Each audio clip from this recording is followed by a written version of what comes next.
Chapter 221. It was an unprecedented shitshow, hostile legions making unexpected appearances in the middle of a stage.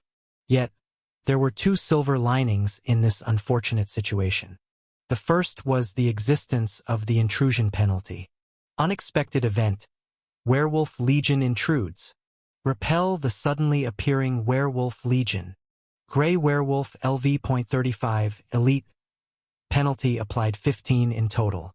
Brown Werewolf LV.30 penalty applied 25 in total. Intrusion penalty is applied. A 50% stat debuff is applied to the Werewolf Legion. Extra rewards will be provided in the stage settlement window if you resolve the unexpected event. A 50% stat debuff. Monsters already lost some power when they moved onto the surface from the Lake Kingdom. From the moment they invaded the territories, they fought under a stat reverse correction. The reverse correction was stronger in the initial stages and weaker in the latter stages. I suppose that was the game's way of balancing. Now, on top of that, they had a 50% debuff. Do they have a conscience? I'm not sure, but they're pretending to have one, it seems. Better to have extra rewards than none, but honestly, who needs them? Just let me smoothly finish the stage. Anyways, the second piece of good news. SSCHT-. Nameless followed me. Dressed in ragged clothes with whitened hair. She looked like a beggar, to be honest. And according to her, she was also under the penalty, unable to unleash her full combat power. SSCHT. Thud. Splud-. Damn, she fought well. She moved as though she had spent her entire life studying how to kill monsters. Not a single skill or trace of magic power activated from her hero character. With ease, she swung her sword, beheading the wolves. It allowed us to easily dispatch the werewolves who tried to penetrate our flanks. Growling. Realizing they were outmatched, the remaining werewolves ceased fighting and backed away. Whoosh-. Hey! Where are you going, you little shits? They flung their bodies back and scurried away, disappearing into the shadows under the snake. Watching them escape into the shadows, I gritted my teeth. The night was pitch black, and they were too fast to catch. But for now, I was worried about the party members who had dispersed elsewhere. Swiftly, I issued orders to my companions here. Nameless, can you hold down the fort here? Of course. Nameless was a formidable swordswoman, but she didn't have a grappling hook and didn't know how to use one either. It was tricky to move quickly together, so I left her here. Kelly Bay, stay with her. It's urgent. So please help Nameless destroy the core. Got it? Leave it to me. I left Kelly Bay, who was familiar with Nameless and could handle destroying parts on his own. I gestured to the remaining two mages. Fox, Rabbit, follow me. We're going up to aid the others. Yes, Your Highness. Both mages hurriedly followed me. Swoosh-. Whoosh. I quickly attached my grappling hook to Jormungandr's back scales and began climbing up its body. My mouth felt incredibly dry. Please, let everyone be safe. Jormungandr, central vicinity. As I arrived, fortunately, Lucas and the penal squad had just finished fending off a horde of werewolves. Your Highness, you're safe. Lucas waved at me with a bright smile. Why was he so cheerful when he was covered in blood from head to toe? I was getting worried about you. I was just about to head towards the tail end. You should be more concerned about yourself. There were claw marks scraped across Lucas' back and shoulders. When I poured a potion over his wounds, Lucas gritted his teeth to endure the pain. 10 of them came. The ones with brown fur weren't much of a challenge. The gray-furred ones, however, were quite powerful. We barely managed to drive them away. Where did they go? They ran off and vanished by jumping under Jormungandr's body after we killed about half of them. So they fled just like the ones at the tail. Are they planning to use the serpent's body as a stage for guerrilla tactics? I also checked the condition of the other penal squad members. Fortunately, no one had suffered serious injuries. Good. Everyone seems to be all right. Just as I let out a sigh of relief, thud-thud, a hand suddenly rose from the ground. Looking down, Kulin was lying flat next to me. Thank you. Worrying about someone like me. As you can see, I'm totally fine. No need to worry. Quit your whining and get up, Kuolin. You look perfectly fine to me. No, I'm not. I'm actually hurt. I can't even get up right now.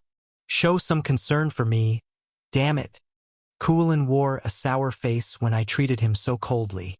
Seriously, I made sure you wore 2 evasion gear sets so you wouldn't get hurt. Quit your Hollywood acting and get up already. Apparently, he was knocked out when a werewolf's fist merely grazed him. What am I supposed to do with this glass cannon? Kuolin reluctantly raised his hand to brush through his red hair. But something felt strange, you know? This is the first time I've fought against monsters since arriving at this front line. And it's just, those werewolf buddies seemed oddly familiar, as if I've known them for a long time. Kuolin was deep in thought, but I brushed it aside. I had more pressing matters at the moment. Any news from the head side? None, Your Highness. I clenched my teeth.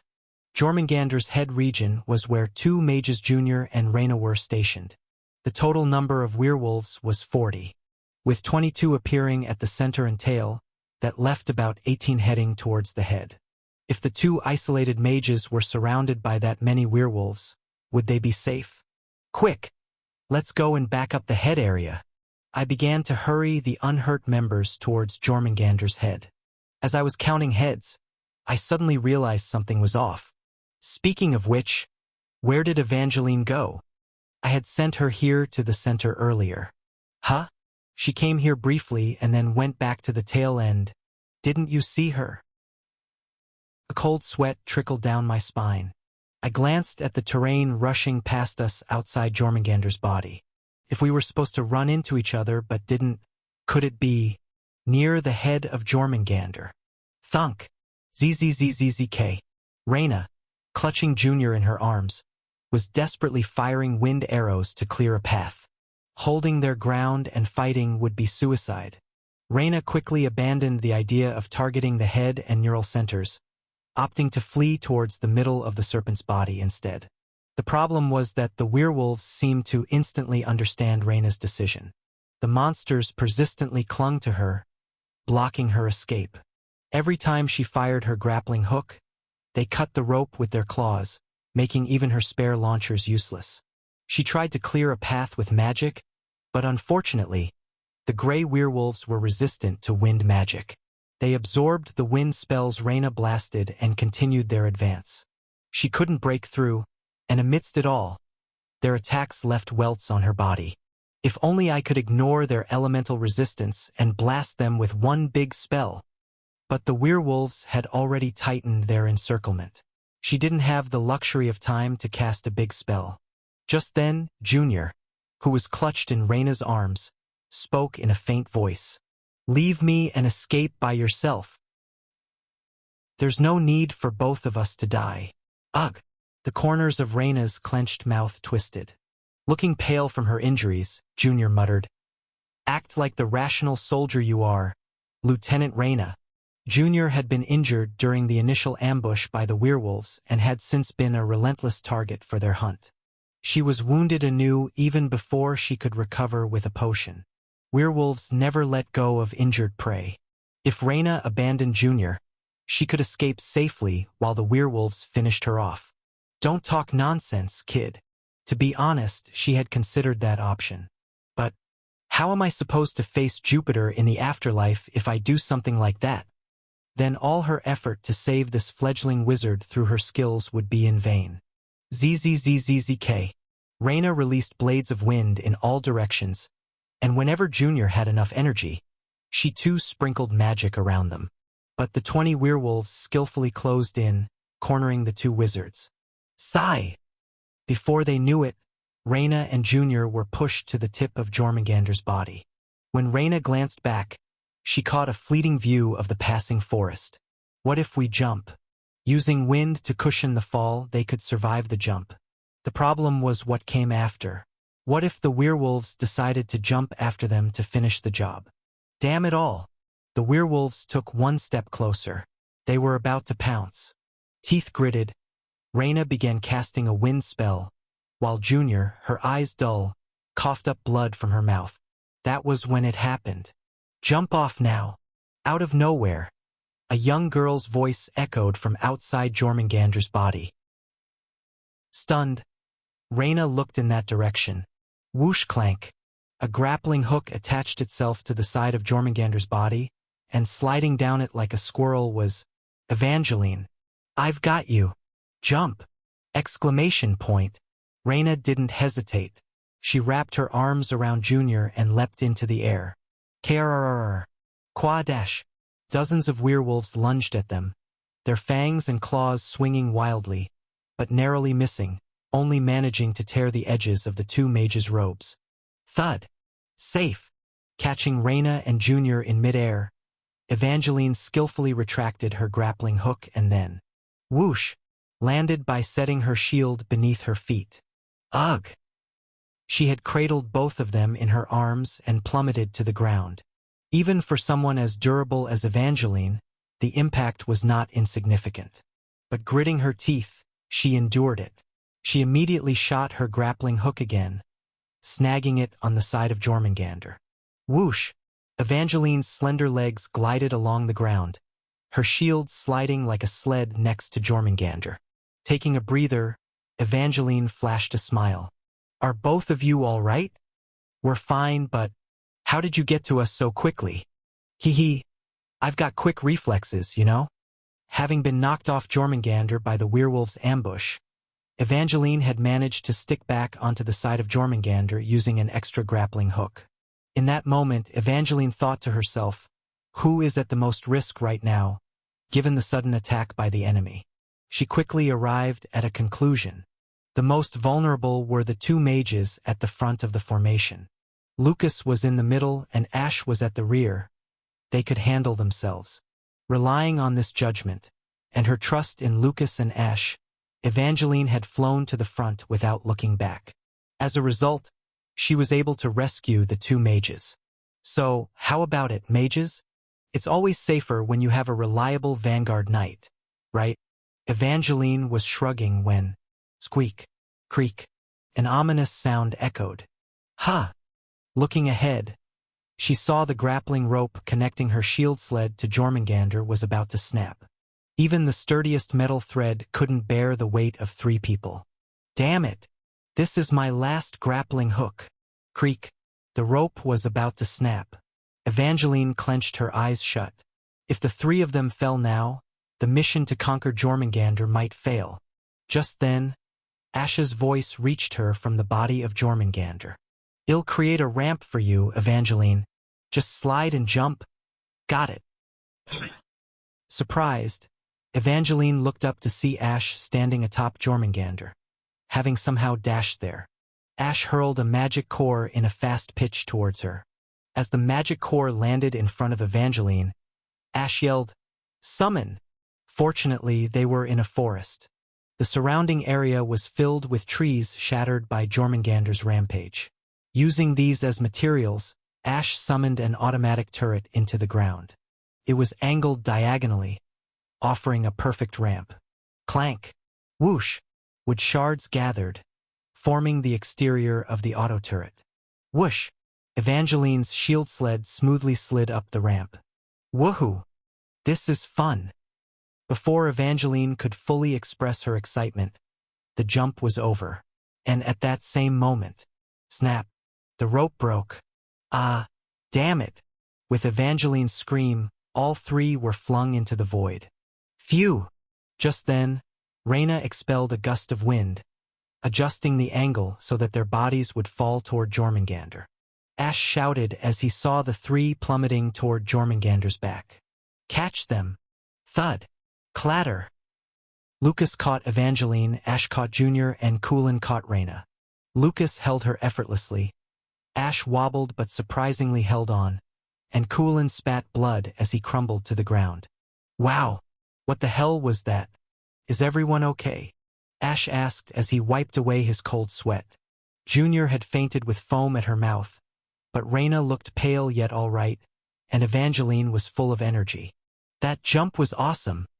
Evangeline, who had slipped out of Lucas' arms, bounced around with twinkling eyes. Do it again, please, Senior. One more sled jump. Just one more. What do you mean one more? If we do this again, I won't have a heart left. Do you know how scared I was?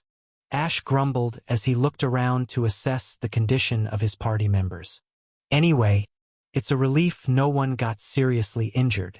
Everyone sighed in relief as they verified each other's safety. Just then, Kuelin, who had been under Reyna, lifted his trembling hands and mumbled in a fading voice. I'm fine. Thank you for worrying about me. But no one was listening. Chapter 222. Our current location was between Jormungandr's head vertebra and the central vertebra. We decided to head back to the central vertebra to regroup until dawn, knowing that the head vertebra was likely occupied by werewolves. However, retreating and regrouping were far from easy. Werewolves repeatedly ambushed us from the shadows throughout the night. We barely managed to fall back to the central vertebra, setting up guards as we went and tried to rest. Though it wasn't much of a rest, they kept jumping us out of nowhere. Finally, the dreadful night passed, and morning reluctantly arrived.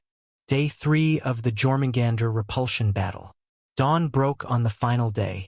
Jormungandr status of part destruction. First vertebra, 86%. Second vertebra, 49%. Third vertebra, 91%. Rubbing the fatigue from under my eyes, I checked the current progress. The numbers could easily be closed out in a day if it weren't for these damn werewolves. The situation had become urgent due to the incessant guerrilla attacks by the invading monsters. Repel the ambushing werewolf legion. Gray werewolf LV.35 elite. Penalty applied 8. Brown werewolf LV.30 penalty applied 17. About 25 werewolves remained. As for the condition of our party members, I scanned my teammates, who were spread out and lying exhausted on the ground. Junior has severe injuries, as does Reyna. Evangeline and Kuelin are drained. The rest have minor injuries. We had fed potions and allowed some sleep during the past few hours, but the human body doesn't repair itself like a machine. Everyone was still tired, and injuries persisted. But we had no choice. We'd have to push through on the final day. Lucas, as I quietly called his name, Lucas, who had been resting beside me with his eyes closed, slowly opened his sky-blue eyes. Yes, my lord. Wake everyone up. I was tired too, but what good would it do to waste this young body? Let's get to work. The world was at stake. Time to take some risks. The tail vertebra seemed to be making good progress through the night, judging by the increasing part destruction rate. Nameless and Kelly Bay must be handling things well. I could leave them be. The central vertebra had the lowest rate of destruction. It would need the most attention in the remaining time. Kuelin, proceed with the part destruction at full force with your subordinates. Fox, Rabbit, assist them.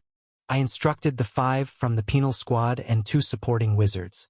All 7 faces were tired, but they nodded without objection. Reyna, guard this place. Werewolves might ambush us again. It's your responsibility to fend them off. Leave it to me, your highness. I won't embarrass myself this time. Reyna, who had been puffing on a cigarette, nodded. I turned my gaze to the remaining party members. Lucas, Evangeline, and Junior. 2 knights and a weary-faced mage looked at me. I nodded. We're going to reclaim the head. Lucas and Evangeline were always going to be part of the main party. The real question was whether to take Junior or Reyna. Junior was injured, but we concluded it would be safer for him to stick with the main party. Leaving him behind would only expose him to attacks from werewolves. His safety was guaranteed if he stayed with Lucas, Evangeline, and me. Besides, we've been a well-coordinated party from the start. With that reasoning, we finalized our lineup. Our main party began moving towards the head of Jormungandr. The penal squad had already started disassembling parts of the creature with drills and picks. Reyna and the 2 mages saluted us. May luck be with you, your highness. May luck be. Reyna's face seemed a bit stiff. I gave her a slight smile. You guys hang in there too. The 4 of us in the main party began walking towards the creature's cerebral center without looking back. The path to the head was empty. But knowing that the werewolves wouldn't just let us be, the four of us in the main party cautiously advanced along Jormungandr's back, without letting our guard down. Jarrrrrrrr. Aha! As expected, werewolves hiding in the shadows leapt out at us. They attacked us from both sides. Judging by their numbers, which exceeded 20, it seemed they had all been waiting here for us. Good, this is better. Rather than having other areas attacked, it's more convenient if we take care of all of them. Let's go in one sweep. After a long while, I swung my staff maestro, and lightly tapped Lucas, Evangeline, and Junior on their shoulders. I used my staff's buffing function. Intermediate buff activated. Lucas, SSR, receives 15% damage reduction for 3 minutes buff. Advanced buff activated. Evangeline, SSR, receives 20% increase in attack power for 3 minutes buff. Advanced buff activated. Junior, SSR, receives 2% magic power regeneration per second for 3 minutes buff. Everyone was tired, so even a minor buff would help.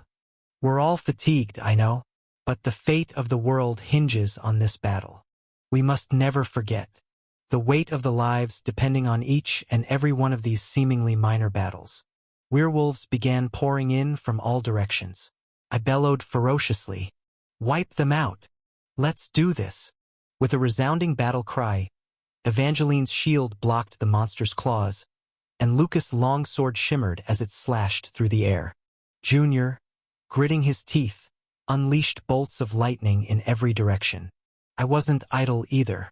I fired blades of magical power, used my gaze of command to mind control those who came close, forcing them to kneel, and then with my skill, make you mine. Forcibly integrated one into our ranks, causing havoc among them. The problem was the craftiness of these werewolves. These bastards kept hitting and running, refusing to engage us head-on. Whenever they felt at a disadvantage, they'd flee without a second look, and when we tried to regroup, they attacked again. Hit and run. Then hit and run again. And hit and run some more. Enough already, you damn scavengers. Despite the difficulty, the elite members of our main party managed to take down the enemies one by one, steadily decreasing their numbers. We were able to advance step by step toward Jormungandr's head. By the afternoon, after enduring an arduous battle, we finally arrived at the central nerve cluster of Jormungandr's head.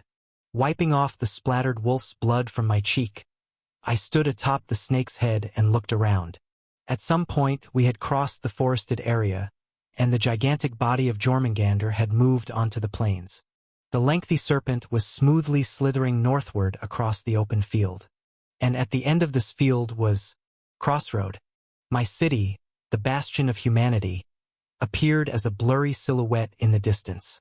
We had made it this far, finally. Time is running out. By the time night passed and dawn broke, Jormungandr would reach the walls of Crossroad. If we didn't complete the localized destruction by then, it would be game over. My lord, please drink this. Just then, Lucas handed me a water bottle. Your complexion doesn't look good. Despite the urgency, replenishment is necessary. Looking around, I saw that all party members were a mess, covered in monster blood and flesh, dark circles under their eyes. I probably looked the same. We had fought alongside those large werewolves all the way here, sleep-deprived and malnourished, even sustaining injuries. It was only natural that we were exhausted. Let's take a brief break.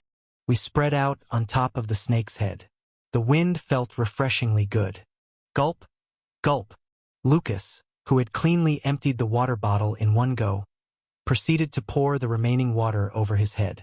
Droplets scattered over his flowing golden hair. Phew! Exhaling, Lucas shook his head. He looked like a dog that had just taken a shower on a hot summer day. Evangeline, who had been watching him with interest, also drank her water, then poured the remainder over her head. Either she poured more than she intended, or her transparent platinum blonde hair got completely soaked. What is she doing? Junior was munching on tomato juice and spinach, camel-like. Perhaps it was some form of stimulant for her. I could really use a cup of coffee right now. If I could just pour a bottle of ice-cold Americano into me, I'd be content. That would help me clear my muddled mind. With such luxurious thoughts, I took a sip of water. We've arrived at Jormungandr's central nerve cluster, but Lucas tapped the nerve cluster he was leaning against. I'm not sure if we'll have the time to destroy it. He was right. We had already killed more than 10 werewolves on our way here. In other words, more than 10 still remained. If we started the localized destruction, they would undoubtedly interfere. Yet I spoke optimistically. If we hold out while progressing, reinforcements from behind will join us as soon as they finish their tasks. Then we can definitely destroy this within the time limit. It was a close call, but it was surely possible. As I was reassuring myself, an image of a brown, curly-haired boy briefly crossed my mind. Damien. I desperately missed the presence of my sniper. If Damien had been here, even if he couldn't help with the targeted destruction, he would have taken care of the wolf pack in no time. Then we wouldn't be in this dire situation. Should I have brought him no matter his condition? Was it my poor judgment? Damien is undoubtedly my trump card. Should I have definitely included him in my party? Was sidelining him for the season my arrogance? No. Stop brooding over the past. I shook my head, my eyes wide open. As always, I achieved the best results with the resources I had. And the operation is still very much viable. I sprinkled the remaining water over my head. Party members whistled toward my soaked self. What are you looking at? Runts. Flipping my wet hair back, I shouted. Let's get started with the overtime. I'll make sure you're well compensated. I might be the black company manager, no, a black company CEO, but at least I pay fair wages, alright? TL note. Black companies are basically sweatshops. The evening sun was setting. Bang, bang, bang. Clang dash. Raina watched with a cloudy gaze as the nervous system was slowly being chipped away, sparks flying. It was already the third evening. Yet the targeted destruction was still not complete. Destruction at the tail's vertebra had been completed, and Kelly Bay had joined the central vertebra destruction. Kelly Bay aided in the repair of drills and pickaxes, and the sweat-drenched penal squad members screamed in agony as they continued to focus on targeted destruction. Yet the nervous system still remained intact. Moreover, there was no news from Prince Ash, who had headed towards Jormungandr's head. Lady Raina. Beside the thoughtful Raina, Fox, the mage of the penal squad, cautiously approached. 2 out of the 3 vertebrae are still intact. We must consider the possibility of failure in this repelling operation. Raina jerked her chin. What are you trying to say, Fox? We should prepare for the protocol. Fox spat out in a gloomy voice. Ready the shutdown protocol. Startled, Raina quickly turned her head. What are you talking about? That's not within our discretion. You know that if we initiate that protocol, all the citizens of Crossroad will die. Fox spoke impassively. But it will stop this serpent. Don't forget our main objective, Lady Raina. Raina clenched her teeth. As she met Fox's gaze with her suddenly cold eyes, he reiterated in a tone devoid of emotion. After all, that is why we came to this city in the first place. Chapter 223. Deep into the night, I exhaled heavily, my gaze fixed on the last werewolf standing before us. It was the final gray werewolf. The creature, already torn to shreds, was gasping through its punctured lung, emitting a boiling cry of agony. The fight against the last of the werewolf spawn had become utterly tiresome. They did everything in their power to prevent us from destroying their neural cores. Not only did they ambush us, but even when skewered by our swords and spears, they would break our part destroyer drills and refuse to die. They would even hug their own neural core before falling, as if they were trying to protect it. But their annoying resistance had finally come to an end.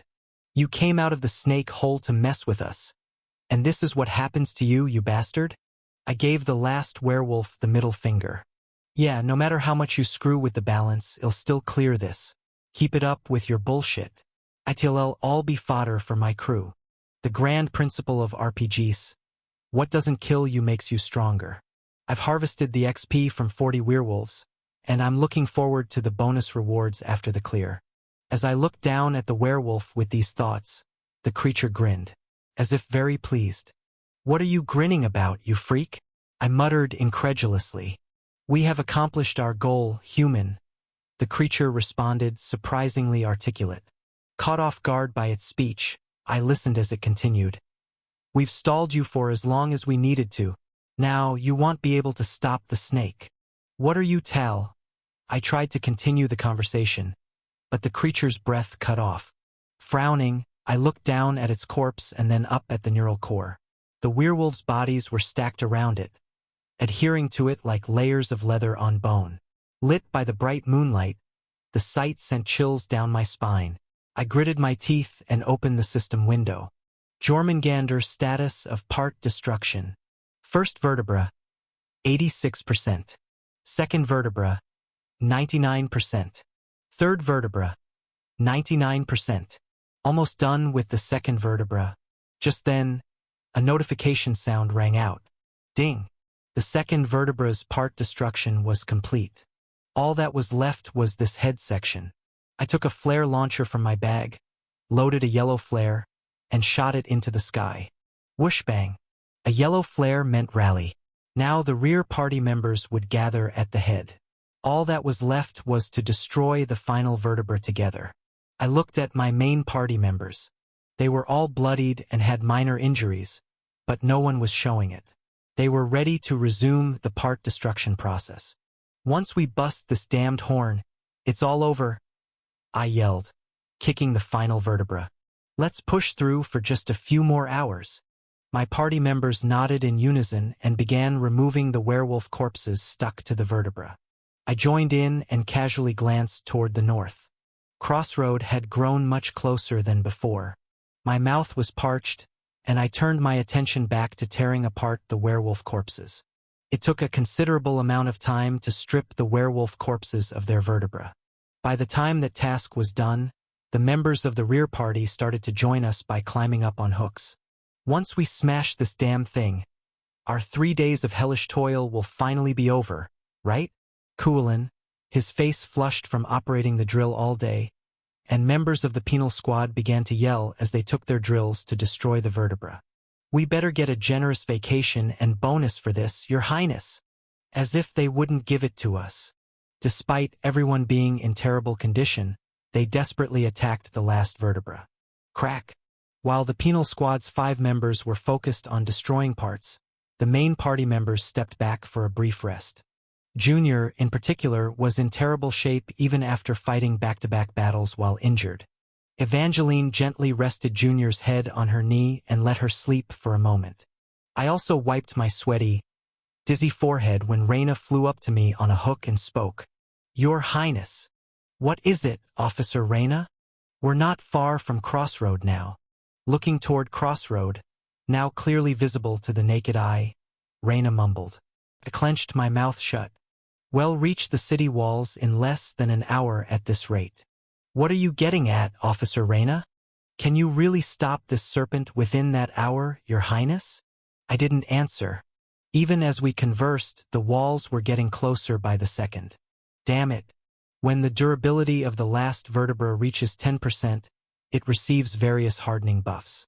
In other words, it becomes tougher, more difficult to destroy. This is the final gimmick. We're running out of time. Just barely. Insufficient. Your Highness. Reyna tapped the ground with her foot. This serpent Jormungandr is a civilization devourer, as you said. It destroys worlds, consumes civilizations, and grows. Yes. So, after it scales the walls and consumes Crossroad, it'll grow larger. After that, we'll essentially have no way to stop it, right? That's right. A moment of silence passed. Your Highness, are you aware that human sacrifices have been occurring in the Imperial capital? Caught off guard by the sudden topic, I looked back at Reyna. The face of the mage officer was expressionless and cold. Yes, I know. They extract magical power through human sacrifices for Everblack's operations. That operation is managed by our magical core. As if discussing routine accounting, Reyna lightly dropped the fact that they had been burning people alive. Because we are more skilled at managing magical power than any other army, we were moved from the First Legion to the Imperial family's central control. We were responsible for burning prisoners and convicts in human sacrifices. I couldn't hide my discomfort and frowned. Why are you telling me this now, Officer Reyna? Your Highness. Taking a deep breath, Reyna continued. To cut to the chase, there's something called a shutdown protocol currently installed in Crossroad. It's a magic circle designed for human sacrifice. She spat out something crazy. My eyes widened in disbelief. What? While Your Highness was away, we who came down as reinforcements installed it here. In fact, that was the very reason for our deployment. Reyna matter-of-factly explained to my frozen self.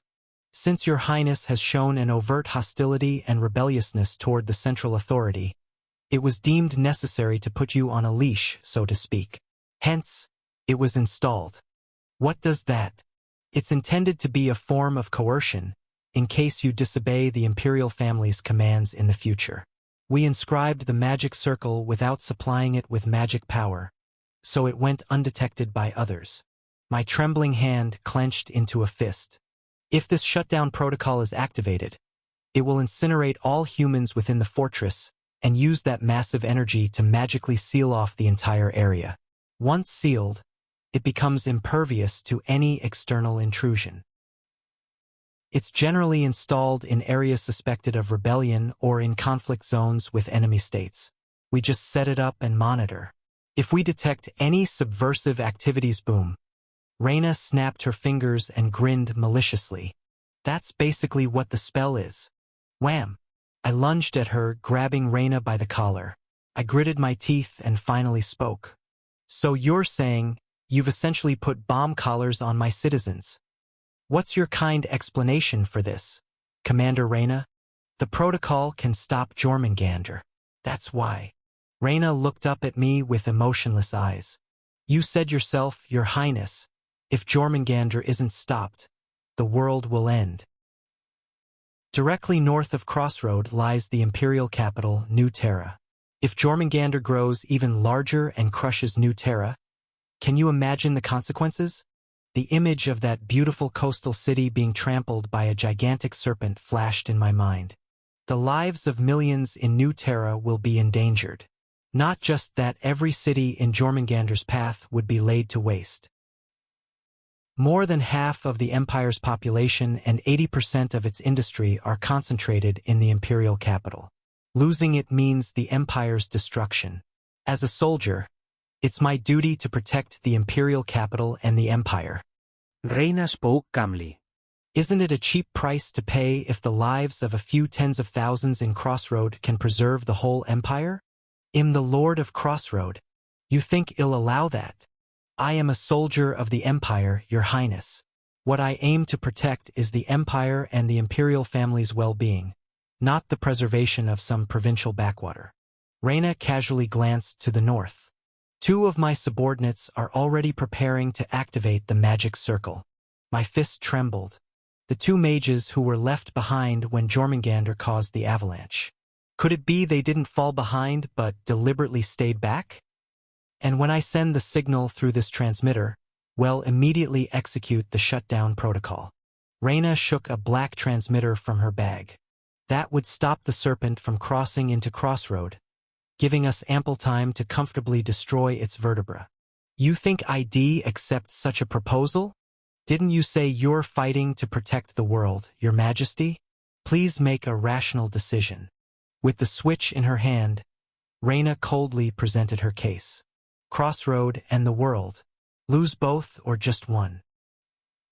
If Your Majesty fails to make an accurate judgment, Reyna raised her finger to the transmitter.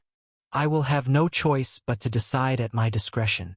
Meanwhile, at Crossroad, the city feels eerie because it's empty. Haha, that's true. Everyone has evacuated to the north. Walking through the alley in front of the temple, Damien and Correja were casually chatting. While all the residents had fled to the northern part of the city, the two had secretly stayed behind to spend time together. They'd been hiding to sleep, hiding to eat, and even when people from the temple came looking for them, they hid together in some corner of the alley. In short, they were partners in mischief. This is kind of fun, isn't it? The two had grown close in a few days, and the older Correja spoke openly with Damien. He'll probably get in trouble when all this is over tomorrow, but it feels fun because it's like him disobeying my mom and hanging out.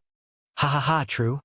Tomorrow, when the evacuation decree ends, they'd likely get a good scolding from Saintes Margarita and Lily, but doing something they weren't supposed to was thrilling. Damien's face had lightened considerably. The monsters should be attacking soon. Looking toward the southern wall, Damien mumbled. Both were wide awake because the monsters would soon invade, so they were walking through the deserted streets. Whenever there was a defense battle, I'd always participate. But being this far away actually what? Makes me more nervous. Damien looked down at his empty hands. I thought I'd feel better being far away, but... Just as Correja was about to say something, in response to the boy who felt more uncomfortable being away from the battlefield. Ha! What? They spotted something strange. Just as they stepped into the city's central square, where there should have been no one, two wizards, one in a white robe and the other in a black uniform, were drawing a blood-red magic circle. They were two mages from the reinforcement party. Damien blinked. Weren't these the people who had left to fend off Jormungandr? What are you wizards doing here? Upon hearing Damien's shouted question. Gah! The mages, Kitty and Piggy, who were preparing the shutdown protocol, broke into a cold sweat. An awkward silence fell among the four. Chapter 224. Magical Forces Commander Reyna, and four direct subordinate squad members, codenames Fox, Rabbit, Kitty, and Piggy. Among them, Fox and Rabbit were elites who had assisted Reyna for a long time, but Kitty and Piggy were new recruits assigned to Reyna's party for this deployment to Crossroad. Of course, even as newcomers, they were part of the magical forces. Like a magic wand swayed by the needs of the imperial family, they had been involved in large-scale slaughter without batting an eye. Because it was their duty. Because it was an order from their country. That's why they could set up a sacrificial magic circle capable of annihilating tens of thousands of city residents in an instant without any emotional wavering. Ha! Gasp! However, at that moment, Kitty and Piggy spat out strange noises in bewilderment. They had been caught in the act by civilians. A sniper from the front lines named Damien and a red-headed young man with a limp in one leg. Upon recognizing them, Kitty and Piggy quickly exchanged glances. Weren't evacuations complete? There shouldn't be anyone left in the city, right? How should I know? This sort of thing always happens during operations anyway. Unexpected situations always occurred. And for those who witnessed such activities, there was only one way to respond. Silence them by killing them. Without hesitation, Kitty and Piggy simultaneously unleashed their magic spells. Naturally, their target was Damien. They were aware of Damien's prowess as an exceptional sniper. Leaving the red-headed man with an apparent limp alone, it was logical to first deal with the more dangerous Damien. I'm sorry, sniper. No personal feelings. The magic spells shot by the two mages rushed towards Damien. Damien just stood there, his round eyes wide open, mumbling something like, "Huh? If your highness cannot make an accurate judgment, then I have no choice but to decide on my own." Standing in front of me, Reyna said so while lifting a finger towards the switch she held. My mouth had gone dry. An accurate judgment? They want me to make an accurate judgment? Is that accurate judgment to annihilate Crossroad to save the world? It will take approximately 1 hour from the preparation of the magic to its activation. To press this switch, it must be done now. Do you find it difficult to make an accurate judgment, Your Highness? In that case, Reyna's finger began to apply pressure. Couldn't help but yell. "Reyna, wait!" But Reyna didn't press the switch. Instead, whoosh, she threw it at me. Confused, I caught the switch and looked at Reyna with a bewildered expression. "What's going on?" Reyna gave a bitter smile. Then force the issue, Your Highness. What? What a soldier like me needs is a cool judgment. But what a leader like you need is the willpower to force an issue. Even if the path before you is a narrow and steep cliff, and everyone advises against crossing it, it is your job to stubbornly lay down a bridge and lead the people across. I didn't fully understand this crazy mage, but, Your Highness, what would you like to do? I knew what he was trying to say. With a snap, I tossed the switch away from Jormungandr's body. The switch flew far and shattered upon hitting the ground. This is my decision, Commander Reyna. I'm carrying out the operation. I won't give up on Crossroad or the world. I'll protect them both. I spat the words out. This was my path from the beginning. From the moment I entered this world, my path had been a lone one. No other options existed. Thank you, Your Highness. You've cleared up the doubts in my mind, Reyna said, her empty hands clasping and then opening again as she smiled and nodded at me. Then let's hurry and channel the last of our power to destroy that final vertebra. I nodded and started walking toward the vertebra, Reyna following behind me. I asked her, "Why did you do this, Commander Reyna?" If Reyna had decided, she could have safely activated the shutdown protocol to get rid of Jormungandr. Or even if she decided not to activate it, there was no need to inform me of the existence of this magic. She could have kept it a secret. But Reyna had revealed the magic's existence to me, passed the decision-making to me, and then let me destroy it. I was grateful, but why? Well, maybe I'm getting old, Reyna responded vaguely. I guess I've grown tired of warming the Empire with firepower that burns innocent people. Reyna's eyes were on Junior, who was lying next to the vertebra, resting. Junior, with her head on Evangeline's knee, was breathing shallowly, her face pale. With an emotionless expression, Reyna looked down at the young magician as if she were contemplating the mistakes of her past. I want to prove that the Empire can be protected in other ways. Let's go, Your Highness. We're out of time. Even rest is now a luxury. Reyna was absolutely right. Click, click, click. The final 10% of the part destruction gauge. The vertebra, buffed with hardening, was repelling every drill bit. The penal squad was yelling in pain and frustration, while Kelly Bay was fixing the drill next to me, his hands covered in blood. Lucas, Evangeline, joined the field. As if they had been waiting for the command, Lucas and Evangeline stood up. Reyna, holding up a groggy Junior, grinned faintly. Come on, get up, Jupiter's daughter. That horn has been our responsibility from the start, right? Our team of magicians should be the ones to finish it off. You're not telling me to use elemental disassembly again, are you? If so, I'll die. You want die, you want. Holding onto Junior's shoulders, Reyna murmured as if reassuring herself. I will never let you die. Not on my watch. Central square of Crossroad. Kitty and Piggy were subdued. With clear fist marks on their cheeks and jaws, their bodies wrapped in ropes, they were kneeling on the ground. How dare you fire magic at your friend, Magic? Correja was standing in front of them, scolding. Shooting magic at each other like that, you think that's okay? You going to answer? Yes or no? Ah, it's not okay. I'm sorry. Witnessing this scene, Damien was sweating bullets. Correja nodded his head and continued speaking. You're all about the same age as my younger brother, so let's be friendly. Understand? When the two mages remained silent, Correja clenched his fist in the air. Understood. Why yes, understood. Be friendly. We're friends. Good. Now, apologize to each other and make up. I'm sorry, Sniper. Sorry for sending magic your way. The two mages bowed their heads in apology. I never saw that coming. With a cloudy gaze, Damien looked at Correja. This guy, who appeared to be the most sane, was just as crazy as everyone else in this town. It doesn't sit well with me when kids are tossing around dangerous spells like this. They're all like my brother. If by brother you mean Bandit King Kuilin, yeah, just another cute kid. No, your brother is over 6 feet tall with muscles thicker than bricks. Does he find that hulking frame cute because it's his brother? Breaking into a cold sweat, Damien suddenly noticed Correja's right arm. The skinny fingers were spasming.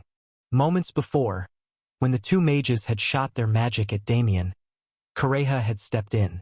With only his right fist, he deflected both spells and in one swift move subdued the mages by striking their chins. Immediately after that, crumble, crumble, his right arm began to wither like an old rock, and the flesh and muscle disintegrated into dust. Once the dust had settled, all that was left was a shriveled right arm, not unlike his twisted left leg. Ah, don't worry about it. No need to be concerned. Noticing Damien's gaze, Correja calmly pulled down his sleeve to cover his right arm. I'm cursed, you see. Cursed? Whenever I use my strength, a part of my body turns into a mummy. It's just a silly curse. It was far from silly, but Correja lifted his index finger to his lips and smiled. Let's keep today's incident a secret from others. My brother would scold me. Anyway, what were you two mages doing here? As Correja turned back with a sharp look in his eyes, the two mages jumped in surprise. We were just preparing for a worst-case scenario. We were only acting for the benefit of the Empire and the Imperial family.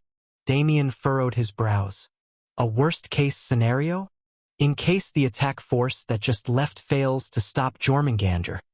That's why we were preparing to return through the teleport gate for Plan B. But you two stopped us. Now there's no Plan B. Just then, rumble, rumble, the ground began to tremor faintly. Both Damien and Correja flinched, while Kitty and Piggy started hopping around.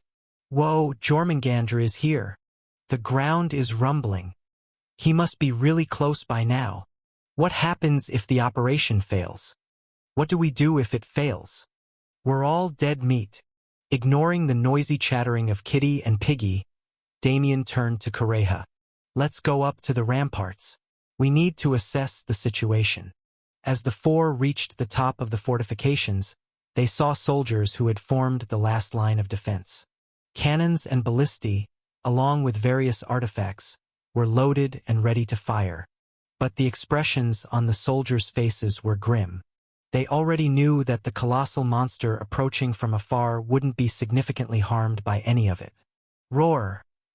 From the southern plains, a gigantic serpent was advancing, raising clouds of dust and reverberating roars as it moved. It's getting closer. Unconsciously, Damien mumbled. Kitty and Piggy clung to each other, screaming.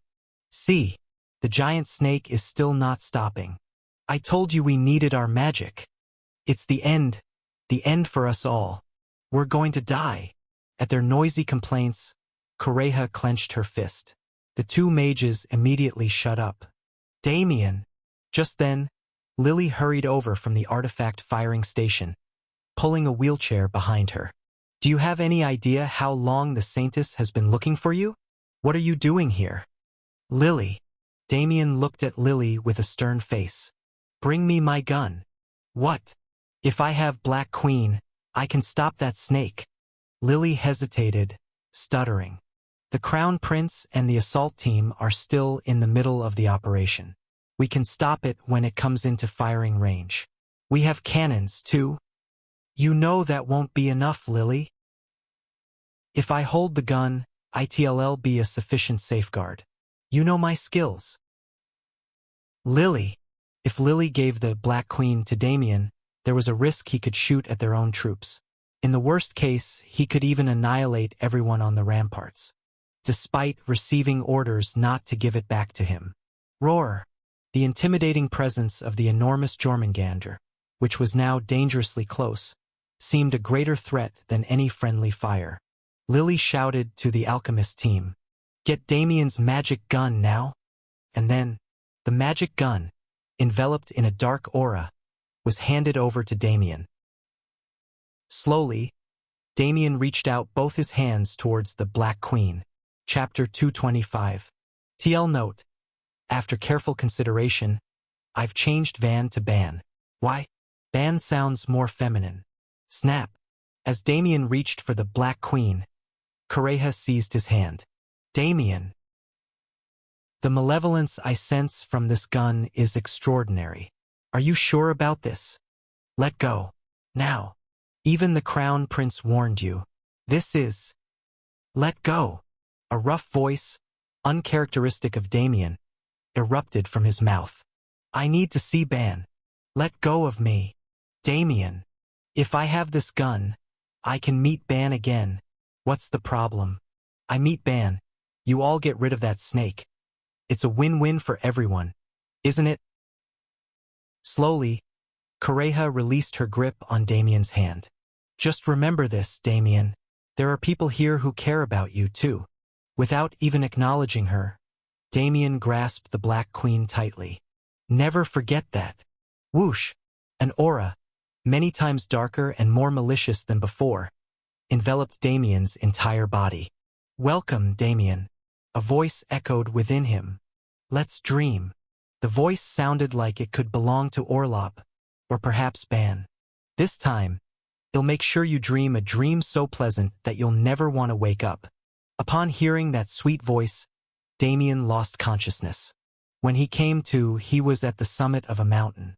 Disoriented, Damien looked around. It was the wee hours of the morning on a secluded small mountain. Before him stretched an endless land under a vast sky. Damien soon realized his current situation. It was the dawn of the day when he had escaped the orphanage and reached the summit of this mountain. I feel like I've been through a lot. Damien rubbed his throbbing forehead. His head was cloudy. Thoughts weren't connecting well. But no matter how hard he tried, he couldn't remember anything besides escaping the orphanage and arriving here. Was there something else? Damien, make a promise with me. At that moment, a familiar voice came from beside him. He turned in surprise. It was Ban. Her tan skin, short hair like a boy's, and scarred cheeks. The face of the girl Damien loved was right before him. Damien blinked slowly. Huh? Promise? What promise? To explore this entire outside world. Ban smiled brightly. Let's fill our eyes with the sight of this vast world. For a moment, Damien blankly stared at Ban's dazzling smile before shaking his head. No, let's not do that. Huh? What? Don't become mercenaries for a get-rich-quick scheme. Don't head south to see the end of the world. Damien? What are you talking about? Even Damien himself didn't know what he was saying. However, he was certain that they should not set out on any more adventures. He approached Ban, who was blinking in confusion, and carefully took her chin in both hands. Then he kissed her. Ban's face flushed red in surprise. Damien slowly pulled away and gave her a faint smile. I'm sorry for the suddenness, but you would have made the move if I hadn't, right? You. If we head north from here, there's a big city. We'll have plenty to do there. Let's start there. Damien reached out and tightly held onto both of her hands. The girl's hands were warm. Let's quit adventuring. Quit the dangerous stuff like sword fighting and healing magic. Let's live quietly and peacefully. Ban. Ban looked blankly at Damien for a moment, and then broke into a small smile. If that's what you want, then that's what we'll do, Damien. Ban's fingers intertwined with Damien's. As long as I'm with you, I'm good anywhere. Yes. The boy and girl ran down the mountain hand in hand. Their faces overflowed with hope. And so a new life began. In a corner of the bustling city, the two started to build their lives. They lived in a cheap lodging and did odd jobs. They cleaned alleys, washed dishes in restaurants, turned on streetlights, and delivered mail. They yelled to attract customers at market stalls and peeled potatoes until they had blisters on their hands. They saved every meager cent they earned while holding back their hunger. The income wasn't good, so they always had to tighten their belts. But happiness was everywhere. Damien cooked with leftover ingredients he got from the restaurant. It was amazing how good he could make stale bread, wilted vegetables, and tough meat taste. They couldn't afford theater tickets, so they sat on a tree branch outside and peeked at the plays, which were tear-jerkingly moving. Even when walking hand in hand through the city late at night, when they smelled of sweat and their hands smelled of fish. Every day was beautiful. Since they were diligent, they soon gained recognition. Damien, who was smart and quick at calculations, was able to get a job as a clerk at a nearby merchant guild, and Ban, thanks to her cheerful and friendly personality, became a regular salesperson at a shop. They had long forgotten about healing magic and swords. They were happy without any of that. Time passed. Both had become adults. Damien and Ban had each become indispensable at their respective workplaces. Although they were still poor, their youth was vibrant and fresh. And then, on a certain fall festival day, pop! Boom! The square was overflowing with people dancing and holding hands. Noisy songs were playing everywhere, and fireworks were bursting in the autumn night sky. Let's get married. Damien got down on one knee in front of Ban and proposed. He nervously held out a cheap silver ring, his face red as if it were about to burst. Damien proposed with a somewhat tearful expression. Ban, who was looking down at his silly face and holding back laughter, eventually said, "Yes." She wiped away the tears that had gathered in her eyes and accepted. They exchanged rings and kissed. The citizens enjoying the festival around them collectively let out cheers and whistles in celebration. They couldn't afford a wedding. They just registered their marriage and started their honeymoon life. They couldn't afford a house, so they rented a small, shabby room. They cleaned away the cobwebs, scrubbed off the mold, and painted the walls white. They picked up furniture that the neighbors had thrown away, repaired it, and painted it. It became quite a decent newlywed home. Hand in hand, they fell asleep on the bug-ridden bed every night, and the two were perpetually joyful. Weekends were a special time for them. Dressed in their best casual attire, they would head to a small theater in a back alley to watch a one-act play. On their way home, they would dine out, though they had to be mindful of cost-effectiveness. Opting for inexpensive restaurants with generous servings, they were grateful to live such a life. And then, a few months later, "I'm pregnant," said Ban, who had been waiting for Damien at home, her eyes filled with tears. "I said I'm pregnant, Damien." Stunned, Damien rushed over to Ban and embraced her tightly. Ban let out a joyful scream, clinging onto Damien. "It's our baby, our baby. I'm going to be a mom." Time flew by in an instant. 10 months later, the midwife arrived at their home, and as Ban's laborious cries echoed, Damien stood gnashing his teeth by the door. Whimpers turned into cries. The baby was safely born. "It's our son," Ban asked with a weary but smiling face as she cradled the tiny bundle. "What should we name him?" "Ah, I hadn't thought about that," Damien responded. "You're always like that." Ban playfully rolled her eyes. "How about naming him after someone you admire the most?" Caught off guard, Damien blinked. Someone he admired the most? "A person I admire the most is—" A man's name flashed through his mind. Without even realizing it, Damien uttered it. "Then, our son's name will be—" Years passed. The child grew like a sprout shooting up from the ground. Juggling parenthood and work left the couple exhausted. But since both incomes were needed, neither of them gave up on work or childcare. Their once constantly crying baby had now started crawling, standing, and even walking. The day their child took his first steps, Damien proudly paraded him through the neighborhood. Ban was embarrassed, covering her face with one hand while smacking Damien's back with the other, yet she followed along. "Father, mother," the child started speaking. He was weaned and started eating solid food. Teeth sprouted between his gums. His hair grew long enough to need a trim. Time went on. The child turned 7. Both Damien and Ban, who hadn't received proper education in their youth, vowed to give their child the best education possible. Their son, who loved reading from a young age, made his mark when he entered school. Whenever their son brought home an award, Damien and Ban would proudly announce, "Our son is a genius," boasting to everyone in their neighborhood. The family would go on picnics over the weekends. Packing lunch and a mat, they would head to parks or riversides for an outing. Time went on. At 13, their son enrolled in a boarding school. With a mature air, He assured his parents not to worry as he entered the dormitory, leaving Damien and Ban silently tearing up. Time went on. Damien climbed the ranks within the merchant guild. Having served nearly 20 years, his standing in the guild was high. Ban purchased a commercial building and opened her own store. Though they took on some debt, the store did well, allowing them to repay it quickly. It was at this time they left their beloved basement apartment for a fine mansion on the outskirts of the city. Time had passed. Damien's son, having graduated from school, passed the exams to become an administrative officer in the city hall.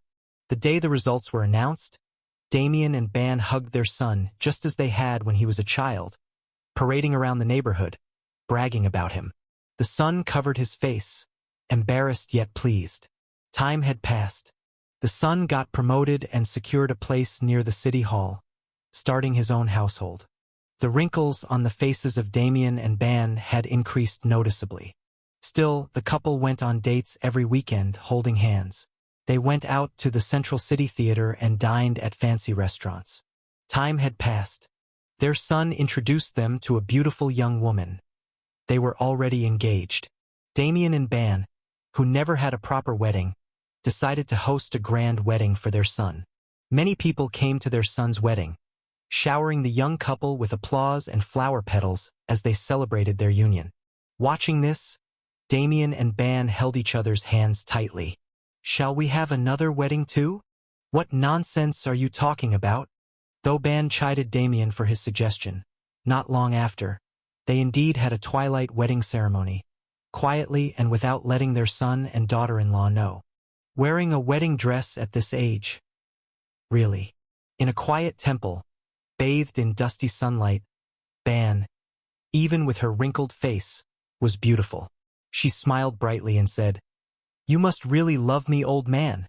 Damien silently embraced Ban and kissed her lips. Time had passed. Time had passed. Time had passed. Lying in bed, Damien awaited death. Ban sat next to him, tightly holding his hand. "Were you happy, dear?"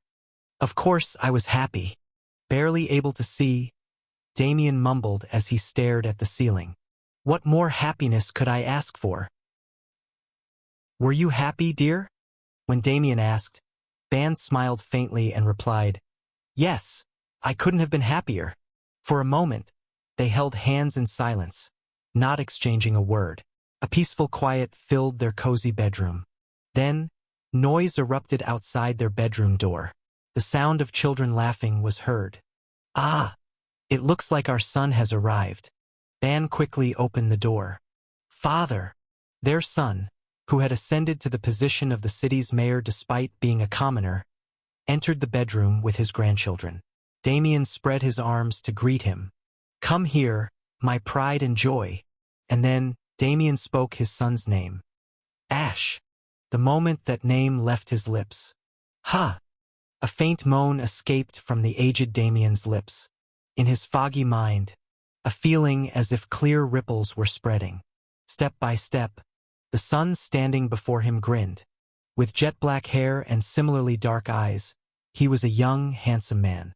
Ash spoke. "Damien, are you really just going to sit here waiting to die?" Chapter 226. "Are you just going to sit here and wait to die?"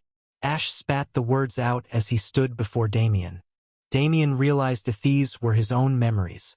So, planning to gracefully kick the bucket by giving up and doing nothing.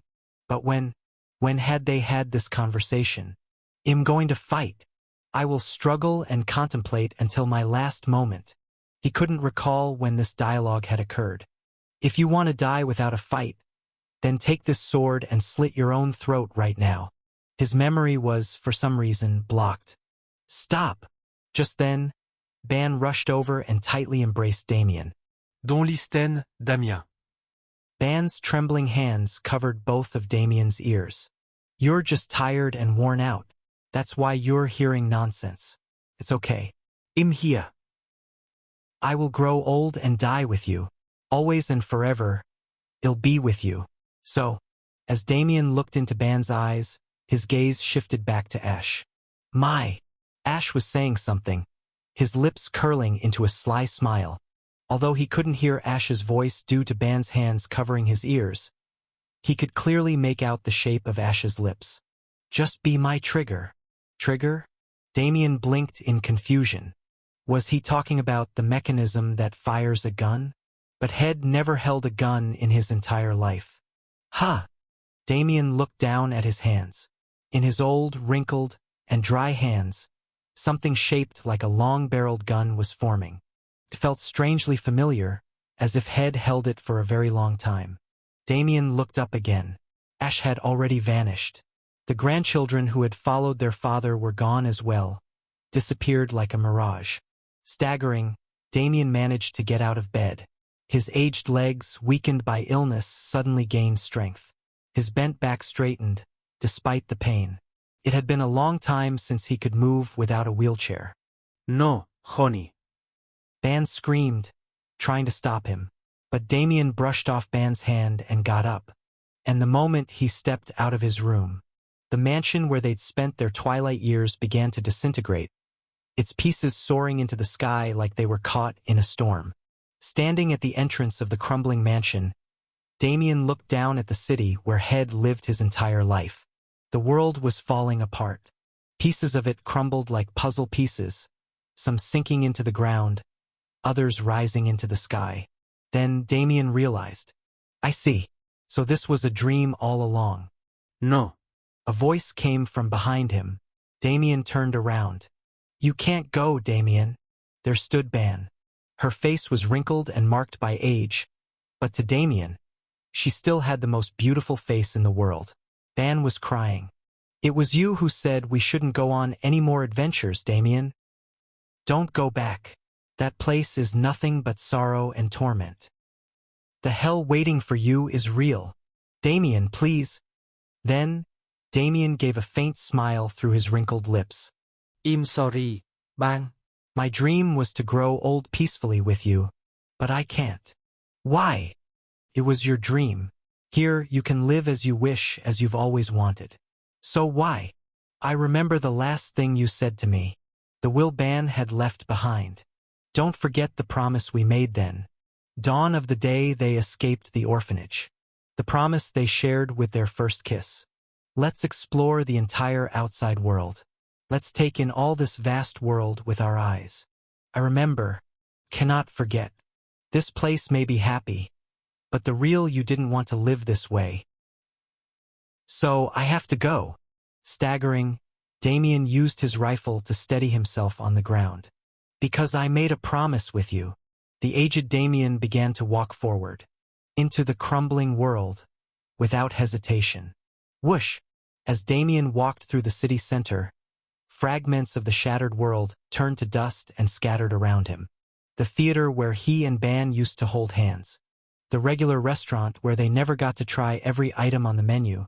The merchant guild building where they had worked all their lives. The park they visited every weekend. The square where he proposed on his knees during the autumn festival. The semi-basement room where their honeymoon began. Everything turned to dust and disappeared. Each time, the old Damien grew younger. The tall, faded stairway leading to their semi-basement home. The cup they both used. The vase where Ban would place flowers every Monday. The lines drawn on the wall as their son grew taller. The bed where they lay hand in hand, whispering love. Memories disappeared, vanished without a trace. The now younger Damien did not cry, resolutely crushing the dream in which he had been happy. He managed to hold back his tears and kept walking. When Damien came to his senses, it was dawn on the day they had escaped from the orphanage. The younger Damien and Ban stood again at the peak of the mountain. Don't go. You can't go. Ban was crying, her face covered with both hands. Bon. Damien spoke softly as he looked at the girl he had loved. After this, we become mercenaries. It's one of the few jobs we, who have nothing, can do. But it also suits our purpose of wandering and adventuring around the world. You quickly gain recognition as an exceptional swordsman. I was not as gifted, but I become a healer and partner with you. We go through every hardship imaginable. Adults look down on us for being young, we get swindled, we nearly die multiple times. get injured, feel pain, suffer, and cry. Ban looked at Damien with tear-filled eyes. Damien gave a bitter smile. After about 3 years of near-death experiences, just when we're starting to get a foundation, at the age of 18. Damien's eyes trembled as he recalled the painful memory. At a forward base south of Crossroad, we get surrounded by a swarm of black spiders. During the battle, you get stabbed by a spider's claw and die. His voice choked as if he were about to vomit blood. Damien barely spat out the words. You died to save me. So you're telling me you want to go back to that painful reality? Ban cried out, sobbing. If you wake up from this dream, what awaits you is a nightmarish hell. A living hell crawling with monsters and death. Do you really want to go back there? The 3 years I spent as a mercenary with you were suffocatingly difficult. Was it just the 3 years as a mercenary? Even my time in the orphanage as a child had been tormenting. Like you said, this world has always been hellish. Not even once. Not even once had this world not been a hell. But Ban, you laughed. Damien recalled how his partner had lived. Always in the worst of circumstances, even when struggling for breath. Ban had laughed. With pretense. Snickering. You laughed weirdly. Even on the most horrifying days, you laughed like that. Instead of turning a blind eye to the terrible reality, you laughed it off with pretense. Ban had confronted this hell without running away. That's why I could laugh too. Because you put on a brave face, I could also breathe. Damien's face looked like he could cry at any moment, but I liked you for that, Ban. He didn't cry but forced a smile instead. You saved me and died. My life is a gift from you. Ban stared blankly at Damien. I can't just pretend your sacrifice, your death for me, never happened. Because my life is bound by a promise to you. Damien clenched his trembling hands into fists. I was happy while running away, but breaking my promise with you is more painful than that happiness. I'll go on an adventure to the end of this hellish world. No matter how horrifying or painful it is, I won't run away anymore. Damien stretched out his hands and grabbed Ban's shoulders, then slowly pulled him into an embrace. I'll be back, Ban. To the end of the world. Even if I have to continue the adventure we started together alone. Ban's body began to shine brightly. Damien held onto the girl, as light as a feather, even more tightly. I really loved you. Trying to remember the precious touch he would never feel again. He said, goodbye. Was it an illusion? It seemed like a pure white smile flashed across Ban's face as he held him close. Yes. You won, Damien. Felt like he heard Ban's unique, pretentious laugh. May luck be with you in your future life. Nightmare Slayer. And left in that place was a single, pure white magic gun. Damien suddenly opened his eyes. He was on the walls of Crossroad. He looked down at what he was holding dearly in his arms. It was the magic gun, Black Queen. However, its appearance had completely changed. The dark aura was gone, and the barrel had turned a dazzling white. Holding the long gun that seemed to emit its own light, Damien murmured shakily. It feels like I've slept for more than 50 years. It felt like he had a long, long dream. Turning to the side, he saw Lily, drenched in sweat, directing the firing of artifacts. Beside her were the assisting alchemists and Correja. Boom! Bam, bam, bam! Cannons roared in all directions. Soldiers screamed as they fired the cannons. Damien, propping up his upper body, asked in a languid voice, how much time has passed? Lily turned back with a sly smile and responded sharply. Slept well, Damien? You've been out cold for an entire hour. 1 hour. He had slept for just an hour, but his body felt as heavy as if it had hibernated for decades. Groaning, Damien stood up from his position. His body was heavy, but his heart was light. Fully standing up to look over the rampart, Jormungandr was right in front of him. The serpent had advanced to a point not even a few dozen meters away from the castle walls. Gerdash! The massive body of the snake pushed right up to the walls, and dust swirled all around. Boom! Ba ba ba boom! Soldiers who had formed the final defensive line on top of the walls ceaselessly poured out shells, but the attacks seemed ineffective against the snake's body. Ash and his party members were doing something atop Jormungandr's head, but they wore frustrated expressions. It appeared things weren't going as planned. Despair clouded everyone's faces. Both the soldiers on the walls and the heroes exerting their utmost efforts on the snake's body. Looking down at all this, Damien spoke to Lily. "I'm going out. Open the gates." "What?" Startled by the sudden nonsense, Lily questioned him incredulously. "Don't you see the current situation? How could you ask to open the gates now? I'll stop that snake." Swish, clang. Grasping his weapon, the Black Queen, Damien smiled thinly. "Trust me, Lily." It seemed as if stars were shining in the young boy's eyes. Startled, Lily stared back at Damien and then shouted, "Damn it, fine.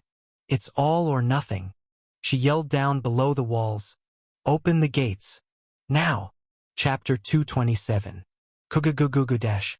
Above Jormungandr's head, riding atop the violently undulating body of the serpent, we were desperately trying to destroy its last vertebra. "Just grind it down a bit more. We've almost got it. Just a little more." Despite being on the verge of collapse from exhaustion after 3 days of nonstop action, everyone was clinging to the task of destroying the vertebra. After all, we were so close to the end. TCH. Just ahead, the walls of the fortress were in sight. Gritting my teeth, I stared at the fortress walls, now merely dozens of meters away. Damn it, damn it, damn it. In the last hour, we had given it our all. Junior, backed by other mages, had finally deployed elemental disassembly, reducing the magic defense of the vertebra. Reyna had then unleashed a full-power wind magic bombardment. Kelly Bay managed to repair and enhance our drills and pickaxes even amidst the tense atmosphere, and those who still had the energy landed another attack on the vertebra. But that final 1%, various hardening buffs were in place, making that last tick nearly impossible to shave off. It feels like its physical resistance is at least 95%. This magical defense is off the charts, practically untouchable. Even with such impossibly inflated stats, we could have destroyed it given enough time. The problem was those damned werewolves stealing that precious time from us. Boom! Brrrr! Kugwagwang dash! From atop the fortress walls, they were indiscriminately launching shells. Anything to delay the serpent's advance by even 1 second. Useless as it was, occasional explosions even landed near us, adding an element of danger. But I ignored it. Right now, we had to do whatever it took. How much longer until we reached the walls? I estimated the distance between Jormungandr and the fortress walls. If Jormungandr broke through and began its civilization devouring, everything we had done would be for naught. With my hands, stripped of skin and bloodied, I clenched my pickaxe once more. We have to stop it before then. SSSHHH. SSSHHH. That's when it happened. Someone came up beside me and put a hand on my shoulder. I quickly turned to look. What is it? Nameless. The one who had approached was Nameless. What are you doing? Can't you see we're busy? Help us destroy that thing. Pull your comrades back, Ash. What? I'll take it from here. Screech. The rusty old sword Nameless drew slowly began to glow white. I blinked. Wasn't it that she couldn't use her powers outside the Lake Kingdom? The nightmare that invaded the Lake Kingdom, and allowed that nightmare to leak out, is the responsibility of the Lake Kingdom. Nameless gave a bitter smile and gripped her sword with both hands, positioning it in front of her chest. As a person of the Lake Kingdom, it's my responsibility to stop Jormungandr. Qua-dash. A tremendous light burst from Nameless, funneling into her sword. Though ignorant about ancient magic, I knew instantly. That technique was burning her own life force. What are you doing, Nameless? Are you trying to die? If I expend this much power outside of Lake Kingdom, they'll probably die here.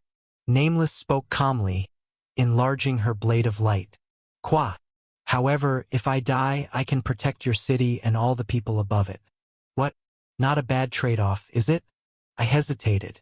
To be honest, I ended up agreeing with her. If one person's life could be thrown away to fend off Jormungandr, then it's a rational exchange. This battlefield, after all, was the monster frontline where dozens, hundreds, thousands were dying. But was that the right choice? I have lived long, Ash. I am not afraid of death. If that death could erase the sins of the Lake Kingdom, I would be happy. Amidst the wind, her white hair fluttering, I caught a glimpse of her eyes. I have one request, though. The first time I looked into her eyes, they had the hue of a clear, deep lake. Do not abandon your quest in the Lake Kingdom. Continue to shine a light in that darkness. I make this request because I believe I can entrust it to you. I slowly nodded my head. With a blurry nod in return, Nameless lifted her blade upward. Is she planning to cut off Jormungandr's head with that blade of light? I screamed at my party members, who were focused on targeted destruction until the very end. Everyone, evacuate. Leave your positions immediately. Turning back, the party members, stunned, saw the massive blade of light Nameless was holding. I waved my arm frantically. No time. Jump under Jormungandr's body. Now. The party members immediately ceased their targeted destruction tasks and jumped off either side of Jormungandr's body, hooking onto it with grapples. After ensuring the safety of the evacuated party members with a sidelong glance, I looked back at Nameless. Nameless was sweating profusely as she completed her blade of light. With this, Crossroad will survive once more. The world maintains its lifeblood. At that moment, a strong premonition hit me. Please clear this world and lead it to the true ending. The reason I was called into this world and suffering through all this. What the so-called Director Ader said about the existence of a true ending. To reach that true ending, one of the conditions required was, stop, Nameless. Nameless had to survive. I grabbed Nameless' shoulder and urgently stopped her. With surprised eyes, Nameless looked at me. I had no clear rationale, it was merely my gut feeling. But it was a gut feeling that bordered on certainty. The true ending I had never reached in 742 runs through this game. And Lake Kingdom's princess, Nameless, whom I had never met in 742 runs through this game. These two are connected. Cannot let Nameless die here. But, Ash, there's no other way. I gently bit my lower lip. Nameless was right. At this moment, the only way to stop Jormungandr was for Nameless to deliver the decisive blow. Was the priority not to prevent an immediate game over rather than the possibility of a true ending? But if I give up on the true ending, doesn't it make everything I've done so far futile? Damn it, what should I do? What's the right choice? Strategy always involves distinguishing between what can be compromised and what must not be compromised. What should be discarded? Who should be killed? At that critical moment, I tightly closed my eyes. Why must I keep making these choices? Then it happened. Flash. A beam of light flickered over my closed eyelids.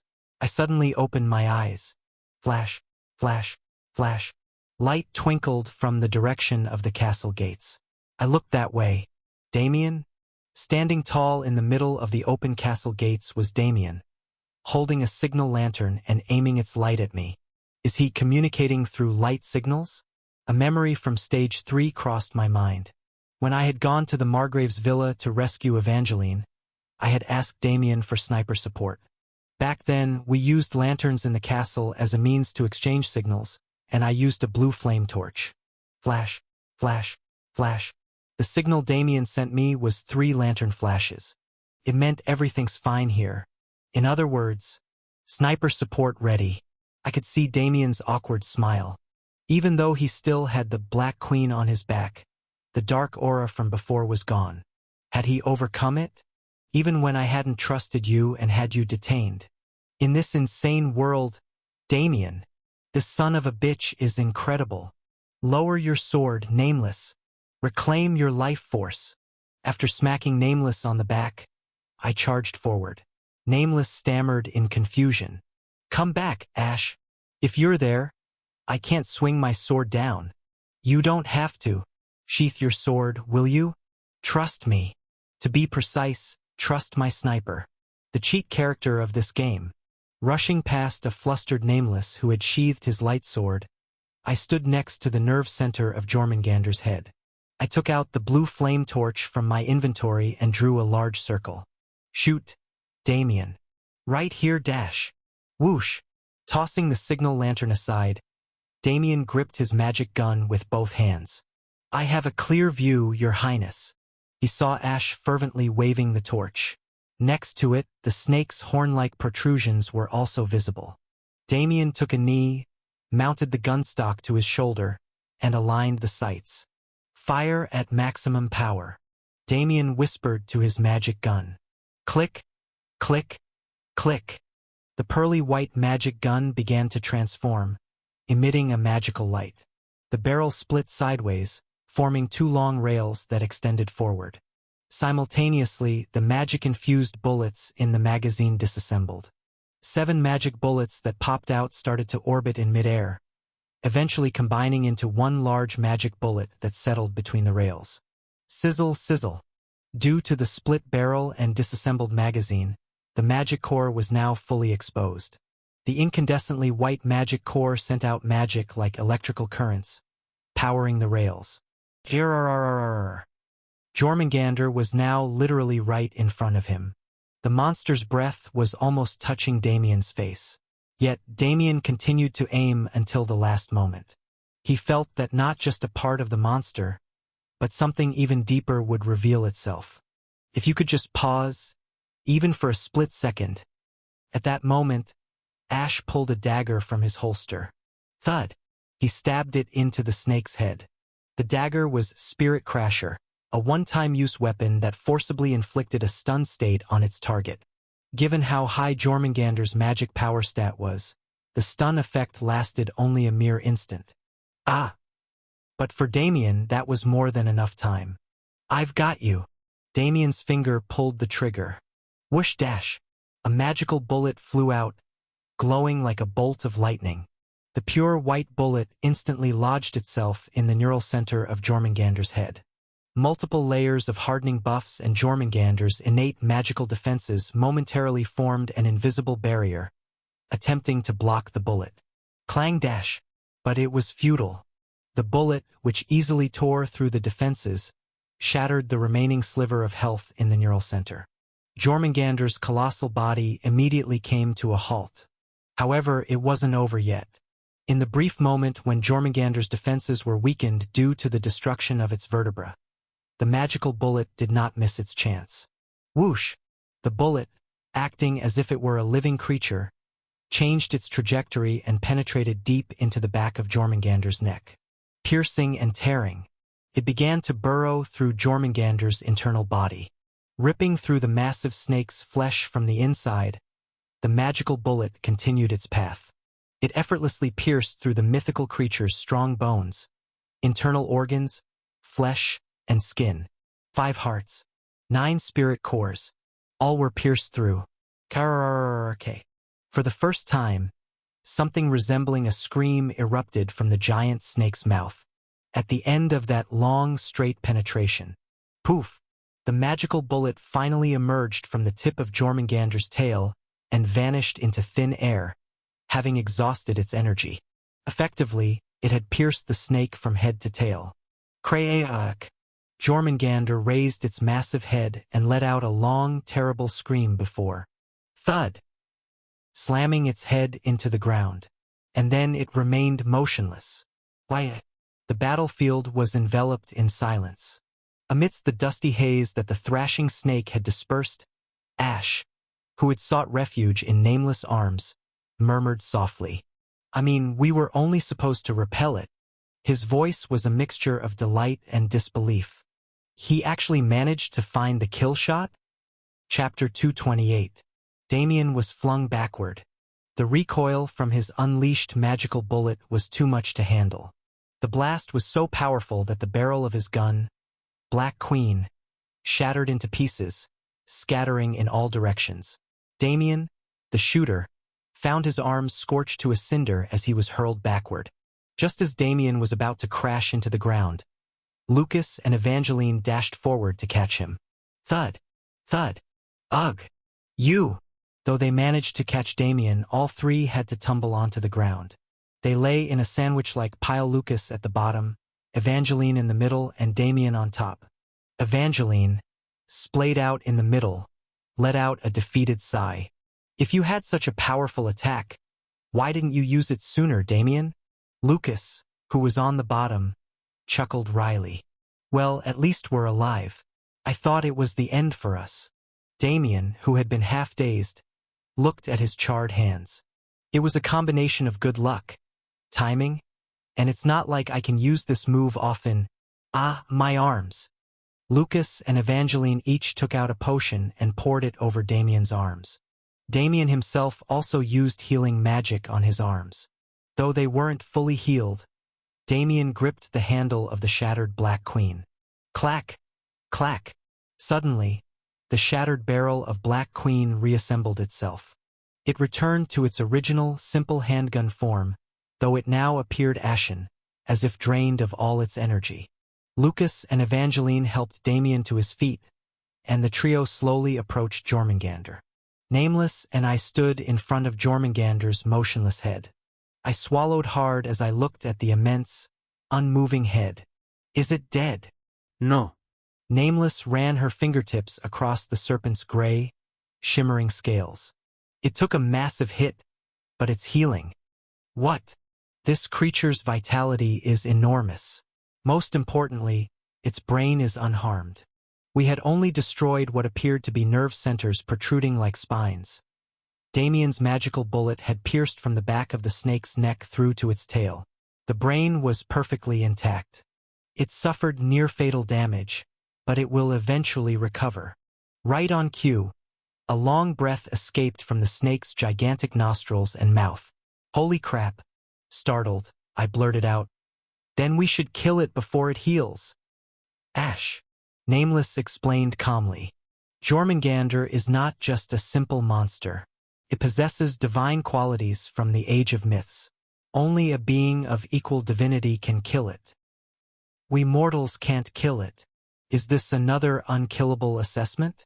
Is that why, even in the game, the objective wasn't to kill it in a raid but merely to drive it away? Given its injuries, it will probably spend hundreds of years recuperating in its lair. Nameless added, taking her hand off Jormungandr and turning to face me. Shall we send it back? The objective was to repel it, not kill it, but still. What the hell is this? That's when it happened. Kelly Bay leapt forward, popping out from behind us. We have to kill it, no matter what. The eyes of the old dwarf shone with a terrible avarice. Don't you see the incredible resources we could get from dissecting this snake? Your city won't lack for materials for at least 6 months. We can make weapons and armor. Hell, even the scales could be used to reinforce the walls. And if anything is left over, give some to me. A rather blunt but practical reason. Who says we need divine might to kill it? You won't know until you try. Just get me a big hammer, and I'll crack this thing's skull open myself. What's the big deal? I could even become a dwarven god. Kelly Bay did have a point. The materials that could be sourced from this massive snake. If they could be utilized, they would be invaluable. It really seemed killable. Was there no way to give it another beating?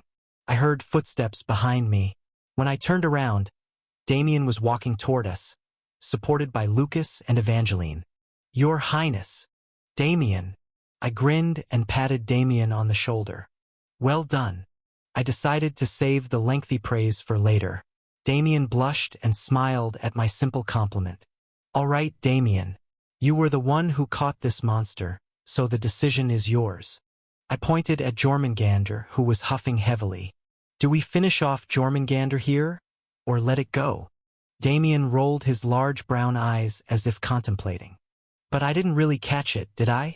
I just landed the final blow after everyone else wore it down. That's what they call a war achievement. Well, it's typically the ranged DPS who lands the killing blow anyway. Damien hesitated before he walked up to Jormungandr. That's when it happened. I must go to the end of the world. A clear thought flowed from the giant snake in the form of a voice. I must head North. Everyone jumped back in surprise, except Damien, who remained in his place. He looked into Jormungandr's eyes and muttered softly, "You want to go to the end of the world, too?"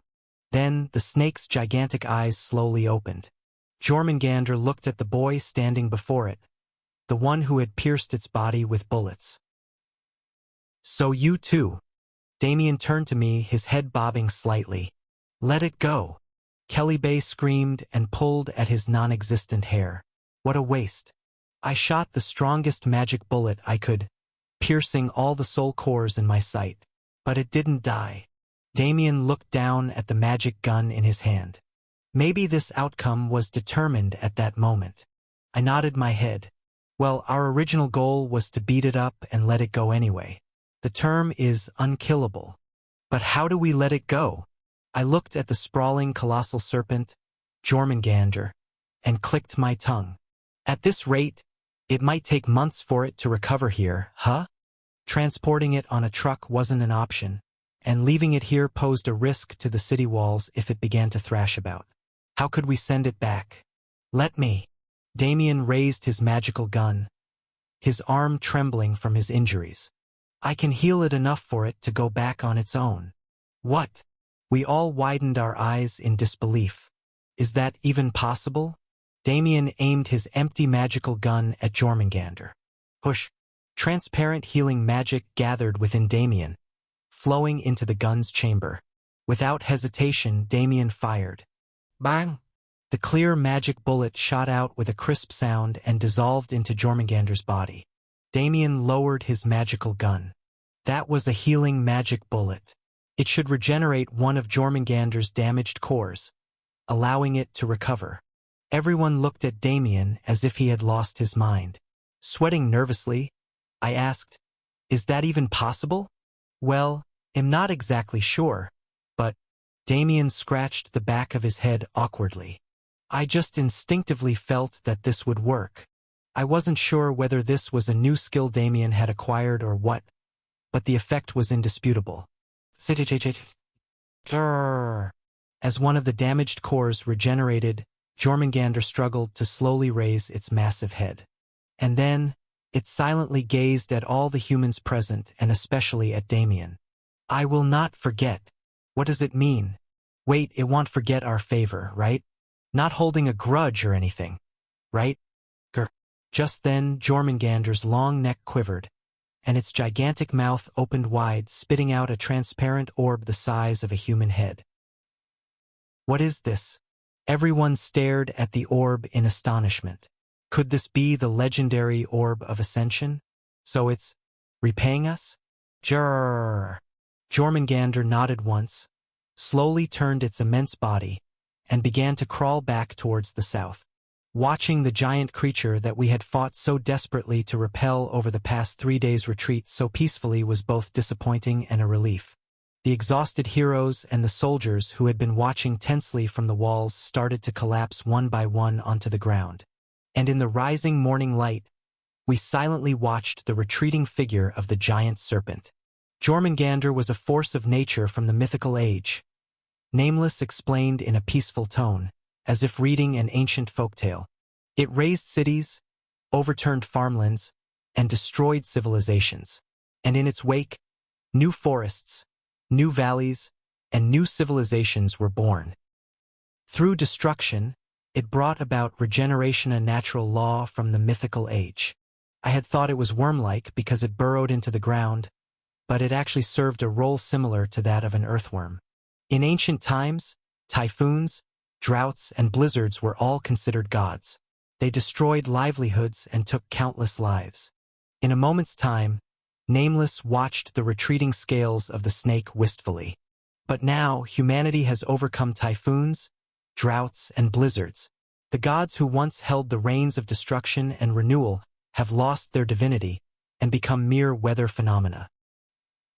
Even Jormungandr, the world serpent that once tore through worlds to bring about their destruction and renewal, is now reduced to a deity going around in circles, hindered by these southern walls. Nameless chuckled bitterly. In a few hundred years, even the last semblance of divinity might be lost, turning it into a monster that's simply eradicated. I snorted. That's just the course of nature, I suppose. Lost in these strange musings, I abruptly turned my gaze and yelled, "Kelly Bay, get your hands off that!" Kelly Bay, who was secretly inspecting the Jormungandr's orb with intentions of giving it a whack with a hammer, jumped in surprise. I gritted my teeth. "Hey, old man, that's Damien's. Why are you trying to hammer it on your own accord?" What? They'll have to turn it into equipment for you anyway. What's wrong with checking it out a bit earlier?" Damien looked on at our bickering with a wry smile. The morning sun was rising. Another defensive battle was drawing to a close. Stage 9, clear. Stage MVP. Damien? Character rank changes. Damien? This character is scheduled for a rank upgrade. Please proceed with the upgrade quest. Leveled up characters. Main party. Ash, EX, LV.44, 3. Lucas, SSR, LV.47, 2. Evangeline, SSR, LV.47, 2. Jupiter Jr., SSR, LV.56, 1. Damien, LV.48, 5. Subparty 1. Coolin, SR, LV.44, 2. Tuesday, R. LV.37, 2. Wednesday, R. LV.36, 2. Baki, R. LV.36, 2. Antharak, R. LV.32, 1. Others. Lily, R. LV.31. Characters dead or injured. Jupiter Jr., SSR. Minor injuries. Damien, minor injuries. Acquired items.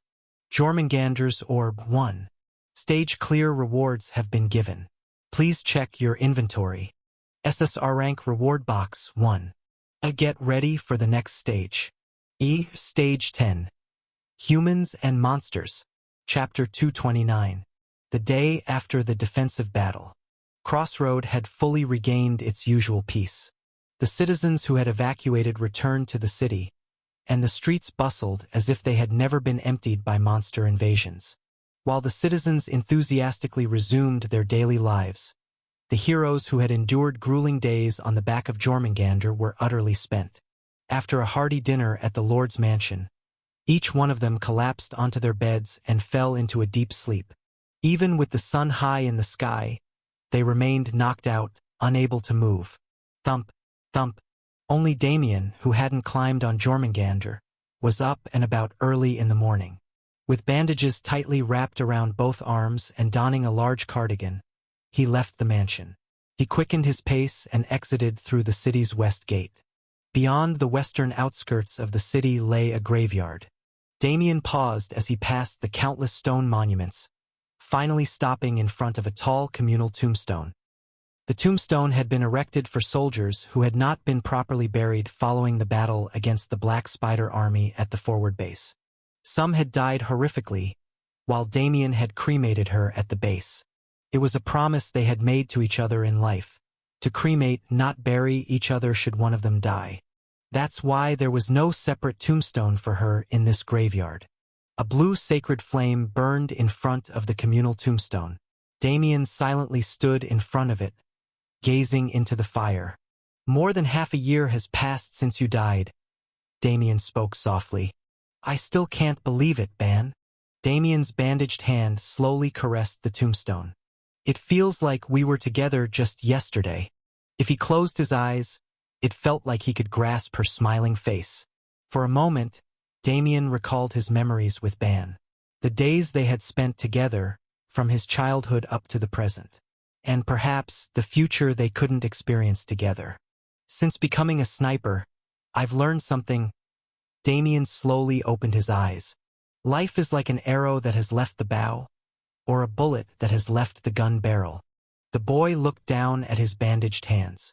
"Once the arrow is in the air, you can't go back to the moment before it was shot. No matter how much you want to turn back time, you can't. No matter how much you regret the past, or relive memories, You can't return to the moment before the trigger was pulled. Life has already been shot into the void. So I have to decide. A faint smile appeared at the corners of Damien's mouth. Where am I going to land? Damien looked back at the tombstone. Ban, I looked up to you. I wanted to be strong like you. Yes, I wanted to be you. That's why he had followed in her footsteps. Imitated her bravado, acted like a stronger version of himself. Hoping that by doing so, the current painful moments would pass. But he was wrong. He realized the futility of pretending to be her. Ban was strong not because she put on an act, but because she faced her life without running away. Remember when the orphanage director pressured us to become his son Willer? A faint smile hung on Damien's lips, gradually becoming clearer. You, Ban, never once tried to become Willer. You always wanted to live as yourself. Life is like an arrow that has left the bow. Admiring you, I tried to abandon myself and become you. Isn't that laughable? Either you're shot toward someone else's target, or you aim yourself toward your own future. An arrow must make a decision, and Damien made his choice. I won't chase after you anymore. There was no longer any hesitation on the boy's face. Because I am neither Willer nor Ban, but Damien. Not someone else's life, nor following someone you admire. By my own will, by my own beliefs, I will exist as me. He decided to live. Damien had made his choice. Even if it takes a long time, I promise to keep it. Not because of a promise with Ban, but entirely of his own will. Damien resolved to set off on an adventure to the ends of the world. So Ban, you too, be yourself. Damien slowly lifted his hand from the tombstone and stepped back. Stay beautiful within me. The graveyard was tranquil. The eternal flames quietly burned, and the dead remained in their silent slumber. However, at that moment, Damien felt as if he heard a girl's laughter tickling his ear. Come back. It must be an illusion, a hallucination, as if he had dreamt of spending a lifetime with her. Damien turned away from the tombstone. With a bandaged hand, he roughly wiped away the tears from his eyes. After smiling warmly with his reddened eyes, the boy began to walk toward the city, toward the lives target he had set for himself. Without faltering, straight ahead. Yuwug. I let out a zombie-like groan. Yu. Kiik. Gwa. All the heroes sitting around the table were making similar noises. The day after the defense battle, past noon, Ader forcibly woke us up, insisting we must have lunch, and herded us into the dining hall. We were all zombified because the fatigue from 3 days of continuous labor had not yet lifted. If it were up to me, I'd sleep for a week, but the damn aide said things like, "It's bad for your health," and shoved food into our mouths. This is what's bad for my health. Just let me sleep. Gwa. Whether the food was going into our mouths or our noses, or even oozing out, I didn't know. Somehow the meal was over. The heroes sluggishly crawled back into their guest rooms and passed out, and I, lacking the strength to return to my room, stayed at the dining table and barely sipped on some cold coffee. I'd already craved iced Americano while repelling Jormungandr, and now that I had some, I felt a bit revived. Ash. Just then, someone stood next to me and called my name. I lazily lifted my eyes to see who it was. Who dares to carelessly call the name of their lord? It was a woman with snow-white hair cascading down her back. Deprived of sunlight, her pale skin was just as fair as her hair. Eyes clear and blue as a lake, a well-defined nose, and slightly closed lips of a lighter shade. This was the first time I had ever encountered such an astonishing beauty-literal doll-like figure, as if not of this world. Yeah, she was extraordinarily beautiful, but who are you? I was taken aback because I had never seen this person before. I rubbed my eyes, thinking perhaps fatigue was playing tricks on my sight, but there was no mistake. This was someone I'd never met. What the hell? Who are you? How can you just waltz into my home and call out someone's name? Startled, I nearly knocked over my coffee cup. The woman frowned as if baffled. What are you talking about? It's me, nameless. Ah, only then did I realize who she was. She was nameless. a merchant NPC from Lake Kingdom. But she had changed so drastically. From tattered robes to guest attire and a wash, had completely transformed her appearance. "Weren't you the one who insisted I stay for a day?" Nameless grumbled. Right, that was true. She had initially planned to return home immediately, but I forced her to stay at my place for a day, thinking I should at least offer her a meal after all the hardships we went through together. Then I realized, this brat had entered through Jormungandr's mouth and exited from its rear. I told her she couldn't enter my home in that condition and ushered her into the mansion's bath. And apparently chaos ensued. The maids assigned to Nameless Bath screamed that water as dark as centuries-old filth was coming out. Nameless Bath took several hours, and she couldn't join us for dinner. Right after dinner, I, along with everyone else, practically passed out and went to sleep. So, this was the first time I was meeting her post-bath. "Wow, you look like a different person after a bath. You should have been doing that all along." I couldn't help but admire the rejuvenated Nameless. In other words, just how dirty had she been? Do all people in Lake Kingdom lack basic hygiene? I was somewhat disappointed deep down. The people of my kingdom are suffering in a hellish condition. How could I alone indulge in luxury? Nameless shrugged her shoulders. "No, luxury or not. You're supposed to maintain basic hygiene, you resident of this fantasy world. Just wash regularly. Anyway, I was thinking of heading back." Clean Nameless stretched her long neck and looked around. "Do you know where my stuff is? I can't see my clothes or my sword."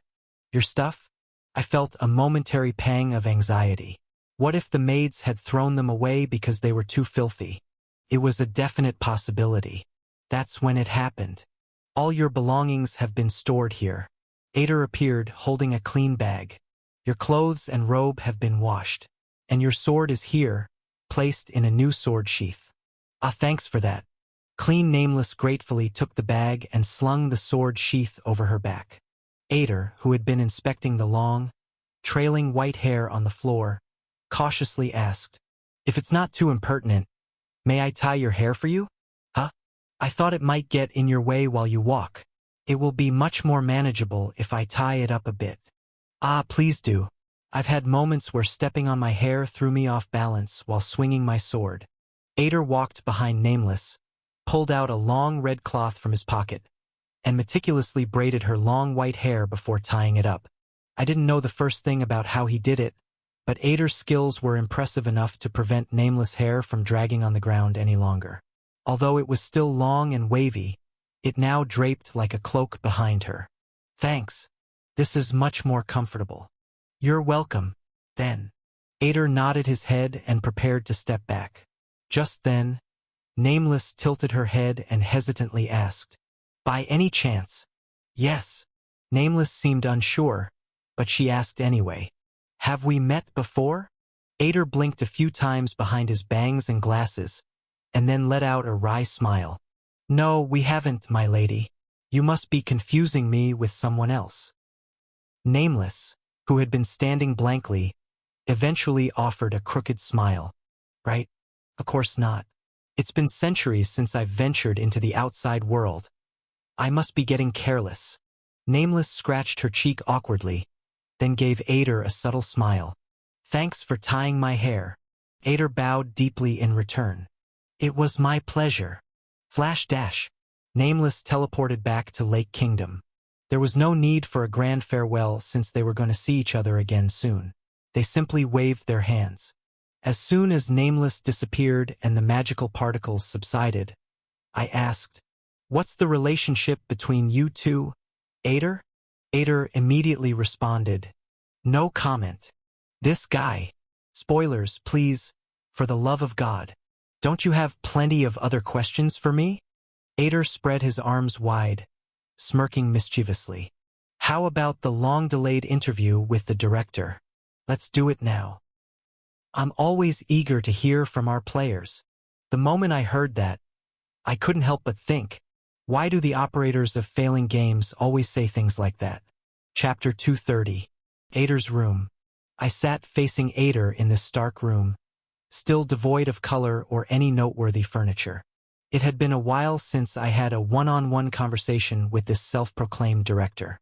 There are countless issues I want to bring up, but let's start with the most pressing matter first. I've noticed that an additional enemy legion invaded in this stage. Yes, I'm aware. It was the Werewolf Legion, wasn't it? It wasn't a dark event. There were no warnings, and they just barged in. I gritted my teeth. If this continues, it will be difficult to keep strategizing. At least we need to stick to the established game rules to continue playing, don't we? You're absolutely correct. This was a blatant violation of the game rules. Ader nodded his head. That's why a penalty will be applied to the Monster Legion in the next stage. You'll find it easier next time. Listening to Ader's response, I clenched my fist tightly. I have a fundamental question. I glared intently at Ader. What is a player? Why are we battling monsters in the form of a game? So, the Monster Legion gets penalized in the next round because they broke the rules? Does that mean they've also agreed to these rules? What exactly governs how this game works? Suddenly, I recalled the words I had heard from the Emperor in the imperial capital. A being on another level, discussing the fate of the world, commanding the lives of others through words, directly fighting for the world's hegemony. Those who are qualified to play chess themselves. That is what a player is. To put it more simply, you could also call them a ruler. The Emperor's definition of a player was slightly different from what I had always thought. Not simply someone who plays a game, but someone who holds and debates the destiny of the world. Could this game that this so-called director is making me participate in be a concept stemming from the same context? On the chessboard named the world, numerous players are playing chess called war. Ader slowly began. And here in this monster frontline, we are unfolding the match according to our local rules. Local rules? The Nightmare Demon King who has occupied the Lake Kingdom, and the human commanders who are guarding humanity's last defense line. Ader started arranging the chess pieces that were on the desk. Under mutually agreed upon rules, they keep attacking and defending. Whichever side conquers the other's base first and kills the other's king is the victor in this defense game. Thud, thud, thud. The chess pieces were meticulously placed. Pawn, knight, rook, bishop, queen. This is in accordance with the pact made between the Demon King and the human commanders, and will continue until one side is completely annihilated. Thud. Lastly, he placed the king on its spot. Having finished arranging the chess pieces, Ader slowly pulled his hand away from the board. I am the director who established these rules, and am here to oversee the direction of the game. Who made the pact to play the game with that Demon King? Ader stared at me in silence. Stunned, I pointed to myself. You can't mean... I did? Technically, it's the third prince, Ash. I let out a silent scream. Damn it, Ash. Again? You're the root of all evil. The center of this chaotic, convoluted mess. The Demon King agreed to the rules, and both players have taken their seats at the game table, Ader said, offering a bitter smile. However, due to various reasons, Prince Ash couldn't continue with the match, so he needed to find a proxy. That would be me, wouldn't it? Correct. Retro Addict. It felt like a recurring story, but there was one new significant point. My opponent, my match partner, the Demon King who controlled all nightmares, was also a player. And like any human, he was playing by the rules, as if it was some light-hearted game. While we were struggling, he casually threw his army into the battlefield one by one. Anyway, I got it. What's next? There was much to discuss. First, complaints about the achievement shop. The achievement shop barely offered any in-game items to assist gameplay. It mostly provided system conveniences, so I had barely used it. Ader sought my understanding, saying they were preparing for an update, essentially remodeling the shop. We talked about various other things as well. My lord, I am the director of this game, not the referee, Ader said, promising maximum assistance. I clearly wish for your victory. Even if I can't provide direct help, I intend to make things as convenient as possible for you. I share a fate with you, my lord. Please do not forget this. At that moment, I remembered something my second brother, Fernandez, had said back in the imperial capital. Oh, and Ader, who is at the southern front as your adjutant. Don't trust that immortal too much. He's a scam artist. I glanced at Ader, who was smiling awkwardly behind his oval glasses. Immortal and a scam artist? I'm missing something about this guy. I decided to investigate further later. Our one-on-one meeting concluded. Although it felt like we hadn't discussed much, several hours had already passed. It was already late afternoon, nearing evening. As I left Ader's room, I asked abruptly, "So what's your relationship with Nameless?" But Ader remained guarded until the end. "No comment," he said. "Stubborn till the last, huh? All right, just answer this then. Does Nameless have anything to do with the true ending conditions?" I'll only say, not entirely unrelated. Ader grinned, giving a vague response. So that means she's related. I let out a snort. In the end, nothing changed. Whether they're hostile players or whatever, I beat the crap out of the Demon King's minions and wipe out the monsters. In doing so, I protect the people within my reach. As always, I keep doing what I've been doing, step by step towards the clear. Sitting in the Lord's office, I sipped my coffee while looking at the system window in front of me. This is what popped up on the system window. Rank Promotion Quest. Target: Damien N. This character possesses abilities beyond his current rank and is eligible for promotion. Upon promotion, the character's stats and skills may change. A special consumable item is needed for promotion. Expand list. Would you like to proceed with the promotion? Rank promotion. It means that Damien, who is currently N rank, could get a rank increase. First of all, it was ridiculous that Damien was N rank to begin with. Although he should be around N rank as a healer, he is a possessor of Farsight, one of the most broken abilities in this damn game. The problem is, this is the first time I'm seeing this promotion thing. A character's rank changing? I've never seen or heard of such a thing. At least not in the 742 times I've played. The system says stats and skills might change, but I have no idea what that could lead to. I want to think it will be a positive change, but this godforsaken game is full of traps, so I can't be sure. I still have to do it. It might sound a bit cruel, but the likelihood of N-rank stats and skill sets getting worse is 0. The real concern is if something incompatible with the current Damien appears. Anyway, I will proceed, but what's the special consumable item for promotion? I expand the list and look. An item name immediately catches my eye. All kinds of Orb of Ascension. Talk about fitting the bill, geez. I took out Jormungandr's Orb of Ascension from my inventory. It's the item Jormungandr spat out before it vanished. Jormungandr's Orb of Ascension.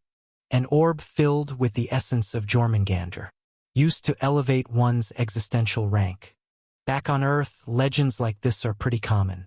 When a serpent or a similar creature trains to become a dragon, its concentrated power forms this orb, the Orb of Ascension. Having just one orb allows the creature to ascend into a dragon, but if it gets greedy and collects more, it can never become a dragon. At least that's how the legends go. Was Jormungandr, who looked like a serpent, actually an aspiring dragon? Serpent or worm, whatever it is, it's just perfect that he left behind the exact item I needed. Damien was currently at my estate. I summoned him to the office. "You called, Your Highness?" As soon as Damien entered my room, I raised my hand and yelled, "Stop! Stand right there, Damien." "Yes. Right in front of that full-length mirror." Okay." Baffled, Damien hesitantly stood at the entrance of the room, right in front of where the full-length mirror was placed. "Good. Just look at your reflection in the mirror." Damien seemed puzzled but nonetheless stood, looking at his own reflection in the mirror. This is a monumental rank-up scene. Gotta witness it in all its glory from every angle. Without hesitation, I used the Orb of Ascension item and completed Damien's rank-up quest. Rank-up quest successful. Whoosh dash. A gray aura spread out from Damien's back. It was the color of an N-grade. Roar. Right after that, the color began to change. I swallowed hard, my throat dry. What's going to happen to our Damien's rank? SR? Or could it be SSR? Blue? Purple? No, just give me gold. Please. Oh Almighty. I'm trusting in you. As I clasped my hands and prayed, Damien seemed to sense something as well. He looked down at his own body, his eyes widening in surprise. And then, flash. It was neither blue, nor purple, nor gold. A bright, translucent light poured out from Damien's back. My eyes widened in disbelief. Huh? What rank color is that? Then its identity was soon revealed. Ding! Hero character Damien will have a rank change. Damien, N, Damien, EX. Ah! I stood there, mouth agape. EX rank? As in exceptional? I didn't see this coming. Shortly after, a flood of messages filled my system window. Hero character Damien, EX, will have a job change. Hero character Damien, EX, will have skill changes. Hero character Damien, EX, will have stat changes. Hero character Damien, EX. Hero character Damien, EX.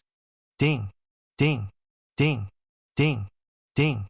As I stood there gaping at the screen overflowing with notifications, Damien looked at me with a distressed face and asked, Your Highness, something feels weird. Did I do something wrong? Chapter 231. Your Highness, something feels off. Did I do something wrong? At Damien's question, I grinned teasingly. Did you do something wrong? Well, there was a great sin, indeed. The sin of being too awesome, you cheat character.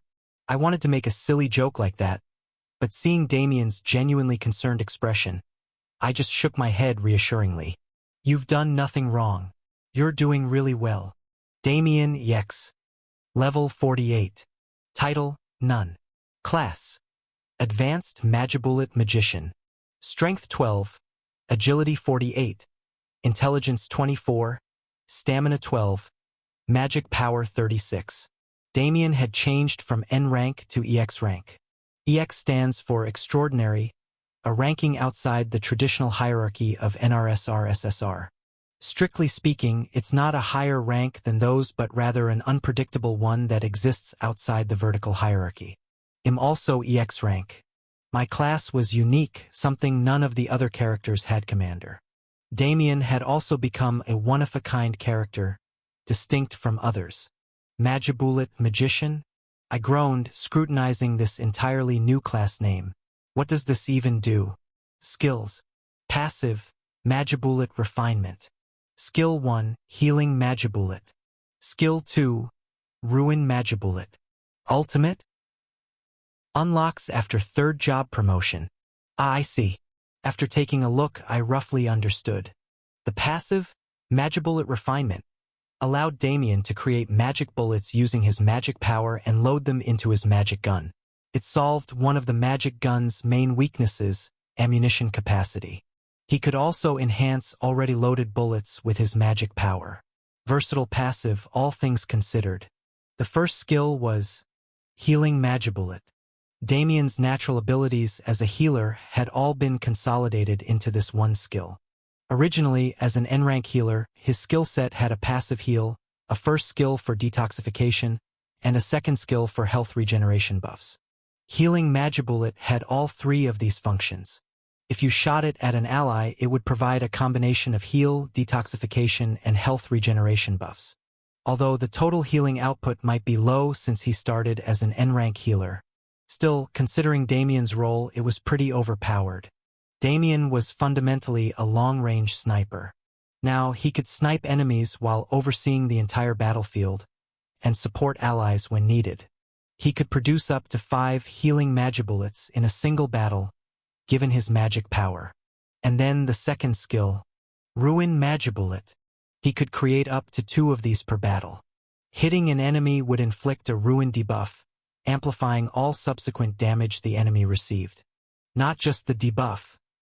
The bullet itself was also incredibly potent. Clap, clap, clap.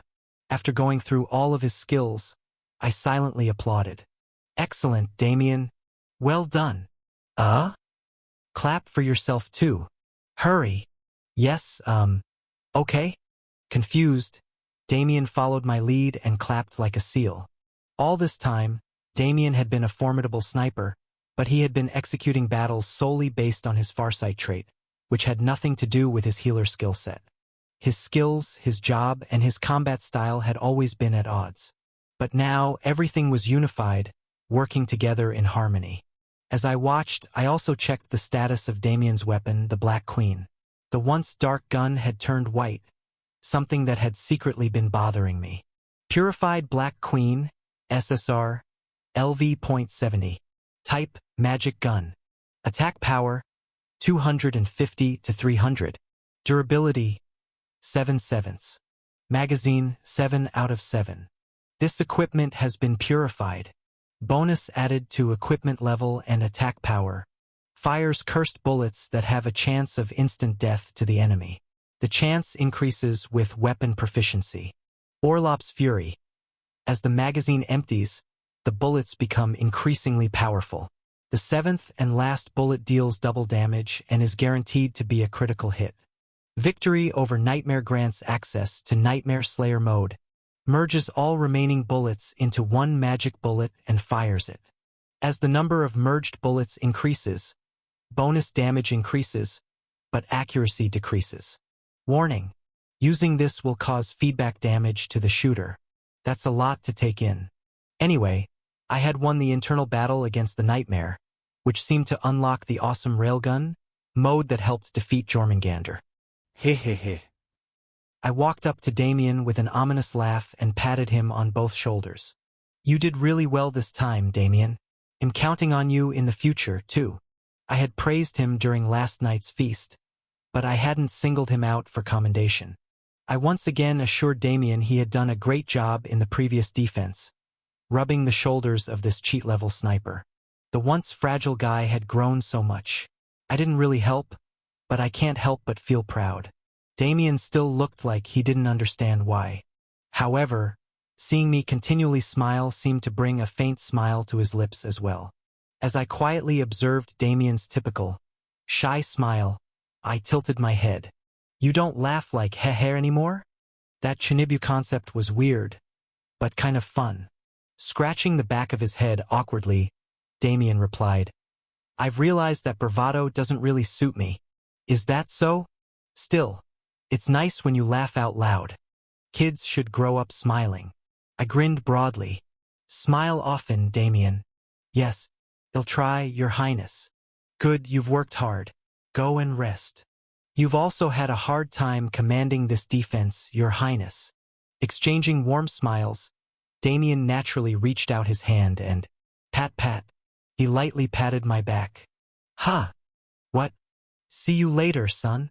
And he suddenly switched to informal speech. What? I was too startled to react immediately and just blinked. Huh? What's he doing? No, what did he just call me? Gasp. A moment too late, Damien realized the gravity of what he had just said, his face draining of color. In a hurried flurry of hand movements, he began to explain himself. No, Your Highness. This might sound strange, but what he said next did indeed sound strange. In my dream, you appeared as my son. ? Ever since I had that dream, I can't help but feel that you're like my son. So, without thinking, haha? Son? Me? Your son? What the hell is he talking about? What are you yammering about? Saying I'm your son when you're still wet behind the ears, huh? As I yelled, Damien covered his face with both hands, spat out something that sounded like I'm sorry, and dashed out of the room. So I was Damien's son? Does that mean Damien was my father? I yelled at Damien, who was running away, encapsulating all my incredulity in my voice. What kind of screwed-up dream did you have, you idiot? At the same time, deep within the Lake Kingdom, a towering skyscraper enveloped by perpetual fog stood here. King's Castle, the last dungeon of the Lake Kingdom, where the Demon King resides. Thud. A massive werewolf with silvery red fur approached the entrance, where sticky darkness oozed like mud. Ranked 9th among the Nightmare Legion commanders. The commander of the Werewolf Legion, Lunard. Commander Lunard. What brings you here? The demon guards posted on both sides of the entrance inquired in a solemn tone. Lunard's wide mouth flashed his fangs in a sinister grin. The Demon King has summoned me for punishment. Lunard spoke calmly. He said I broke the rules he established and will mete out a severe punishment. So, I ran all the way here in joy. Now open the gate, guards. I must pay my respects to my king. But Lunard, why are you? The demon guards slowly advanced their spears. Not retracting your claws? At the end of Lunard's thick and long fingers, blood-red claws glinted menacingly. In any way one looked at it, Lunard was in a combative stance. You damn idiots! Do you need to ask? The werewolf's silvery red mane bristled like spikes. Whoosh! Whoosh! His massive, muscular frame swelled even more, magnifying the already gigantic werewolf's size twofold. A savage light exploded from his crimson eyes. With a ferocious roar, Lunard shot forward like a cannonball. I came here for a good fight after all. Bang! Bang! Boom! Lunard charged without hesitation. Stop him! We must hold him back here. The demon guards, personal guards of the Demon King, gathered in dozens and hundreds to block his path. Yet they were no more than paper dolls before the Werewolf King's claws. Slash, rip, tear. Their weapons were sliced, and their armor shredded. From the entrance to the long corridor of the king's castle, blood splattered in torrents. Bathing in the blood and flesh of his Nightmare Legion brethren, Lunard couldn't stop laughing. Come at me more viciously. Show me more brutality. Are you even worthy of being called the elite guards of the King of Kings? As he broke through the final line of defense in a hallway littered with corpses, a spacious hall unfolded before him. The royal audience chamber. This was where the subjects paid their respects to the king. On the elevated platform there were 3 jade thrones. 2 on the sides were completely destroyed and empty, and on the untouched throne in the center sat a figure, indistinct like a shadow. Wearing a radiant golden crown, he stared intently at a chessboard beside his throne. He was the one who had resurrected the monsters of Lake Kingdom, the leader of all the nightmarish legions, the King of Kings as hailed by monstrous lords. The Demon King. Blood-spattered Lunard stepped into the royal audience chamber, and only then did the king turn his head to look at the werewolf. Lunard, my loyal hound. Even though one of his commanders had committed what could only be called treason, the king looked down at the werewolf without showing a shred of disturbance. What delightful mischief brings you here? It seemed that your majesty was bored lately, so I took the liberty of rushing here to provide some entertainment. Swoosh dash. Claws grew longer at the tips of Lunard's fingers, extending like curved blades. With 10 blade-like claws pointed forward, Lunard grinned. Let us not question whether this is right or wrong, and just have a match. The king's jaw shifted sideways. Observing the shadowy king's neck, Lunard licked his lips. I've always wanted to take a bite out of that illusory neck of yours.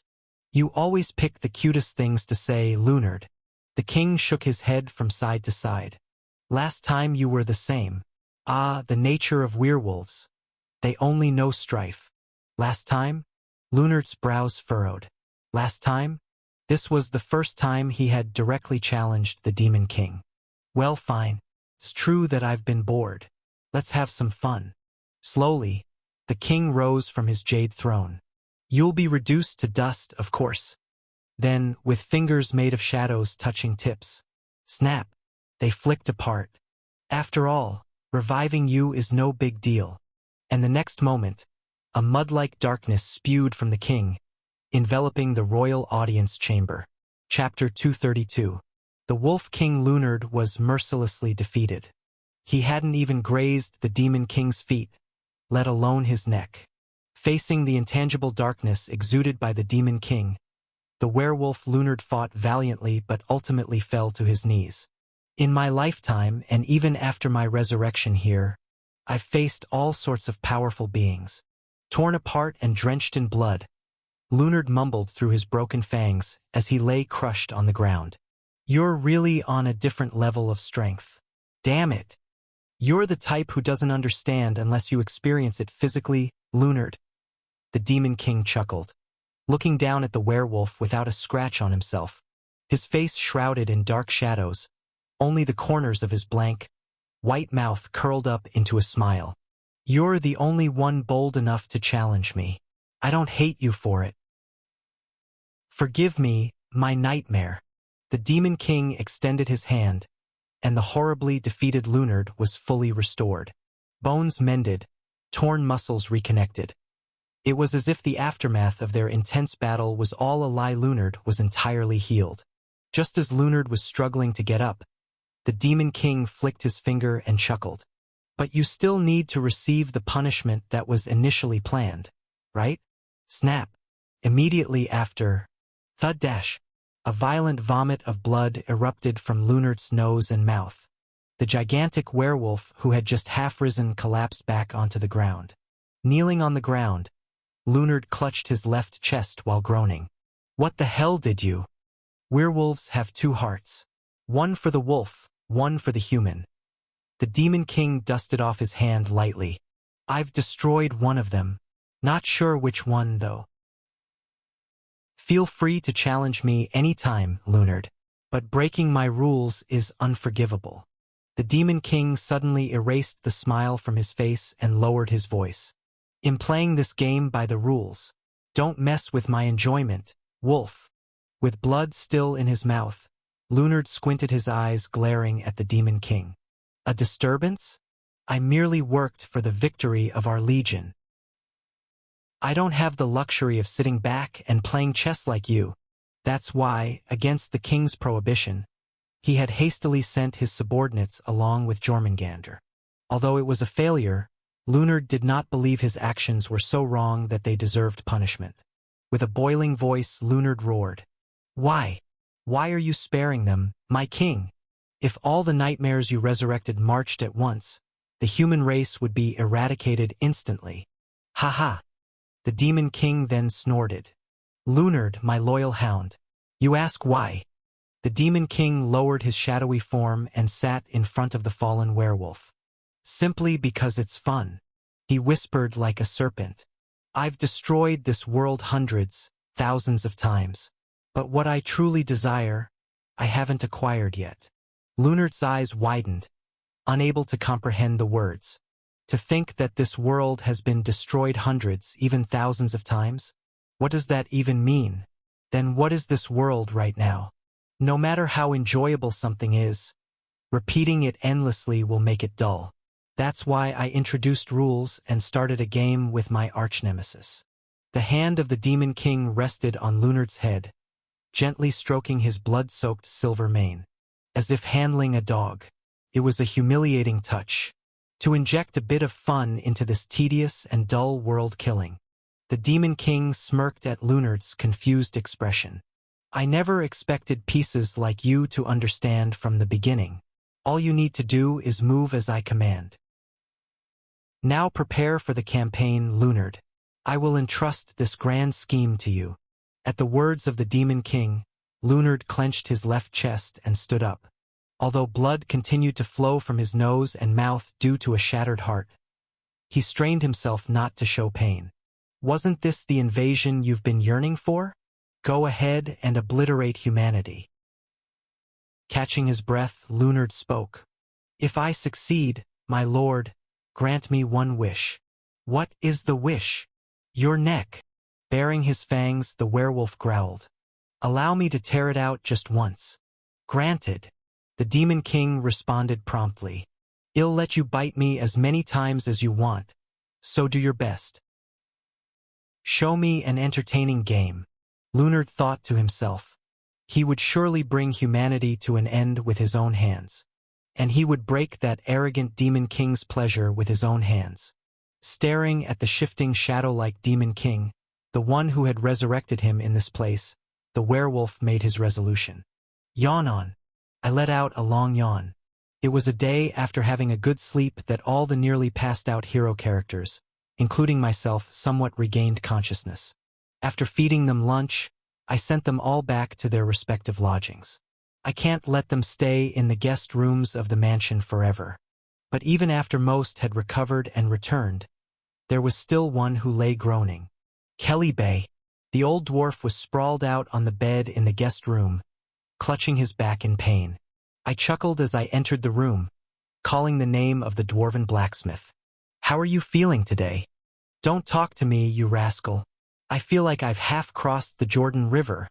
"Don't be so dramatic."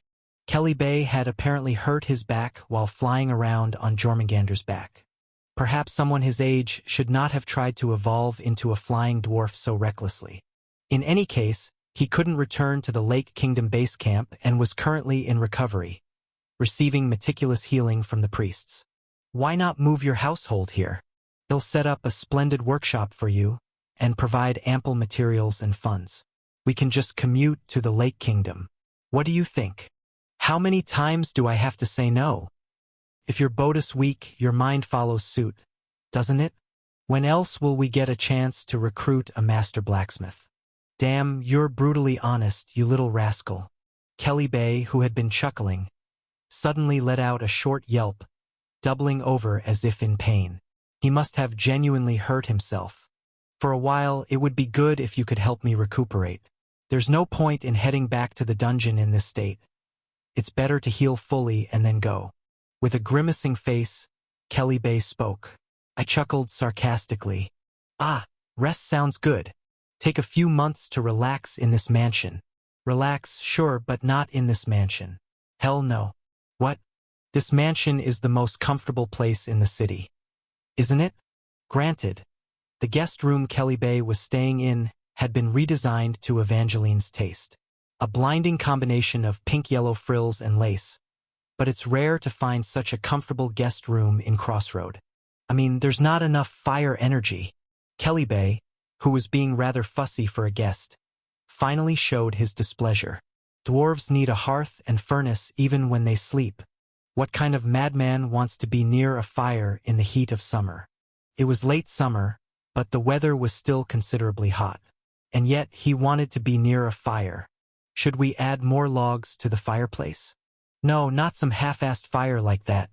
Only then did Kelly Bay clarify his demands. "Let me stay in the city's largest smithy, the one with the biggest fire." And so, Kelly Bay was delivered, bed and all, next to the largest furnace in the Crossroads smithy. When initially asked to lend the largest furnace, the head of the Blacksmiths Guild was dumbfounded and tried to decline. But when he learned that an elder dwarf blacksmith would be using it, he almost prostrated himself, begging me to bring him there. An elder dwarf blacksmith.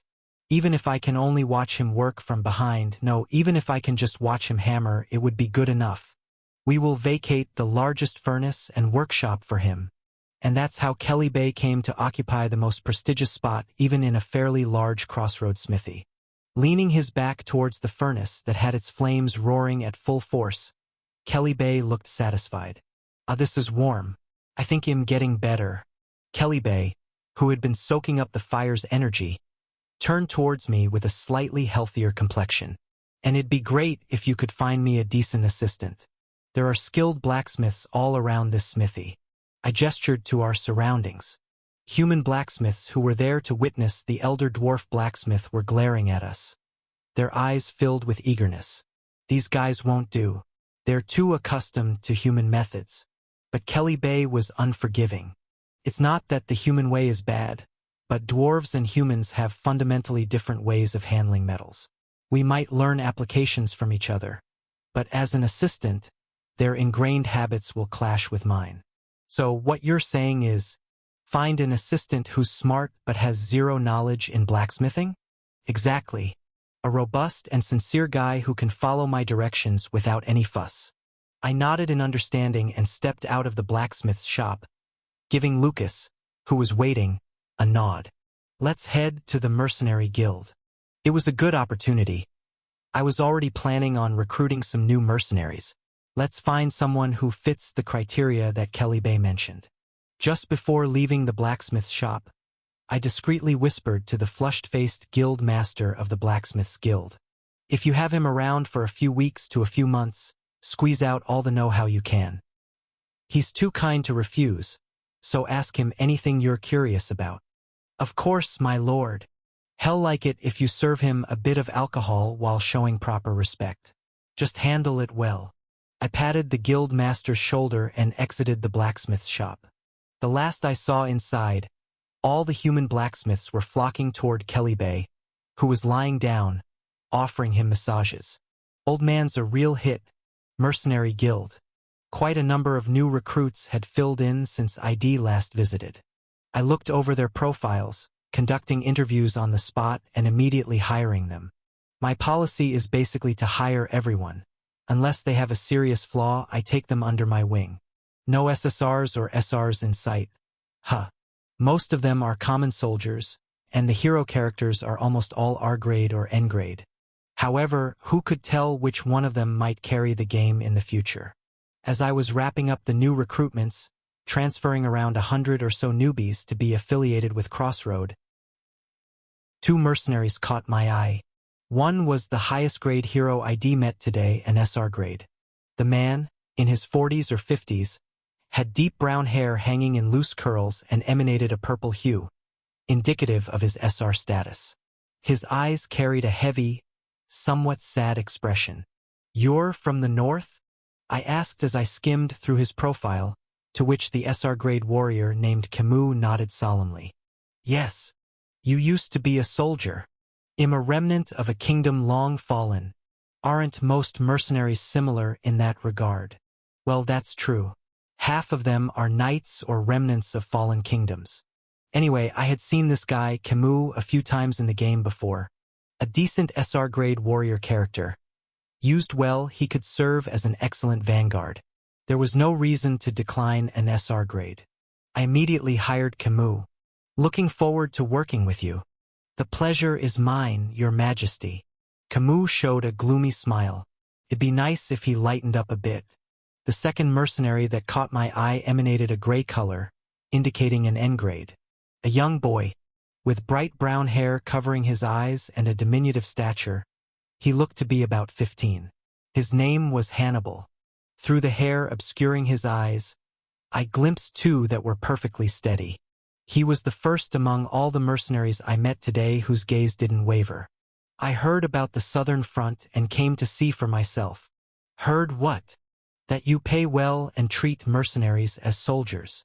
Hannibal spoke in a youthful voice, still unbroken by puberty. "Please use me. You won't regret it. I'm sorry, but you're too young to be sent to the front lines." In the Southern Front, soldiers had to be at least 16 years old. Considering I find even 16 to be incredibly young, there was no way I could send this 15-year-old kid into battle. "Then let me do odd jobs or something. I'll do whatever you ask.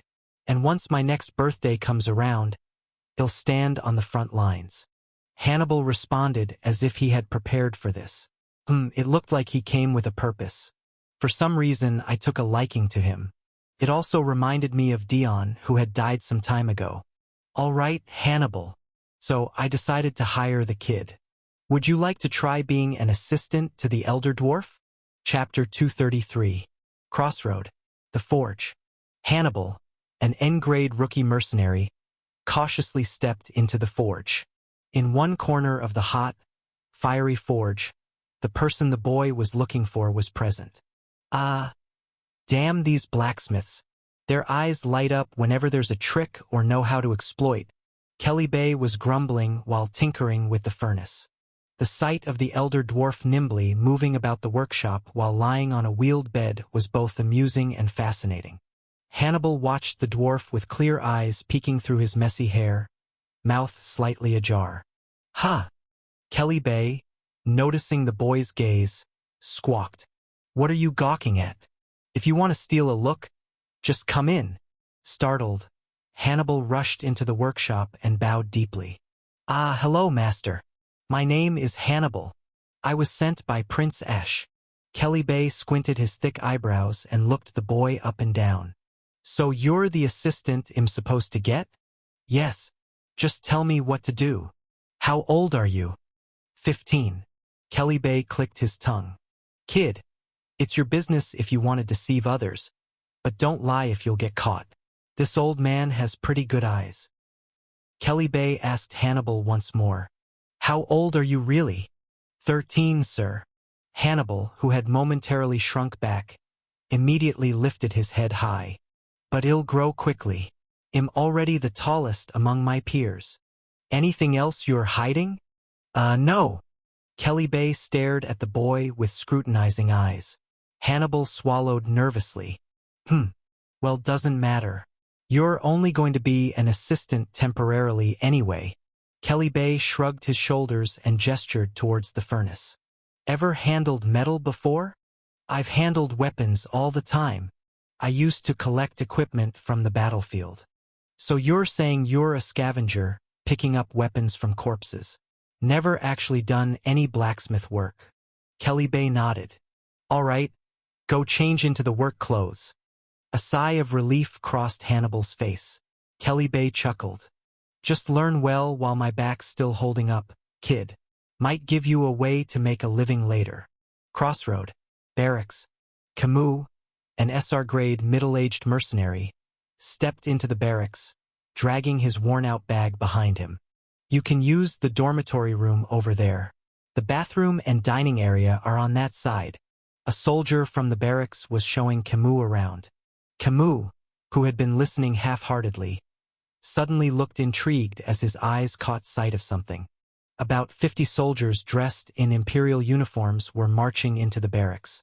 These were reinforcements sent from the imperial capital. Among them were Reyna and her magician party members. Camus gestured toward them and asked, Who are those people? Ah, they are a magical corps dispatched from the imperial family. The guiding soldier explained with a smile. They've been really helpful in the defensive battles. They'll be returning to the capital after the next defensive fight. It's quite unfortunate. Indeed, so it is. The soldier looked puzzled at Camus, who slowly nodded his head. Do you have some business with those people? I recognized some faces. Thought I should greet them later. Camus offered a faint smile, adjusted his bag, and walked toward the lodging he had been assigned.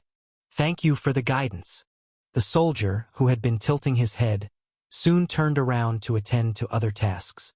There were many newly recruited mercenaries, and a lot to guide. Reuniting in this backwater of the south, Camus' eyes grew cold as he walked towards his lodging. The world really is small. Inside the carriage on my way back from the mercenary guild after finishing a hiring process, I was lost in thought, staring at the system window. Stage 10. Time until the start, 28 days. Stage 10 is a boss stage.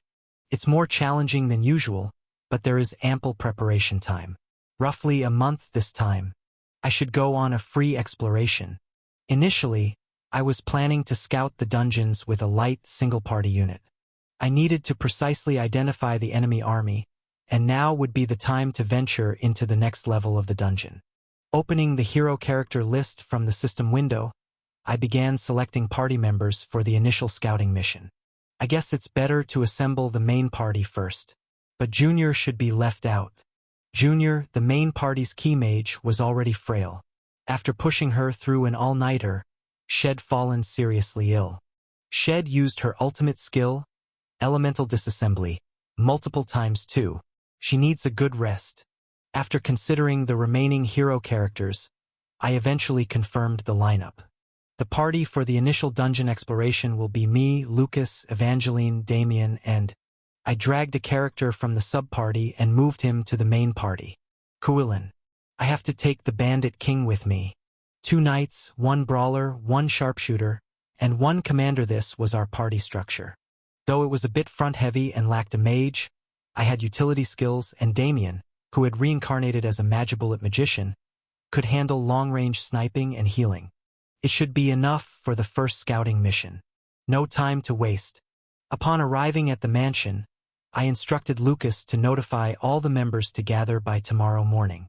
Lord, it hasn't been many days since the last defense battle. Are you sure it's not too much? Lucas asked, concern filling his voice, but I slapped my chest and grinned. I'm sturdier than I look. I've fully recovered. So don't worry and call the party members by tomorrow morning. However, there was something I hadn't considered. Not all hero characters are as sturdy as I am. Could we maybe rest a few more days before setting out? With a pale face and a trembling body, Kulin asked. He seemed to have overexerted himself during the last defense battle and was now feeling the backlash. Come to think of it, his stamina stat was only 5. Such a fragile body. What a waste of all those muscles. Wrapped up like a burrito in a blanket despite being over 6 feet tall, what a sight. Kulin sat huddled in a corner of the backyard, shivering from the cold. It was a pitiable sight indeed. Yet, unexpectedly, there was another who wasn't faring well. Cough, cough, cough, cough. Dripping snot from her tiny nose and with a wet towel wrapped around her forehead. It was Evangeline. Did you catch a cold or something? No, absolutely not. I'm perfectly fine, see? Cough, cough. Evangeline, who had been sniffling, cleared her nose loudly into a handkerchief and then spoke in a somewhat clearer voice. I'm in tip-top shape. You seem to have your priorities mixed up. So, who's our opponent today, Senior? Look at me when you talk. Look at me. I'm always looking at you, Senior. Evangeline sarcastically gestured toward a fountain statue in the garden. No, I didn't mean that one. Have you lost your eyesight too? Evangeline, her face flushed as though she had a fever, approached the statue and started caressing its face. Hee hee. Senior. Your face looks even clearer and whiter today? Well, the statue is made of marble, so I guess so. When did you grow your hair this long? That's not hair. It's a mane. Oh my, you even have such splendid wings. I should have known. What image of me do you have inside your head? For the record, the garden statue was of a Pegasus, a winged horse. Laughing softly, Evangeline clambered onto the statue. All right, Senior. Let's go. To our paradise. We're not going, I said. Even worse. Instead of her shield, Evangeline had a large dining tray strapped to her left arm, and in her right hand, she held a broom instead of a lance. She's really lost it. Ignoring Evangeline, who was cackling atop the Pegasus statue, I looked around at the rest of the team. Lucas, Damien, how are you guys doing? I assure you, my lord, I am not like those weaklings. With a sardonic smile on his friendly face, Lucas pulled out a blue crystal orb and shone it towards Evangeline. I tilted my head. What's that? It's a recording crystal.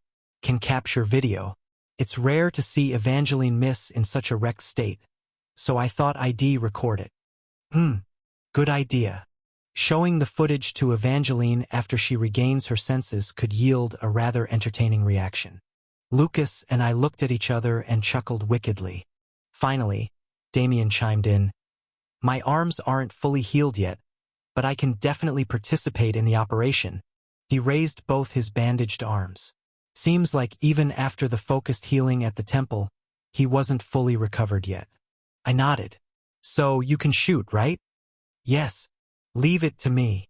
All right, stand by for now. Father. Foof. As I called out nonchalantly, Damien snorted loudly. Lucas, who was listening on the side, furrowed his brows as he looked at me. Father? What do you mean by that, my lord? Ah, it's nothing. Damien had a dream where I was his son. So, I occasionally call him that for fun.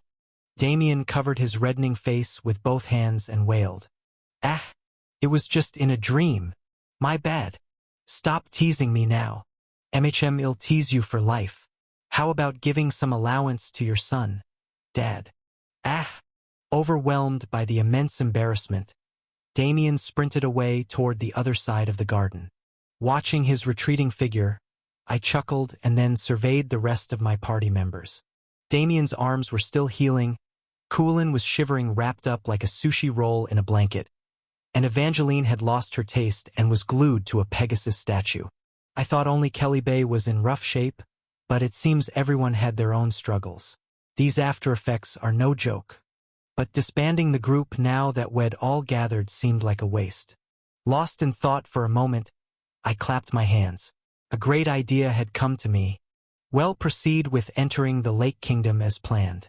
However, today we're not exploring the dungeon but other facilities within Lake Kingdom. Other facilities, you say? Exactly. Lucas looked puzzled, so I explained with a grin. The depths of the Lake Kingdom's dungeon, starting from level 6, are nicknamed Demon Realm. The dungeon's difficulty and the strength of the monsters dramatically increase from there. Lucas listened with a tense expression. That's why, between levels 5 and 6, there's a facility where the party can take a break. Just resting there replenishes stamina and magic power, and you get various minor buffs.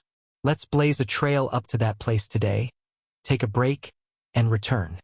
While enthusiastically pitching the idea as if I were a snake oil salesman, I revealed the name of the facility. It's called the Dungeon Spa. In other words, it's a hot spring facility that the people of the Lake Kingdom used. Chapter 234. So, the goal for today was Dungeon Spa exploration. It was a hidden hot spring facility in the depths of Lake Kingdom's Zone 5. For a moment, I thought about taking all the weary heroes from the last battle to relax and rejuvenate in the hot springs.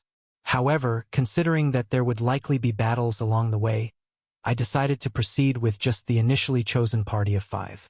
Strictly speaking, that hot spring facility is a part of Zone 5's dungeon, Lake Kingdom Dungeon, Base Camp. Today, the place was completely empty with no NPCs in sight. Before setting out on the exploration, I did some final preparations and briefly briefed my party members.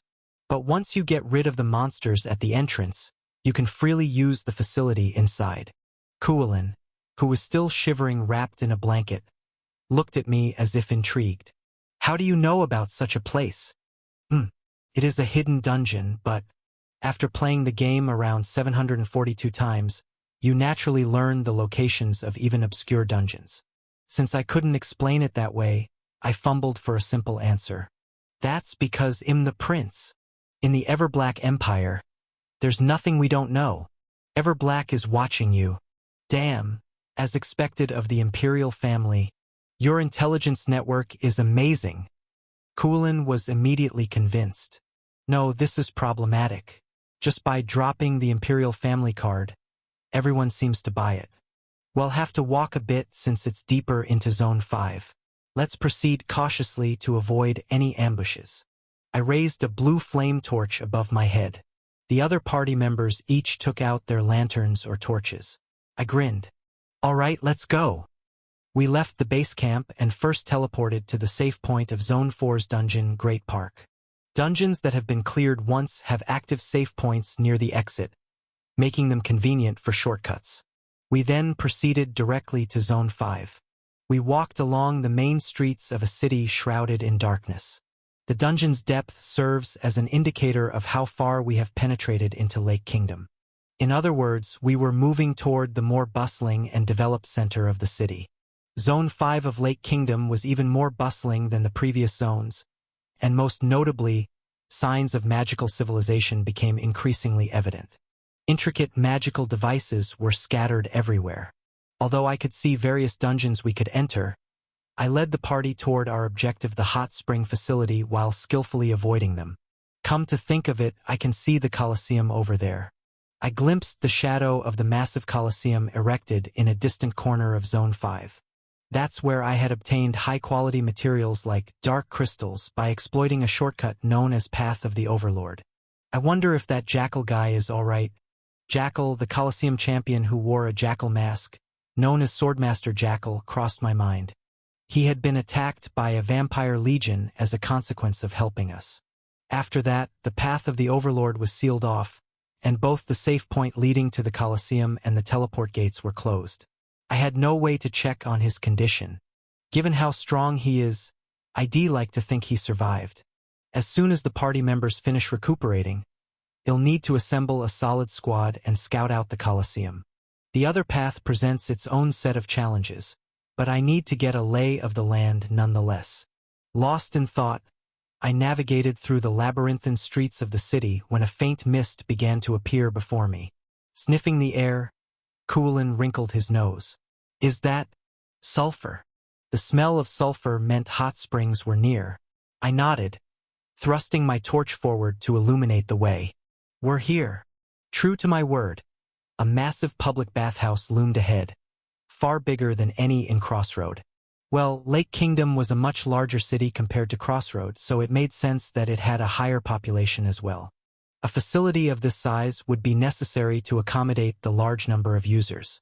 However, in keeping with the eerie, dark atmosphere of the city, not a soul was in sight. The entrance to the modern, expansive spa stood wide open, shrouded in darkness, emitting only a pale mist. It's the same everywhere in this city. Evangeline, who had been closely following me, muttered. It's creepy here too. But it's warm.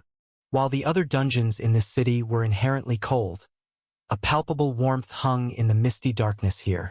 I deeply inhaled the sulfur-infused aroma of the hot springs.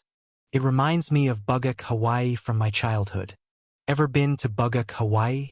It was a hot spring resort located in Changneung County, South Gyeongsang Province, South Korea. Back when I was young, it was one of the largest water parks in Korea. We'd go there as a family when my parents were on good terms.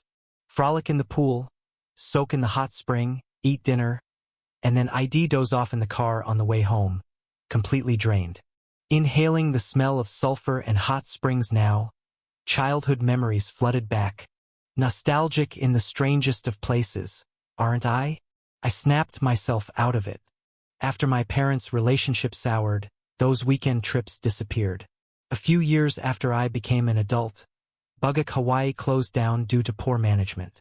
I haven't been anywhere near a hot spring since. Never thought I'd wind up in another world, in another body. Enough reminiscing. Shaking my head, I signaled to my party members and led the way into the hot spring facility. Ding! Familiar dungeon information popped up in my sight. Section 5. Hot Spring Facility. Clear progress. Normal room 0/1. Treasure chests acquired. None. It's classified as a dungeon, hence the notification. But as you can see, no treasure chests and only one normal room. We can use the hot springs as soon as we take down the monsters guarding the entrance. Alright, what monsters are we up against this season? I had my suspicions, but I shone my light into the facility entrance anyway. Grorower. Unsurprisingly, the monsters that had interrupted us during the Jormungandr battle reappeared. I clicked my tongue. Of course, werewolves. Hot Spring Facility Room 1. Eliminate the enemies. LV.30 brown werewolves. 10 units. 10 or so werewolves popped out from various spots near the entrance of the facility. They bared their teeth and claws, growling as if they'd been waiting for this moment. However, these were foes we had faced before, and under much worse circumstances at that. My party members readied their equipment for battle. Lucas and Damien were obvious choices, but even Coolin and Evangeline, who weren't in the best condition, steeled their faces and pulled out their weapons. It probably wasn't necessary, but I took out my staff, Maestro, and lightly tapped each party member's shoulder. A random buff was applied to everyone. Alright, let's crush them easily and head to a nice, warm rest. As I shouted, the werewolves charged at us, pounding the ground. My party members swung their weapons in response. These werewolves were much stronger than the ones we'd faced in Stage 9. Well, that made sense. Back then, their abilities had been diminished due to the penalties for interrupting us. But our current situation was better than before. At least we weren't fighting while running on a giant serpent, chasing time-limited part destruction missions. After easily grinding the werewolf scum into pulp, a dungeon clear message appeared. Section 5. Hot Spring Facility. Clearance progress. Normal room 1/1. Clearance bonus. 1 hot spring facility ticket acquired. Ding. When I used the ticket, magical lighting illuminated the dark corners of the hot spring facility. The magic mechanisms all around the facility started operating, and 3 doors opened wide at the entrance. They led to the men's bath, women's bath, and rest area. Wow! What is this magic? Is it all automatic? seeing the remnants of a magical civilization move on their own. My party members stood agape. I grinned and gestured for them to follow. The facility should be similar to the public baths in Crossroad. Let's go refresh ourselves. Our current party consisted of 4 men, including myself and Evangeline. I was slightly worried about Evangeline. She was sick, and wouldn't it be dangerous if she fainted alone in the hot spring? Are you okay bathing alone, Evangeline? However, Evangeline covered her mouth with her hand and gave me a sly smile. What's she up to? Oh, my senior. You aren't planning to come in with me under the guise of concern, are you? What are you talking about? Are you out of your mind? She seemed more disturbed than before. Hee hee. They'll show off this Evangeline Cross sexy dynamite hot body next time we go to the beach. Hold on till then. I wasn't sure what nonsense this little girl was spouting, but I figured I'd give her a pass since she wasn't feeling well. Speaking of the beach, summer was almost over and I hadn't gotten to swim even once. I wasn't sure if there were any swimming spots around Crossroad. Maybe I should look into it next year. How much fun it would be to take a few days off and relax without worrying about monsters. With those thoughts in mind, I quickly pushed Evangeline into the women's bath. Submerge yourself in the hot spring and regain your senses, Junior. See you in a bit then. Cough cack. Evangeline disappeared into the women's bath with a dramatic cough. I looked around at the remaining party members and shrugged my shoulders. Let's take this time to bond by scrubbing each other's backs. It's an old tradition where men become fast friends by scrubbing each other's backs in the bath. This place might not have that specific culture, but hey. Just as I was about to head into the men's bath with the party, I noticed Coolin's expression harden. What's the matter, Coolin? Don't like baths? It's not the baths that are the problem. Coolin slowly squatted next to the fallen werewolf. This is strange. It does feel oddly familiar. Studying the corpse of the monster that seemed like a bipedal wolf, Coolin swallowed hard. I don't know why this feels so familiar, but these werewolves, they seem strangely recognizable. Now that I thought about it, when we encountered these werewolf guys on top of Jormungandr, Coolin had said the same thing, that they felt familiar. Werewolves are also called lycanthropes, and Coolin has the blood of the werbeasts mixed in him. Werewolves, werbeasts, is there some common denominator? Their names seem somewhat similar. As I was tilting my head in thought, I turned to Lucas and asked, "Do you also find these wolves oddly familiar?" Lucas had a history of recklessly using his beast transformation skill, stepping into the realm of a beast half-dog or half-wolf or something. Although he's more stable now, his beast transformation levels are still significantly higher than an average person's, which means he also resides somewhere between humanity and beastliness, much like these werewolves. I can't say they feel familiar. Lucas scanned the dead werewolves with cold eyes. But I do feel a stronger hostility toward them than other monsters. I don't know why. You feel more hostile? I stroked my chin, deep in thought. Could this be some form of interspecies animosity or something? Screw it, who knows? Giving up on the dilemma, I pulled out something from my bag. Let's quickly wash up and eat this. It was grilled eggs and cold beverages. I had asked the chef to prepare these as soon as we decided to come to the hot spring. I didn't get to eat enough the last time we were at the bath, so this time I brought plenty. Upon seeing the food, the eyes of all the party members lit up at once. Coolin nearly drooled but managed to swallow it back. These ravenous fellows. Chapter 235. I learned a fact I hadn't known before. We always used the public bathhouse in Crossroad after every battle. We had to wash off the monster blood and dirt from our bodies. Except for me, all the mercenaries took a bath at the public bathhouse every time a defensive battle ended. During this process, both male and female mercenaries had become quite close. So, this hot spring event wasn't a big deal for the party members. They even told me that they had visited the public bathhouse together just the day before. Why wasn't I invited? I exclaimed, visibly upset. Was this some kind of office ostracism? Is that what this was? You all became closer without me? This prince getting a bit lonely here. Sir, you have a private bath in your mansion. While the public bathhouse isn't poor quality, it's crowded and noisy. Lucas spoke, and Damien awkwardly added, also, Your Highness has been in the imperial capital for some time recently.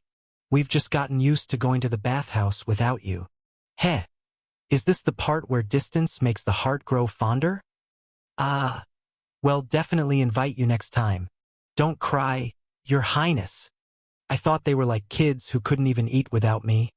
But it turns out I was the only one who thought that way. They were doing just fine, fostering their own camaraderie without me. I felt uneasy, as if I was watching younger siblings grow up all of a sudden. Anyway, the four of us entered the men's hot spring. Whoa! It's so spacious. Both the party members and I were astounded as we looked around the facilities. Crossroads Public Bathhouse was quite large to accommodate thousands of soldiers, but this place was incomparable in size. It's even bigger than Bugak, Hawaii. The sad part is that the largest water park ID ever visited was Bugak, Hawaii, so that was my only point of comparison. Anyway, a gigantic hot bath where steam billowed. A cold bath designed like a waterfall. Clear streams of water poured from lion head sculptures scattered around. Magical lights shining down from the ceiling, reflecting off the gleaming tiles on the floor. It was hard to believe this was a hot spring facility in a ruined city. It was incredibly well maintained. Is this the magic of a fantasy civilization? Whoa! I'm diving in first. Kulin quickly stripped and ran toward the bath. Hey, ever heard of showering first? Fantasy world or not, some rules need to be followed. Kulin first jumped into the cold bath with a splash. It's freezing, and he immediately jumped out. What are you doing, young man? I'm going to freeze. I need to get to a warm place fast. Shivering, Kulin plunged into the hot bath next. Splash. It's too hot. Again he hopped right out. What is this guy doing? It's not like the cold hot baths the elderly usually do at the neighborhood bathhouse. After a series of chilling and scalding experiences, Kulin finally found a lukewarm bath and settled down. The rest of us also found baths of comfortable temperature and submerged ourselves. Ah! Kulin, who had been sitting under the lion head sculpture that poured warm water, shook his head vigorously.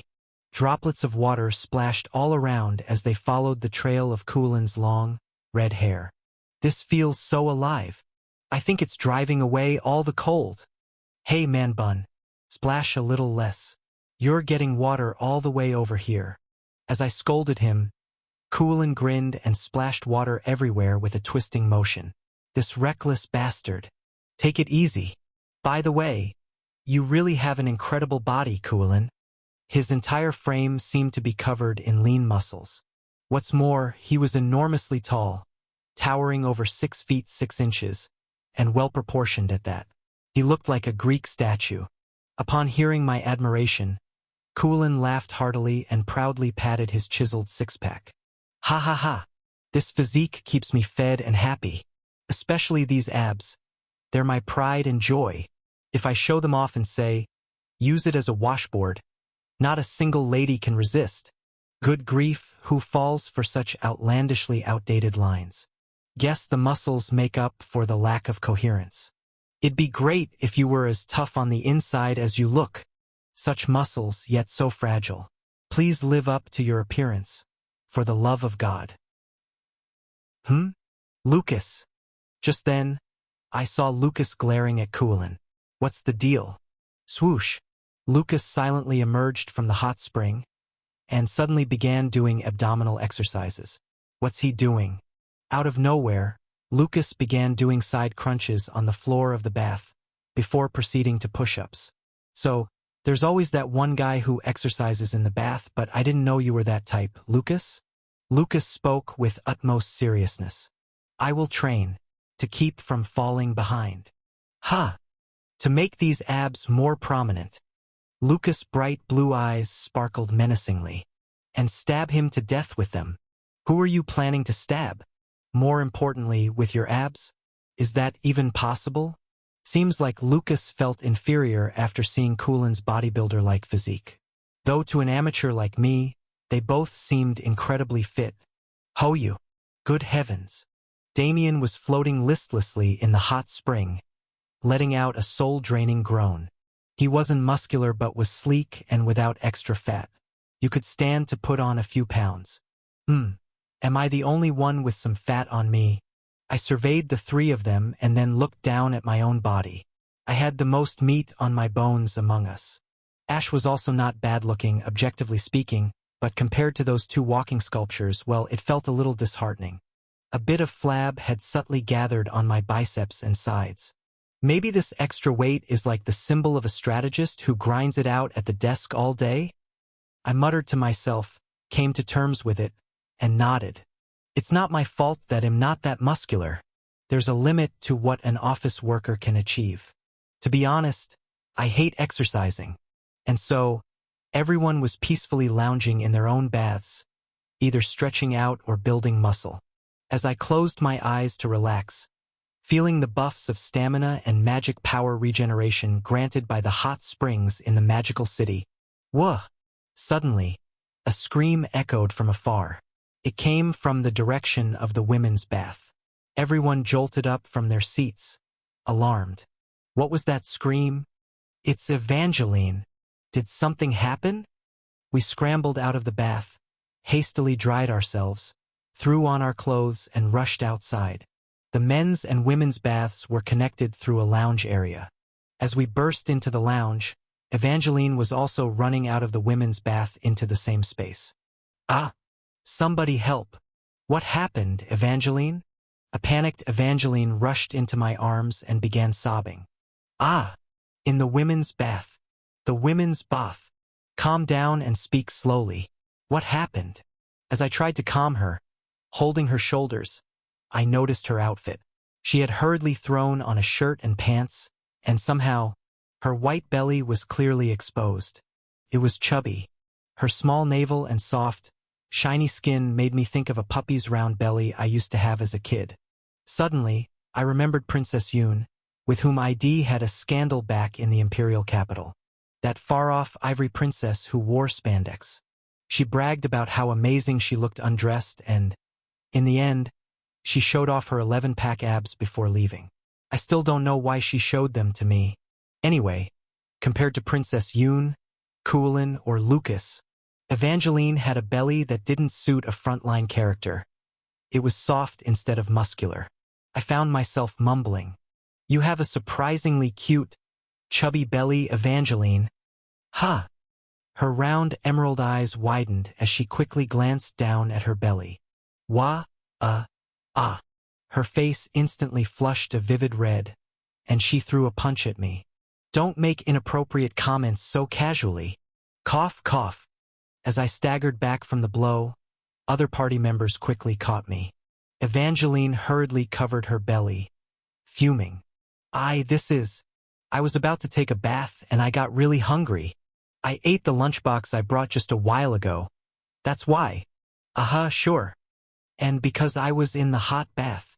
I even thought about the boiled eggs and honey water I sneaked in. I had some while soaking and that's why I look a bit round. Wait, you brought boiled eggs too? Boiled eggs are a staple for bathhouses. But still. I am not chubby. Take it back. Anyway, you're not the sexy dynamite hot body you claim to be. I should probably stop teasing her before I really get hit. Fine. Let's put that topic aside for now. Why did you scream? What happened? Oh, right. Evangeline's face turned pale as she pointed frantically towards the women's bath. A ghost. There's a ghost in the women's bath. Evangeline yelled desperately, but I couldn't help but chuckle. You're being cute, Evangeline. There's no such thing as ghosts in this world. Wait, this is a fantasy world. Then again, it's a monster-filled dungeon, so why wouldn't there be ghosts? The hot spring facility should be a monster-free zone, right? How did a ghost-type monster get in? Confused, I listened as Evangeline began to explain what had happened in the women's bath. A little while ago, in the women's bath, submerged in the hot water, Evangeline was eating a boiled egg, Her cheeks flushed a radiant pink. Yum. The hot springs here definitely seemed to have restorative effects on the body. Her diminished appetite while she had been ill was now surging back with a vengeance. The eggs are tasty and I feel like my body is getting better. As she rearranged her platinum hair, which she had twisted and tied up, Evangeline pondered. It's a bit boring being here alone. She was the only one in this spacious bath. With her tiny feet hovering above the water surface, she wriggled her toes and let out a low hum. Should I have brought Junior's sister along? Oh right. Junior dislikes exposing her skin due to her burns. Excluding Junior, who else could she have invited? Lily? No, she doesn't want to go to dungeons anymore. Saintess Margarita? She too prefers not to fight on the front lines. Reyna Windwell? She finds me uncomfortable. Wet fingertips counting off possible companions. Evangeline eventually realized she was lacking suitable female heroes to invite to the dungeon. I wish there were more female members on the front lines. Suddenly, she remembered the gathering of female hero mercenaries she had summoned in Crossroad a while back. She had gotten along really well with a swordswoman dressed as a maid, and they had had fun all night. Was it Elize? If she were here, we could head to the front lines together. I wonder if she'd come to Crossroad. Not just Elize, but Evangeline wished for more female heroes to join them in fighting and having fun. This was her inner wish. Only 16 years old, she was still a child eager for playtime. Though not necessarily needing friends her age, she earnestly wished for more like-minded female friends. That's when it happened. Dipping her face into the water and blowing bubbles, Evangeline stretched her short legs in the bath when she saw something. Float, float. It was rising. Float, float, float. Out of nowhere, in the bath, a long-haired woman was, Evangeline, who thought she was alone, froze, her eyes widening in shock. The long-haired woman, rising from the bottom to the water surface, suddenly twitched. Splash. Then, scattering water in all directions, she stood upright in the middle of the bath. A heavy silence filled the room. Frozen in place, Evangeline couldn't move, and neither did the woman who had just risen. From amidst the woman's wet, clinging hair, a glint of eyes sparkled. And then, finally, Evangeline screamed. It's a ghost. Chapter 236. To put it simply, it wasn't a ghost. Please save me. I'm not a monster or a ghost. I'm an adventurer. Please save me. Lounge. A woman with long, teal hair, drenched in water, was on her knees, pleading. Her unique appearance was emphasized by 3 tear-like markings under her left eye. Even in her stillness, she gave off a somewhat melancholy vibe. Long ears protruded through her wet teal hair. I groaned. An elf, huh? Had Lily, who dislikes elves, been here, she would have been more shocked than when seeing a ghost. Still, at least it wasn't a monster. Monsters could be less troublesome than this. In this world, NPCs can sometimes pose greater threats than actual monsters. I signaled Lucas. He immediately unsheathed his sword. What were you doing in here? Answer me. When Lucas asked in a stern voice, the elf woman let out a high-pitched yelp and began to explain. As I said, I'm an adventurer. I was exploring this dungeon. My eyes narrowed. An NPC party. NPC party. Often referred to as strategy teams. Unlike our newbie party that had entered the game less than a year ago, there are a few NPC adventure parties that have been grinding for years, even decades, to clear dungeons. Depending on circumstances, they can become allies or enemies. If things go well, they can even become subordinates. I've never encountered them before, and now I meet one in a place like this. Moreover, I knew about all the NPC parties operating in the dungeons because the game had tangled me up in various intricate ways. There was only one party made up of elves. The Elf Queen's Holy Grail Expedition. 100 years ago, when various kingdoms were falling due to the war with humans, the Elf Queen issued a secret order to her close aides. The mission was to retrieve the Holy Grail, an ancient artifact that was once the national treasure of the fairy kingdom, which would enable the use of long-lost powerful magic. And so, 5 close aides set out on the mission, pinpointing this Lake Kingdom's underground dungeon as the most probable location of the Holy Grail. That was 100 years ago. The Elf Kingdom had already fallen, and even the queen who had given the order had passed away. Yet, they were still on their mission, pitifully grinding deep inside the dungeons. They were the Holy Grail expedition. But why is she alone? And why was she in the hot spring facility? Confused, I frowned, prompting the alarmed elf woman to elaborate.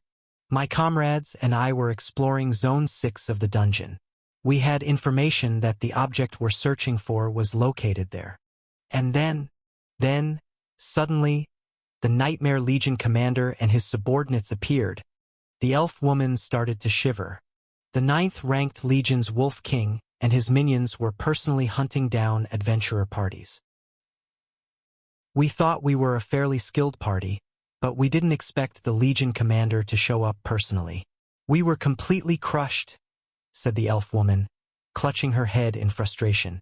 And then, after smashing us, he said things like, "These aren't the ones we're looking for. What's the deal with that? Why did they attack us in the first place?" Her words suddenly reminded me of a warning Nameless had given me in the past. Some of the Nightmare Legion commanders are targeting you. As you venture deeper into the Lake Kingdom, they will more easily find traces of you and send pursuers. Worst-case scenario, a Legion commander might personally come to kill you. They did say the Nightmare Legion commanders are out to kill me. Could it be that they're combing through the dungeon searching for our party? So, they are attacking every adventurer party they see. And these elves from the Holy Grail expedition got caught up in it? After that, they began kidnapping us and dragging us away. I was the only one who managed to escape because, luckily, my restraints were loose. The elf woman continued, glancing down at her wrists, where the rope had left red marks. She seemed embarrassed, maybe for having left her comrades behind, and her face flushed red. I silently sighed, watching her. Kelly Bay had once mentioned something similar.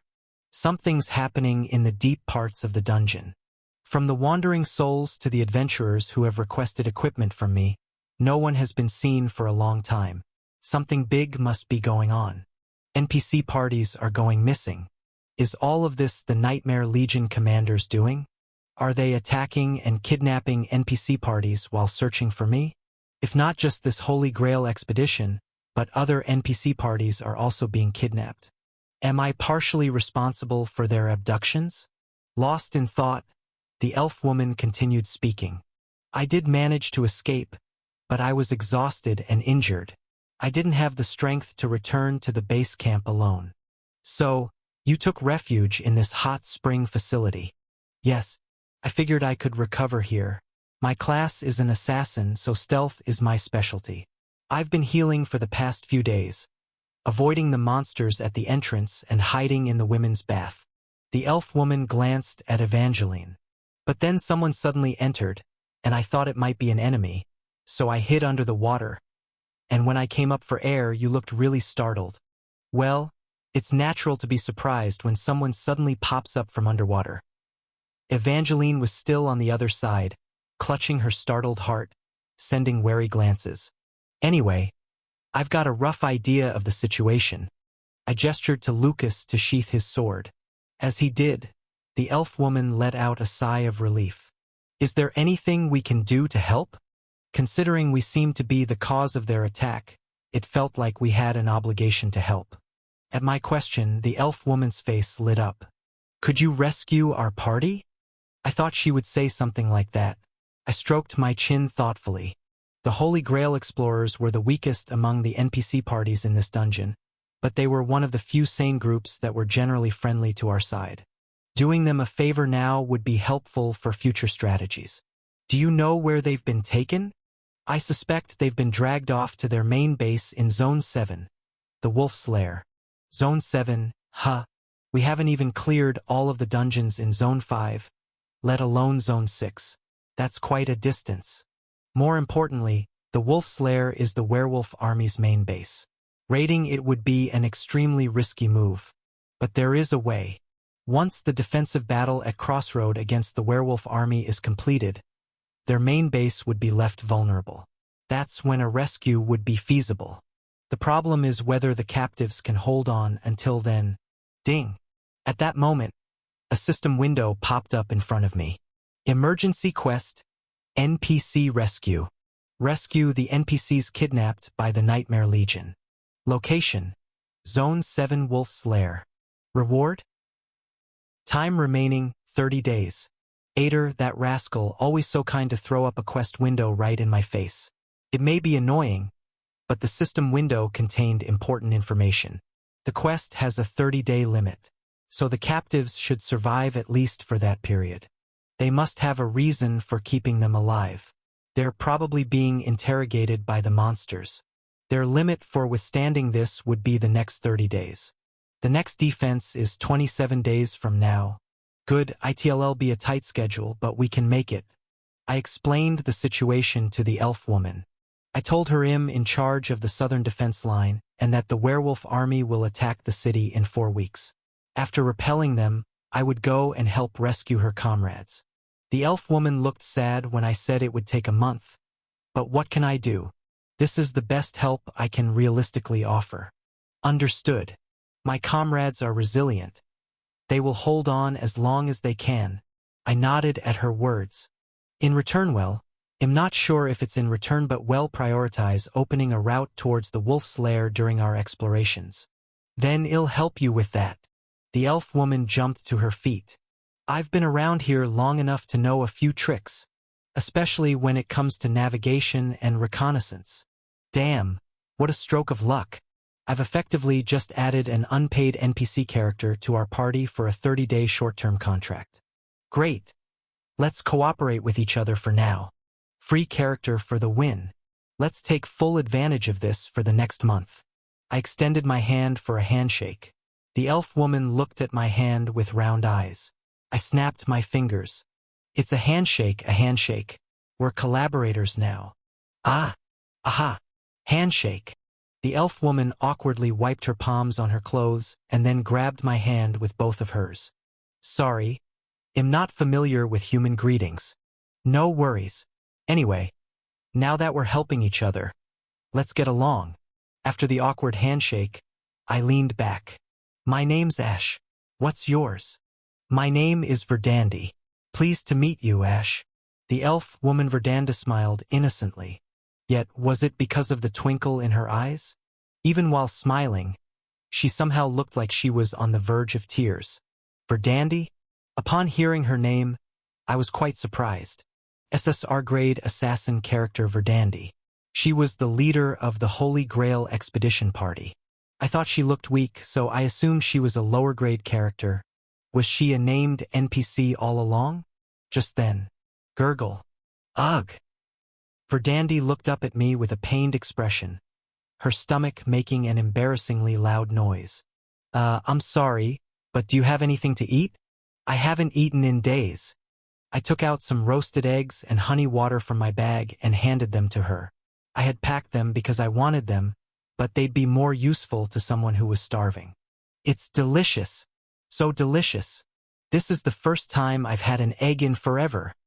Verdandi devoured the roasted egg I gave her, almost in tears. Ingredients from the outside world are rare here. Normally, we get by with preserved food left behind by the people of the Lake Kingdom. Oh, today's meal was delicious. I'll bring more food the next time I come. Just let me know. I ended up recruiting her into the party without pay. The least I could do was provide some food. By the world tree, how can you be so kind? Then, the next time you come, please bring some sunflower seeds. I couldn't help but think her request sounded like something a hamster would ask for. But acknowledging the food preferences of an elf, I nodded. If she wants to eat it, I'll bring it. Watching Verdandi happily gulp down the honey water, my mind drifted to my fellow elf members of the Shadow Squad. The 3 who had yet to return from their mission, and the 2 who had gone down a path of no return. When I first fed them, they were equally ecstatic. Lost in thought, Kulin looked down at the empty egg tray with a sullen face. I was looking forward to it, the roasted eggs. I'll roast some more when we get back. As expected from His Imperial Majesty. You really take good care of your subordinates. Of course, you little punk. At least I won't make them regret their lives over food. A decent meal could drastically reduce any thoughts of quitting. Damien and Lucas then looked at me in silence. I rolled my eyes. You two wanted some too? Yes. Yeah. Damien was shy, but Lucas was unnecessarily cheerful. All right, I'll roast some for you guys when we get back, too. Just then, someone tugged at my collar. It was Evangeline. What now? Evangeline asked with a round smile. You're going to roast some for me too, right? Didn't you bring your own food and eat it all? Look at that round belly of yours. Chapter 237. After walking back to the base camp, I took the teleport gate to return to Crossroad. Verdandi stayed behind at the base camp. When I asked her if she wanted to come along, she immediately refused. I can't leave this place until I complete the mission I've been given, she said, chuckling awkwardly. I was briefly at a loss for words. What must it feel like to wander in the darkness for a century, searching for a treasure that might not even exist? Especially when the king and the country that had commanded her had long since disappeared. Dungeon-wandering NPCs are all like this, I thought. Either they were mad, or they clung to delusions hardly distinguishable from madness. Will we end up like that too? If we fail to clear the game, my teammates might share the same fate roaming these underground labyrinths on a pointless quest to save a world that no longer exists. I glanced briefly at my comrades. They all gathered around the teleport gate, their faces flushed from soaking in the hot springs, smiling lazily. Clenching my fist, I made a renewed vow.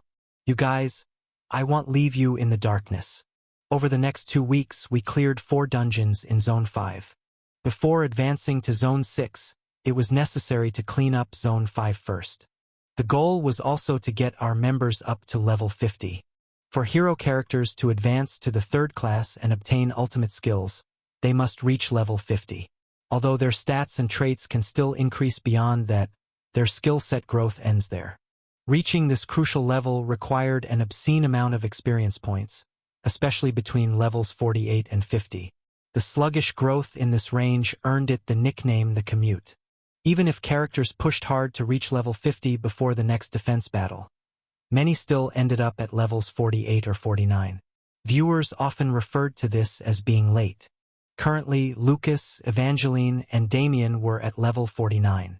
There were still 2 weeks left until the start of Stage 10, so they should be able to hit level 50 without being late. I'm sorry I couldn't keep up with the exploration. Early in the morning, as we gathered in the backyard of the mansion to prepare for a new exploration, Junior spoke apologetically. I thought I was getting better and pushed myself too hard. It seems the backlash has hit me hard. While the other heroes had fully recovered from the after effects of the battle with Jormungandr, Junior was still struggling. And for good reason. That day, she had used her ultimate skill, which was already life-draining multiple times. Still, Lady Reyna is continually aiding me with her spells, so I should fully recover by the next defense battle. I'm really sorry. Evangeline greeted Junior's pallid and apologetic face with a bright smile. It's all right, Juju. Taking care of yourself comes first. I nodded in agreement. Don't feel burdened. Focus on recovering. Understand. Anyway, Junior was among the highest level characters in my party and didn't immediately require additional leveling. It was a shame not to bring a wizard on the exploration, but clearing the upcoming dungeon wouldn't be much of a problem with our current members. Junior could focus on recuperation. If I'd known it'd be like this, I should have taken you to the hot springs too. Even a slight boost in recovery would have helped. Access to the hot springs required defeating a monster at its entrance, and the springs could not be used again until the monster respawned next season. If I'd known Junior's after effects would last this long, I should have just taken her along. I think I'd prefer a private bath a bit more. Private baths are available, so let's go together next time, sis. Evangeline kept nudging, but Junior wasn't budging. However, I made up my mind.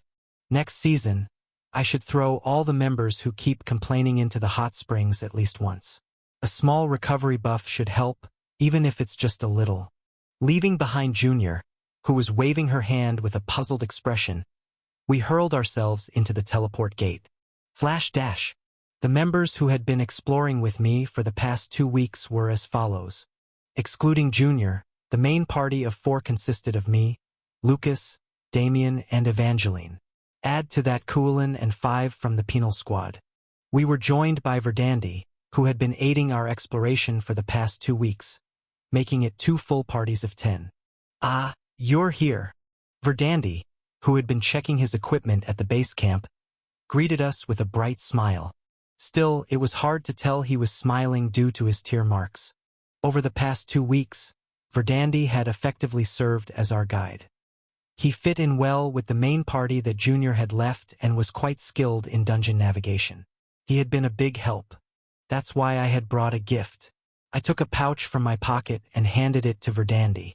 Here, as promised, sunflower seeds. Surprisingly, there were no sunflowers in the crossroad area.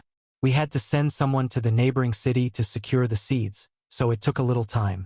Titch, thank you so much. To think I'd see these again before I die. Bowing repeatedly, Verdandi carefully pocketed the bag of sunflower seeds. I expected her to eat them right away like a squirrel, but is she saving them? So far, she had devoured the carrots and cabbages I'd given her right on the spot, delivering excellent eating reactions. I was secretly looking forward to it again, but she carefully tucked away the sunflower seeds, the first thing she had requested, without even tasting them. I was curious about why but didn't ask. That could be her privacy. Today we're heading to the Colosseum. It's a place we cleared before. Do the main party members remember? Upon my words, Lucas, Damien, and Evangeline all nodded their heads in agreement. The last dungeon in Zone 5, the Fiery Colosseum. Back then, there was no way to get there by land, so we used a shortcut to enter. We also had to cheat to defeat the boss since we weren't strong enough yet.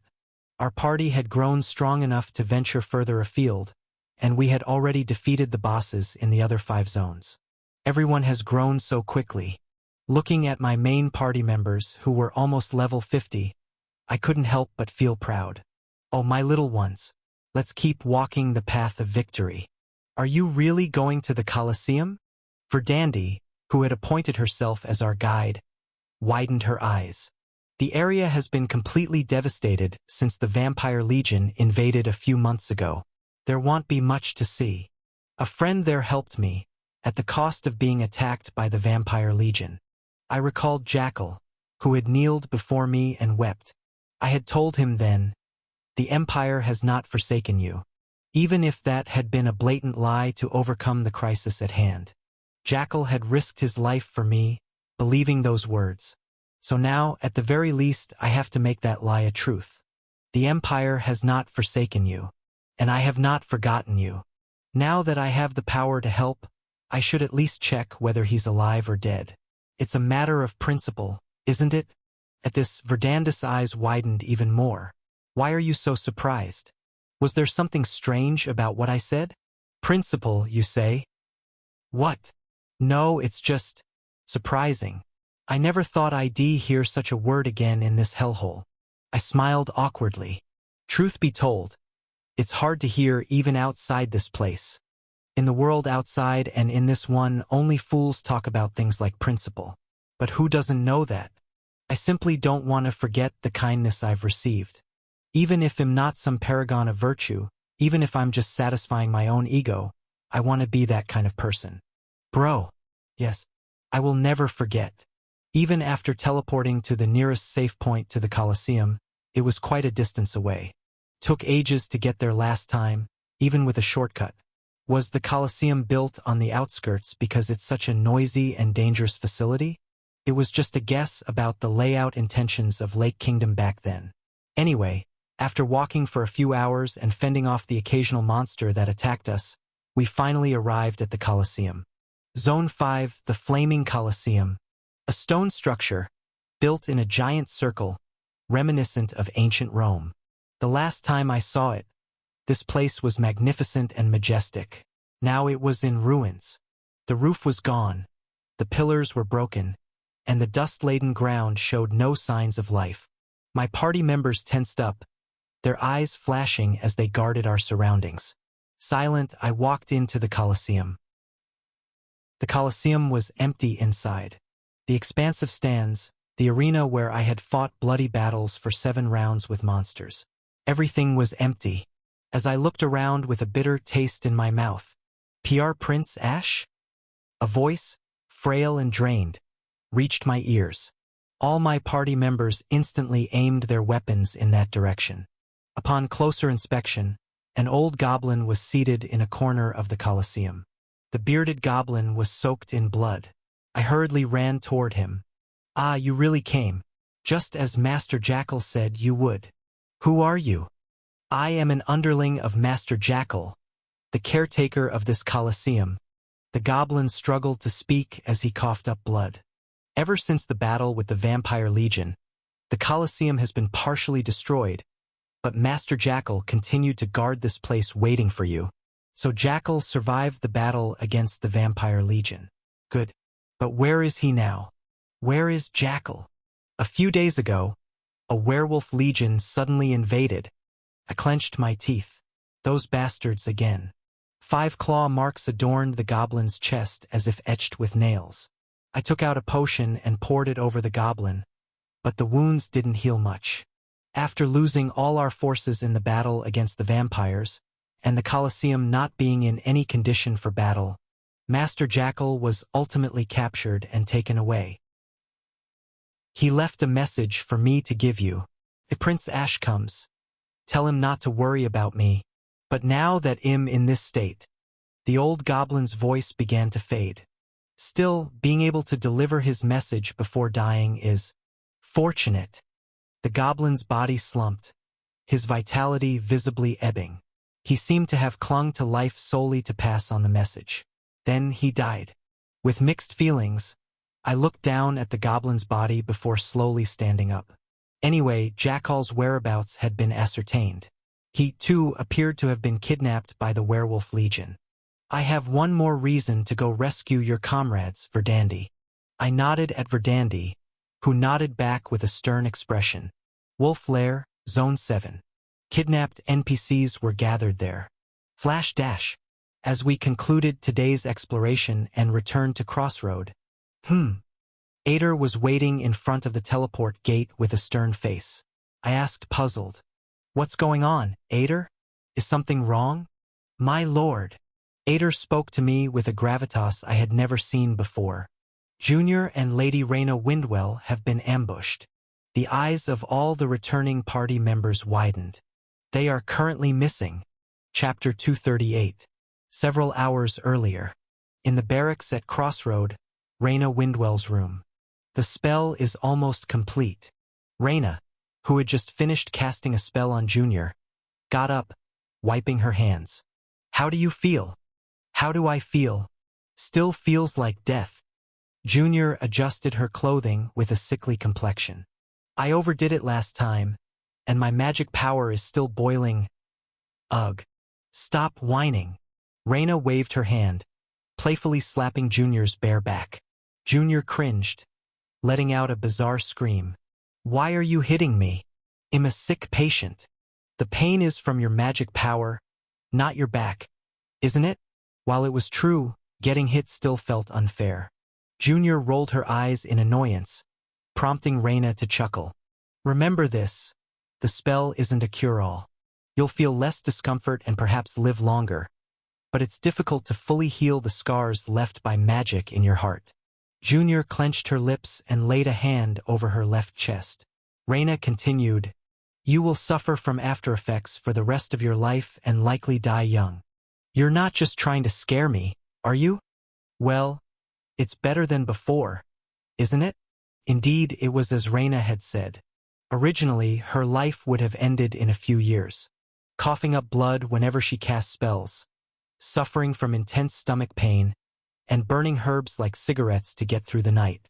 The pain still existed when she overexerted herself, and she would suddenly wake up at night from the pain. But it was clearly better than before, all thanks to Reyna's spell. So, why Why did this woman go so far to help her? Junior had all sorts of speculations, but Reina never answered. She'd only say things like, "Good is good." Il returned to the imperial capital after the next defense battle. As Junior finished dressing, Reina suddenly proposed. "Would you like to come along?" "Excuse me? You could present your magical achievements directly at the Ivory Tower and engage in some research there. Sounds fun, doesn't it?" Junior's mind went blank at the unexpected proposal. Studying magic at the imperial capital, the center of world magic. For Junior, who had taught herself magic, it was a dizzyingly sweet offer. However, Junior didn't hesitate for long before shaking her head. "The monster front here at Crossroad was the first place that treated me as a mage. And my mother, she also gave her life here. Maybe someday I'll leave, but not yet. I still owe a debt of gratitude to the prince." "Is that so? Too bad." Reina didn't insist further. She just shrugged her shoulders, smiling coolly. "Then you won't be receiving any more of these potions and spells from me in a few days. Better to spend as much time as possible with this old lady, right?" "How much more time could I possibly spend with you? Let's go eat lunch and go to a CAF for some chit-chat. I have things to discuss regarding your magic. My health isn't great, you know. Do you think lying in bed will heal your magic power injuries? It's better to eat, drink, and relax. So quit complaining and come with me." Reina unilaterally declared her intentions and, humming a tune, draped her coat over her shoulders. Junior raised both hands in surrender. This no-magic user would do as she pleased regardless. And since they were on the receiving end of healing, they had little room to complain. "I guess I'm being dragged along today as well." Junior followed Reina, who cheerfully led the way, opening the door to the room. Squeak.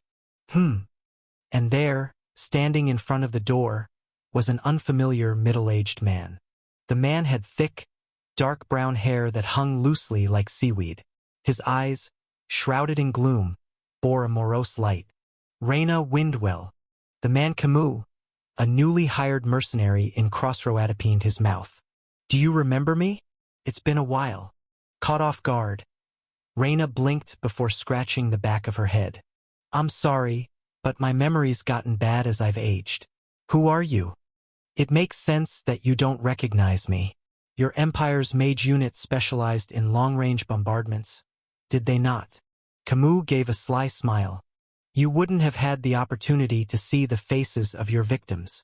Question mark. Sensing something off about the man, Reina quickly scanned her surroundings. Exclamation point, and she found it.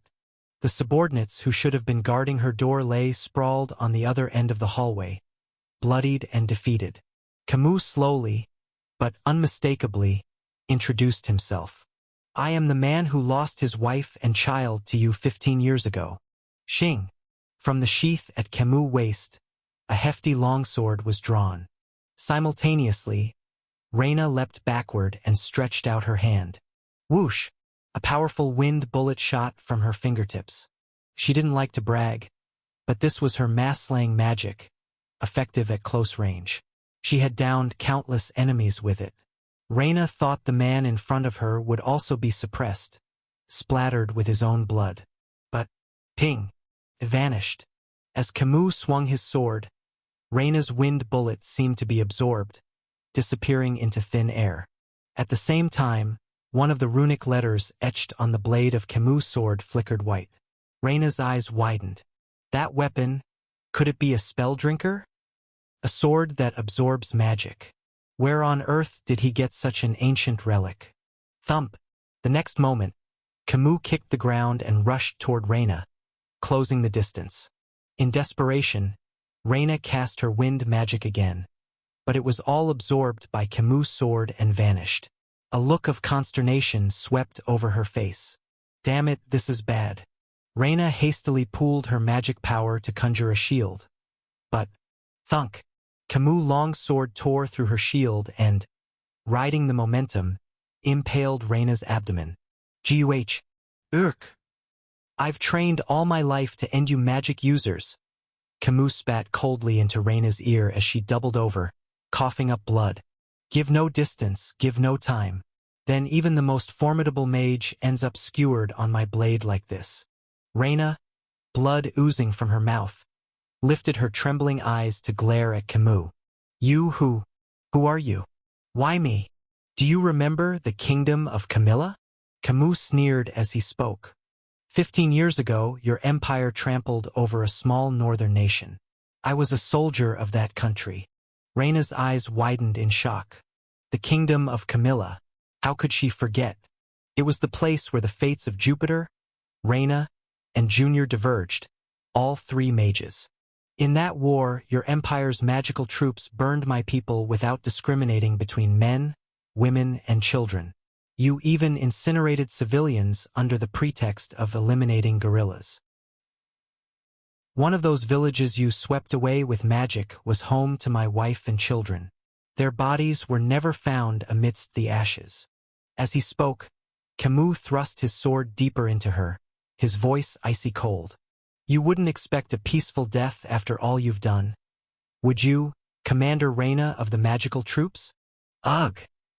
Feel at least a fraction of the pain my country and family went through before you die. With a swift kick to Reina's chest, Camus pulled out his sword and raised it high. He was about to swing down at Reina's neck. Zap! Suddenly, a bolt of lightning shot through the air.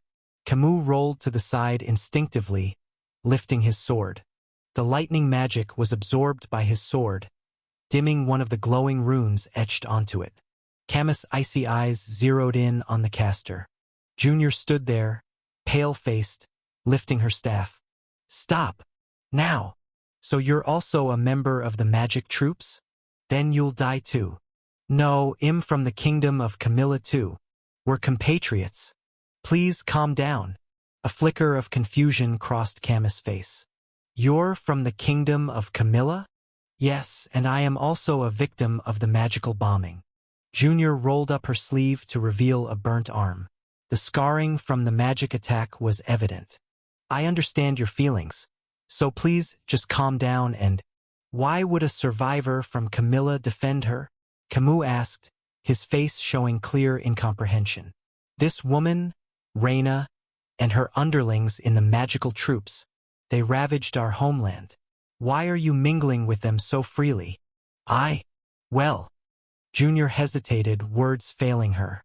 I am. Memories of her childhood nightmare flitted through her mind.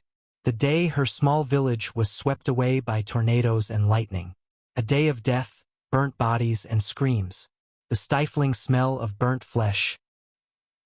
Lost, Junior stood still, not knowing what to do.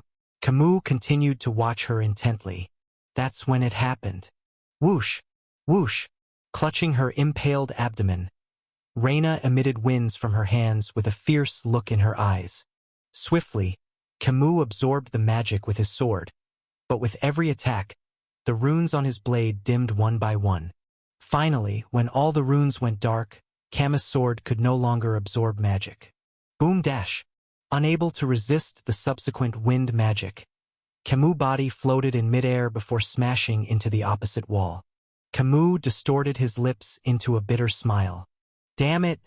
Got distracted. Gave up both distance and time. Boom! Whoosh! Clang!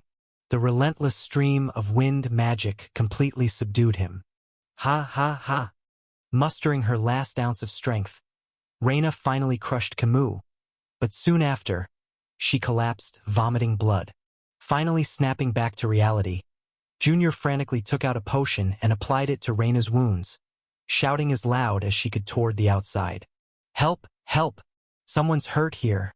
Hurry! Present time. Ah! After hearing the news from Ader, I pressed my aching forehead with my fingertips. The recently acquired SR-grade warrior character Camus had gone rogue, injuring Reina and her subordinate soldiers, and Junior had been teleported to the temple. Reina is in critical condition and has undergone surgery. She's currently in a coma. 4 of her subordinate soldiers also suffered severe injuries. And Junior. Thankfully, she hasn't sustained any physical injuries, but she seems to be mentally distressed. She's currently resting in her room. Pressing my forehead harder, I slowly exhaled. What about Camus? He's detained in the prison. All his weapons have been confiscated and he's restrained.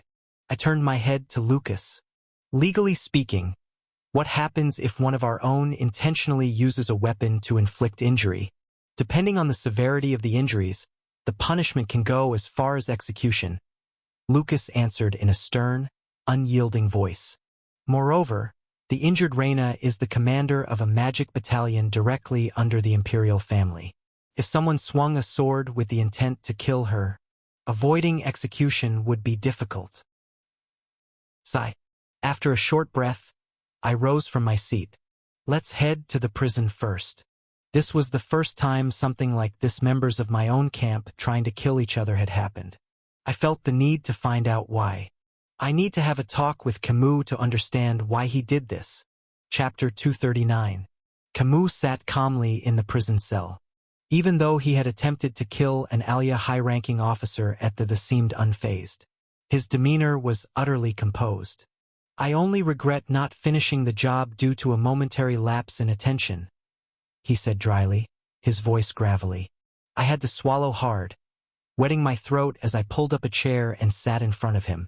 From the reports of previous investigators, I gather you were a soldier from a nation destroyed by the Ever-Black Empire, I said. Yes, I served in the military of the Camilla Kingdom. You've been seeking a chance to exact revenge on Ever-Black all this time? Once, yes. As Camus looked at me, his eyes showed neither hatred nor warmth, only the indifference of someone casually glancing at a roadside rock. After rolling around as a guerrilla for about 10 years, I realized something. A soldier as insignificant as me, no matter how much I struggled, couldn't even make a scratch on the Ever-Black Empire. So I gave up, became a mercenary, going wherever I could earn my keep by the sword. A fleeting smile crossed the somber man's face. I never imagined that I would encounter the person responsible for killing my family in this backwater place. The magical troops that serves was the main executing force that slaughtered civilians in our kingdom. I've been training for magical combat just to kill them someday. I never thought I'd actually get to use it. His eyes, hidden behind long strands of hair, glinted like the tip of a blade. I waited for the moment when the guards around Commander Reina were least vigilant. Bringing in a young mage for healing seemed like the best opportunity. That was the only time her 4 direct subordinates were away from her. So, you acted today. I've done all I can. Slowly, Camus leaned back against the wall. The sound of chains rattling came from his limbs, bound to the floor of the narrow cell. If that woman even felt 1,000th, 1/10,000th of the pain my family suffered, then it's enough. It seems like I've reached the end of what I can do. Kill me. I have no regrets. A heavy silence settled between us. I ran my hand over my throat. Even if there was some justification for his revenge, as the commander of this front line against monsters ruled by law, I couldn't condone it. Attempting to kill an ally was an unforgivable offense. I sensed that I would have to authorize this man's execution. Looking down at the failed avenger, I finally asked, "Your country fell 15 years ago. What meaning could there be in this revenge?" "It's nonsensical, Your Highness," Camus muttered with a voice like grinding sand. "Revenge is inherently meaningless. Doing this won't make my deceased family happy, nor will it bring back my fallen nation. I know that. I just couldn't bear it anymore." Slowly rising from my chair, I asked one last question. "If you wanted to take revenge on the Ever-Black Empire, wouldn't it have been better to target me rather than Lady Reina?" Camus glanced at me and chuckled softly. "I won't deny that the thought crossed my mind when we first met. Straightforward, this man. But my ambitions are rather small. As a survivor of the Camilla Kingdom, if my aim was to bring down the monstrosity that is the Empire, I would have targeted you, a member of the imperial family. But I simply wanted to avenge my children. Even if given another chance, I'd target her, not you." Camus bowed his head slowly towards me. Thank you for listening to someone like me until the end. This monster front here protects all the realms above it. May your path be filled with light. He added softly, I have nothing left in this world to protect. Creak. I opened the iron gate and left the prison. Lucas and Evangeline, who had been escorting me, followed. Outside the prison stood 4 mages dressed in white robes. Fox, Rabbit, Kitty, Piggy. They were the 4 mages under Raina Windwell. This man inflicted severe injuries on our captain and wounded our soldiers as well. He's a dangerous criminal. Fox stepped forward, his voice icy. Would it be acceptable for us to conduct some interrogation, Your Highness? I didn't answer but passed them by, slowly making my way out of the prison.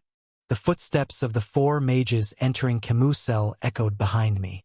I did not turn back and simply left the prison. Phew! Standing outside the prison, I sighed deeply as I felt the cold wind on my face. I had been careless.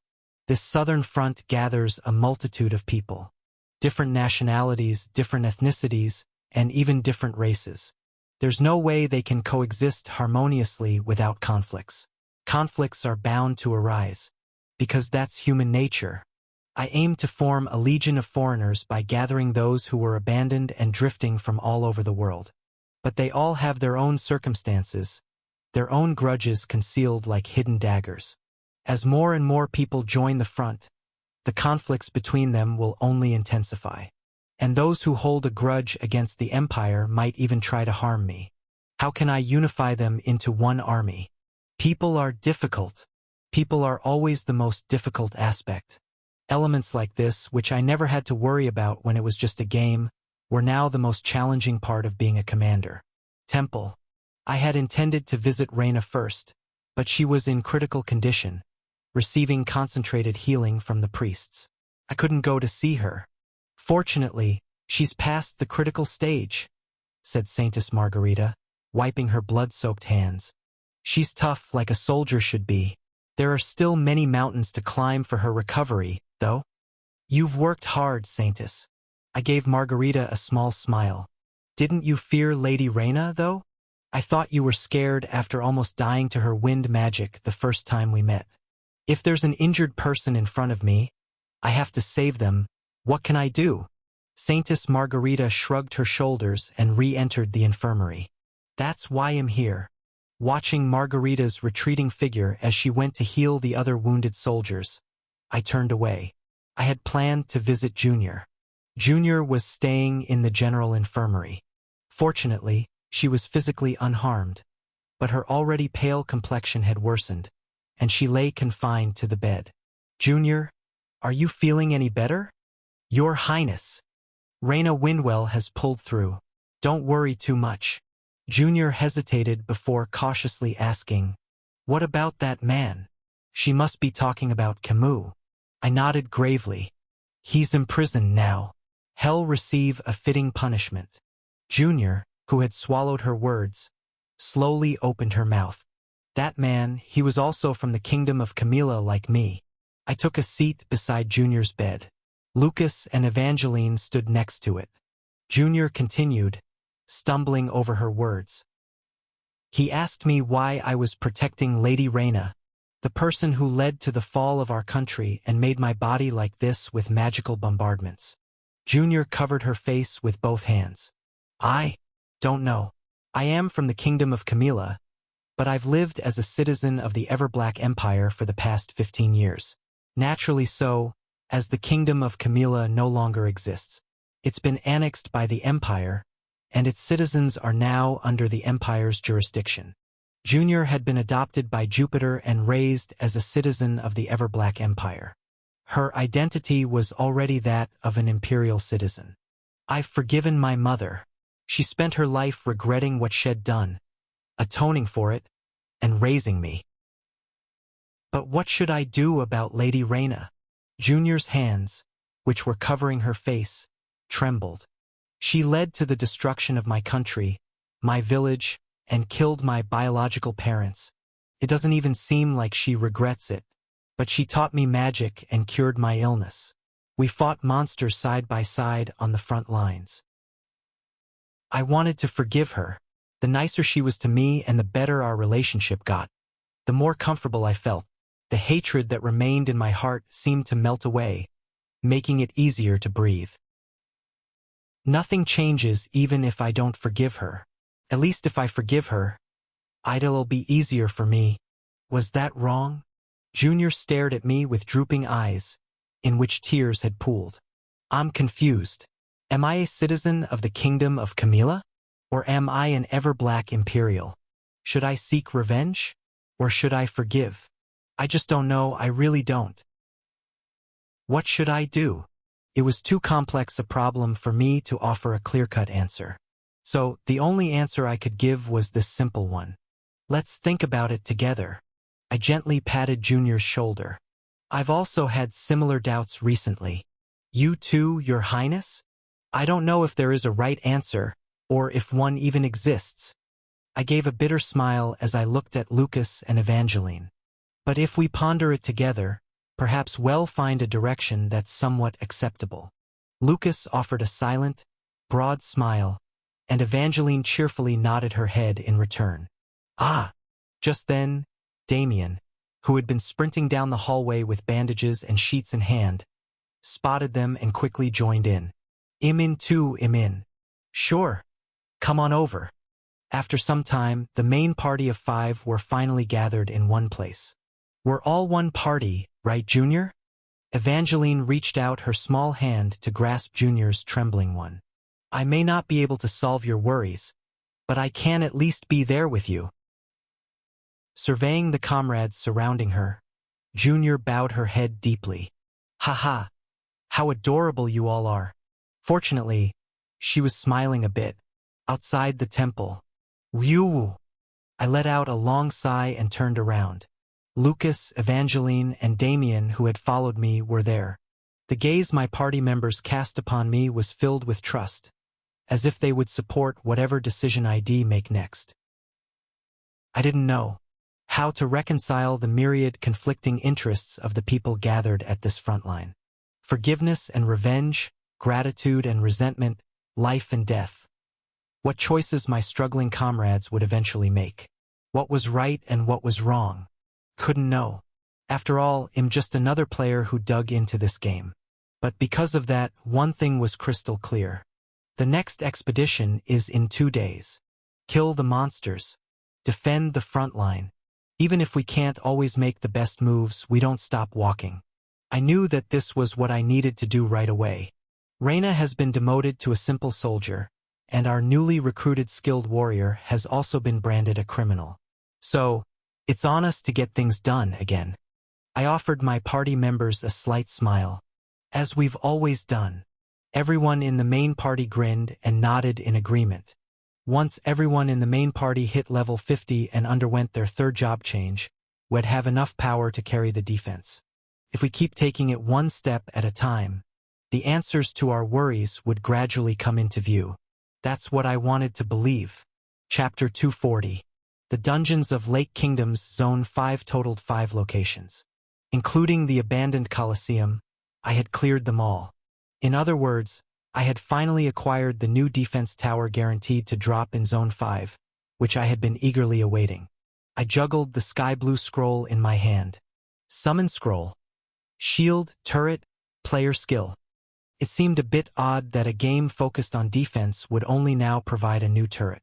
But, strictly speaking, this isn't a tower defense game, it's a character defense game. Genre distinctions are important, I suppose. Anyway, I headed to the alchemist's workshop to research the scroll. The moment I presented a new summon scroll after such a long time, the guild master of the alchemists wore a grin from ear to ear. Finally! When will the next scroll come? I was pining away in silence. Should have spoken up. Since the tower summon scrolls are guaranteed drops by zone, I could have casually mentioned when I might be able to provide another. But the guild master said that research would take about 10 days, hurriedly snatched the scroll, and darted into the workshop. I'm counting on you. The tower's quite good. I'd like to use it in the next stage if possible.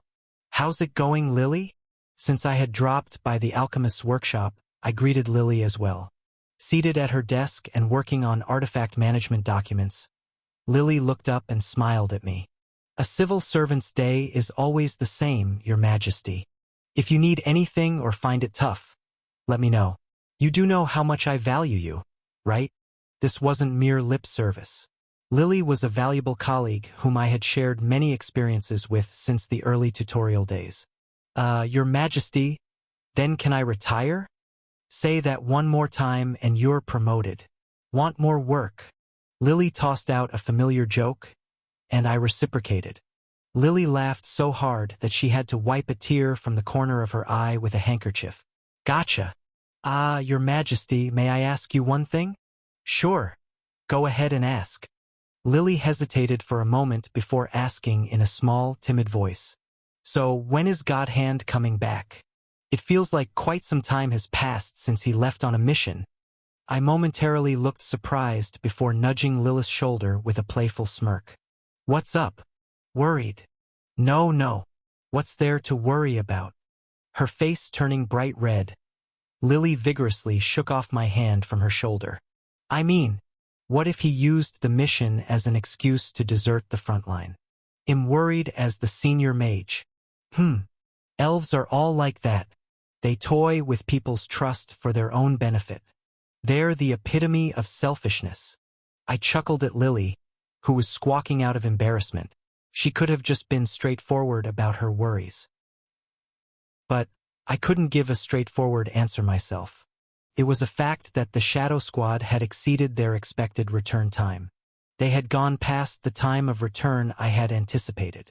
Could an unexpected event have occurred? I wondered. The Shadow Squad had gone to the Bringer Duchy to convey my proposal to the Duchess Dragon Lady. I was inwardly confident. Confident that the Dragon Lady would positively consider my proposal. And confident that Godhand and the Shadow Squad would successfully execute their covert mission. The former was based on my experience from 742 game cycles. Given her defeat in the Bringer Duchy, the Dragon Lady had no other retreat but the southern frontier. At least she wouldn't try to screw me over. The latter was because I had assessed the capabilities of Godhand, Bodybag, and Burnout. With their skills, re-entering and escaping the Bringer Duchy should be a breeze. However, they're taking too long. I lightly bit my lower lip. Could something have happened? Or did they actually betray me and leave just as Lily said? They were originally spies from the Imperial family after all. After entering the Bringer Duchy, even Ader's monitoring system stopped working, and the status is showing as unknown. Lost in thought. Your Highness, Lily asked with concern. I immediately put on a smile and waved my hand. Don't worry too much. They'll definitely come back.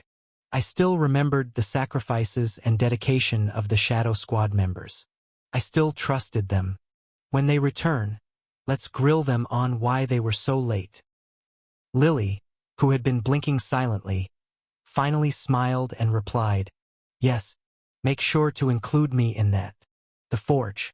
I approached the dwarf blacksmith who was pounding on some metal, laying on his bed near the furnace of his workshop. Kelly Bay, how have you been? Wow, you're working even while lying down. Ah, the young prince. You've come at a perfect time. Kelly Bay deftly spun the bed around and rolled up to me. You were on the back of Jormungandr battling those werewolves, right?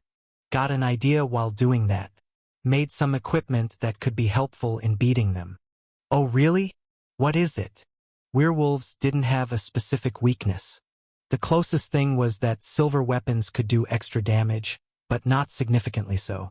I was just thinking about reusing the silver weapons made during Stage 5, but did he create something else? Take a look. What Kelly Bay presented was the grappling hook launcher used during the battle against Jormungandr. This is the grappling hook launcher, right? It was made for easier navigation on Jormungandr's back. Yes, I modified it slightly. Instead of the grappling hook, like this, Kelly Bay detached the grappling hook and attached a large silver stake in its place. Attach a silver stake, and with a little adjustment to the output. Ha! Voila! A one-time use silver stake launcher. If you shoot this at the werewolf's backsides. Thwack! The fiercely launched silver stake shot through the air and embedded itself in the wall. See? The silver stake gets shot out powerfully. Wow! I wondered how much he had adjusted the output. The launcher's arm part was cracked and worn after the stake was fired. However thick their hides might be, this can punch holes right through them. So it's for close-range combat? Exactly. The farther away you are, the less damage it does. But at close range, it can deal lethal damage. Werewolves are resilient but don't have high regenerative abilities. In situations where werewolves get up close, using it could inflict significant damage. It'd serve as an excellent emergency measure. I nodded my approval. Sounds good. It's suitable as an additional weapon for emergencies. It's also a way to repurpose the equipment we made before. Heh, this old man may be aged, but my creativity still shines, you know? Of course. You're a renowned craftsman after all. As I played along, Kellebay's pride seemed to inflate. Ah, such an easily pleased person. He'll modify the existing grappling launchers to dart launchers and order some more. Please oversee the project, Master Blacksmith. Humph. Just leave it to me. He'll be going on a dungeon expedition tomorrow. Could you prepare 10 by tomorrow morning? All right. He'll have them delivered to the Lord's residence by tomorrow morning. As we were exchanging these words, a young boy ran past the workshop carrying a heavy load. It was Hannibal, the newly hired N-rank boy mercenary. Upon spotting me, Hannibal respectfully placed his load down and greeted me. Greetings, Your Highness. Good job. Bowing deeply, Hannibal quickly picked up his load again and hurried off. Despite sweating profusely, he moved quickly without showing signs of fatigue. I gestured toward Hannibal and asked Kellybay, "How's the new assistant I got you? Is he useful?" Hannibal? "Oh yes, he's sharp as a tack. Teach him one thing and he figures out 3 or 4 more. Reminds me of myself when I was young." Unwittingly, I found myself imagining a young Kellybay. A young dwarf. Did he have a beard back then too? Was his hair lush? But he seems to be hiding something. Kellybay stroked his beard, emitting a thoughtful hum. Well, as long as he's smart, obedient, and efficient, it doesn't matter to me. Hiding something? I looked at Hannibal, who was diligently scurrying about. What could such a young kid be hiding? Suddenly, I recalled the incident with Camus from yesterday. Camus had also been harboring a secret. I felt a bitter taste in my mouth. Everyone has secrets. As a commander and a lord, what actions should I take to ensure that each mercenary's individual secrets don't become detrimental to the front? You look like you're trying to carry the weight of the world. Lighten up, young man. Lost in thought, I was jolted back to reality by a slap on the back from Kellybay. Staggering a bit, I forced a smile and asked, "Kellybay, can I borrow some of your wisdom?" "Huh? Sure. I've lived several times longer than you, so I should be wiser, no? What's on your mind?" I briefly explained the situations I faced yesterday about Camus, Reina, and Junior. My worry about future conflicts that would inevitably arise weighed heavily on me.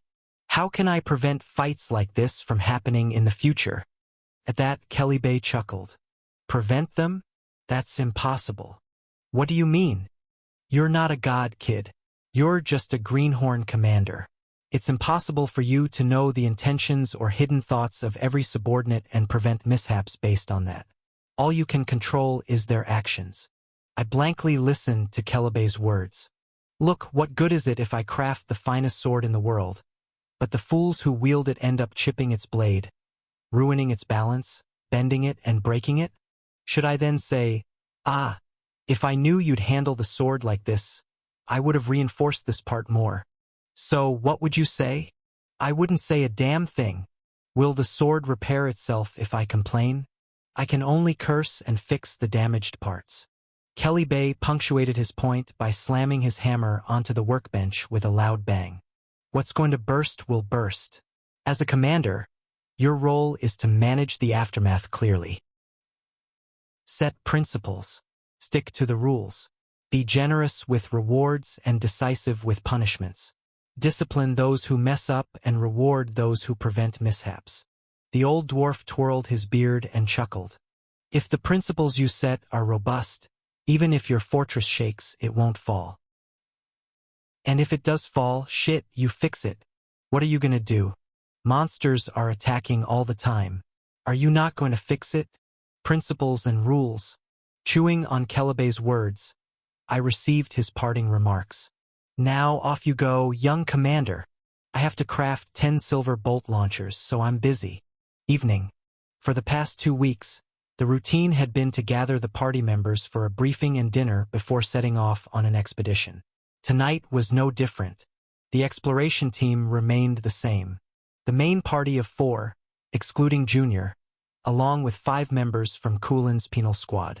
Verdandi would join us on site, making it a total of 10. Tomorrow we're heading to Zone 6. I began my explanation as I sketched a simple map of what lay beyond Zone 6 on the chalkboard. Zone 6, also known as Depth 6. This was where the true darkness of the Lake Kingdom unfolded, also referred to as the demonic realm. The Lake Kingdom is divided into 2 main areas, Zones 1 to 5, where the commoners are believed to have lived, and Zones 6 to 10, where the aristocracy presumably resided. Although the aristocracy would have been fewer in number, paradoxically, the inner city area spanning Zones 6 to 10 was much larger. Though it's called an inner city, it seemed more like a wall within the city separating the living spaces of different social classes. While we couldn't be certain about the social structure of the Lake Kingdom, the possibility that it had a grotesque setup was a tentative guess. The gate leading to Zone 6 is sealed. We have to break through it tomorrow. I pointed to the narrow gate that led to the inner city. Inner Gate Checkpoint. That was the name of the dungeon we had to conquer tomorrow.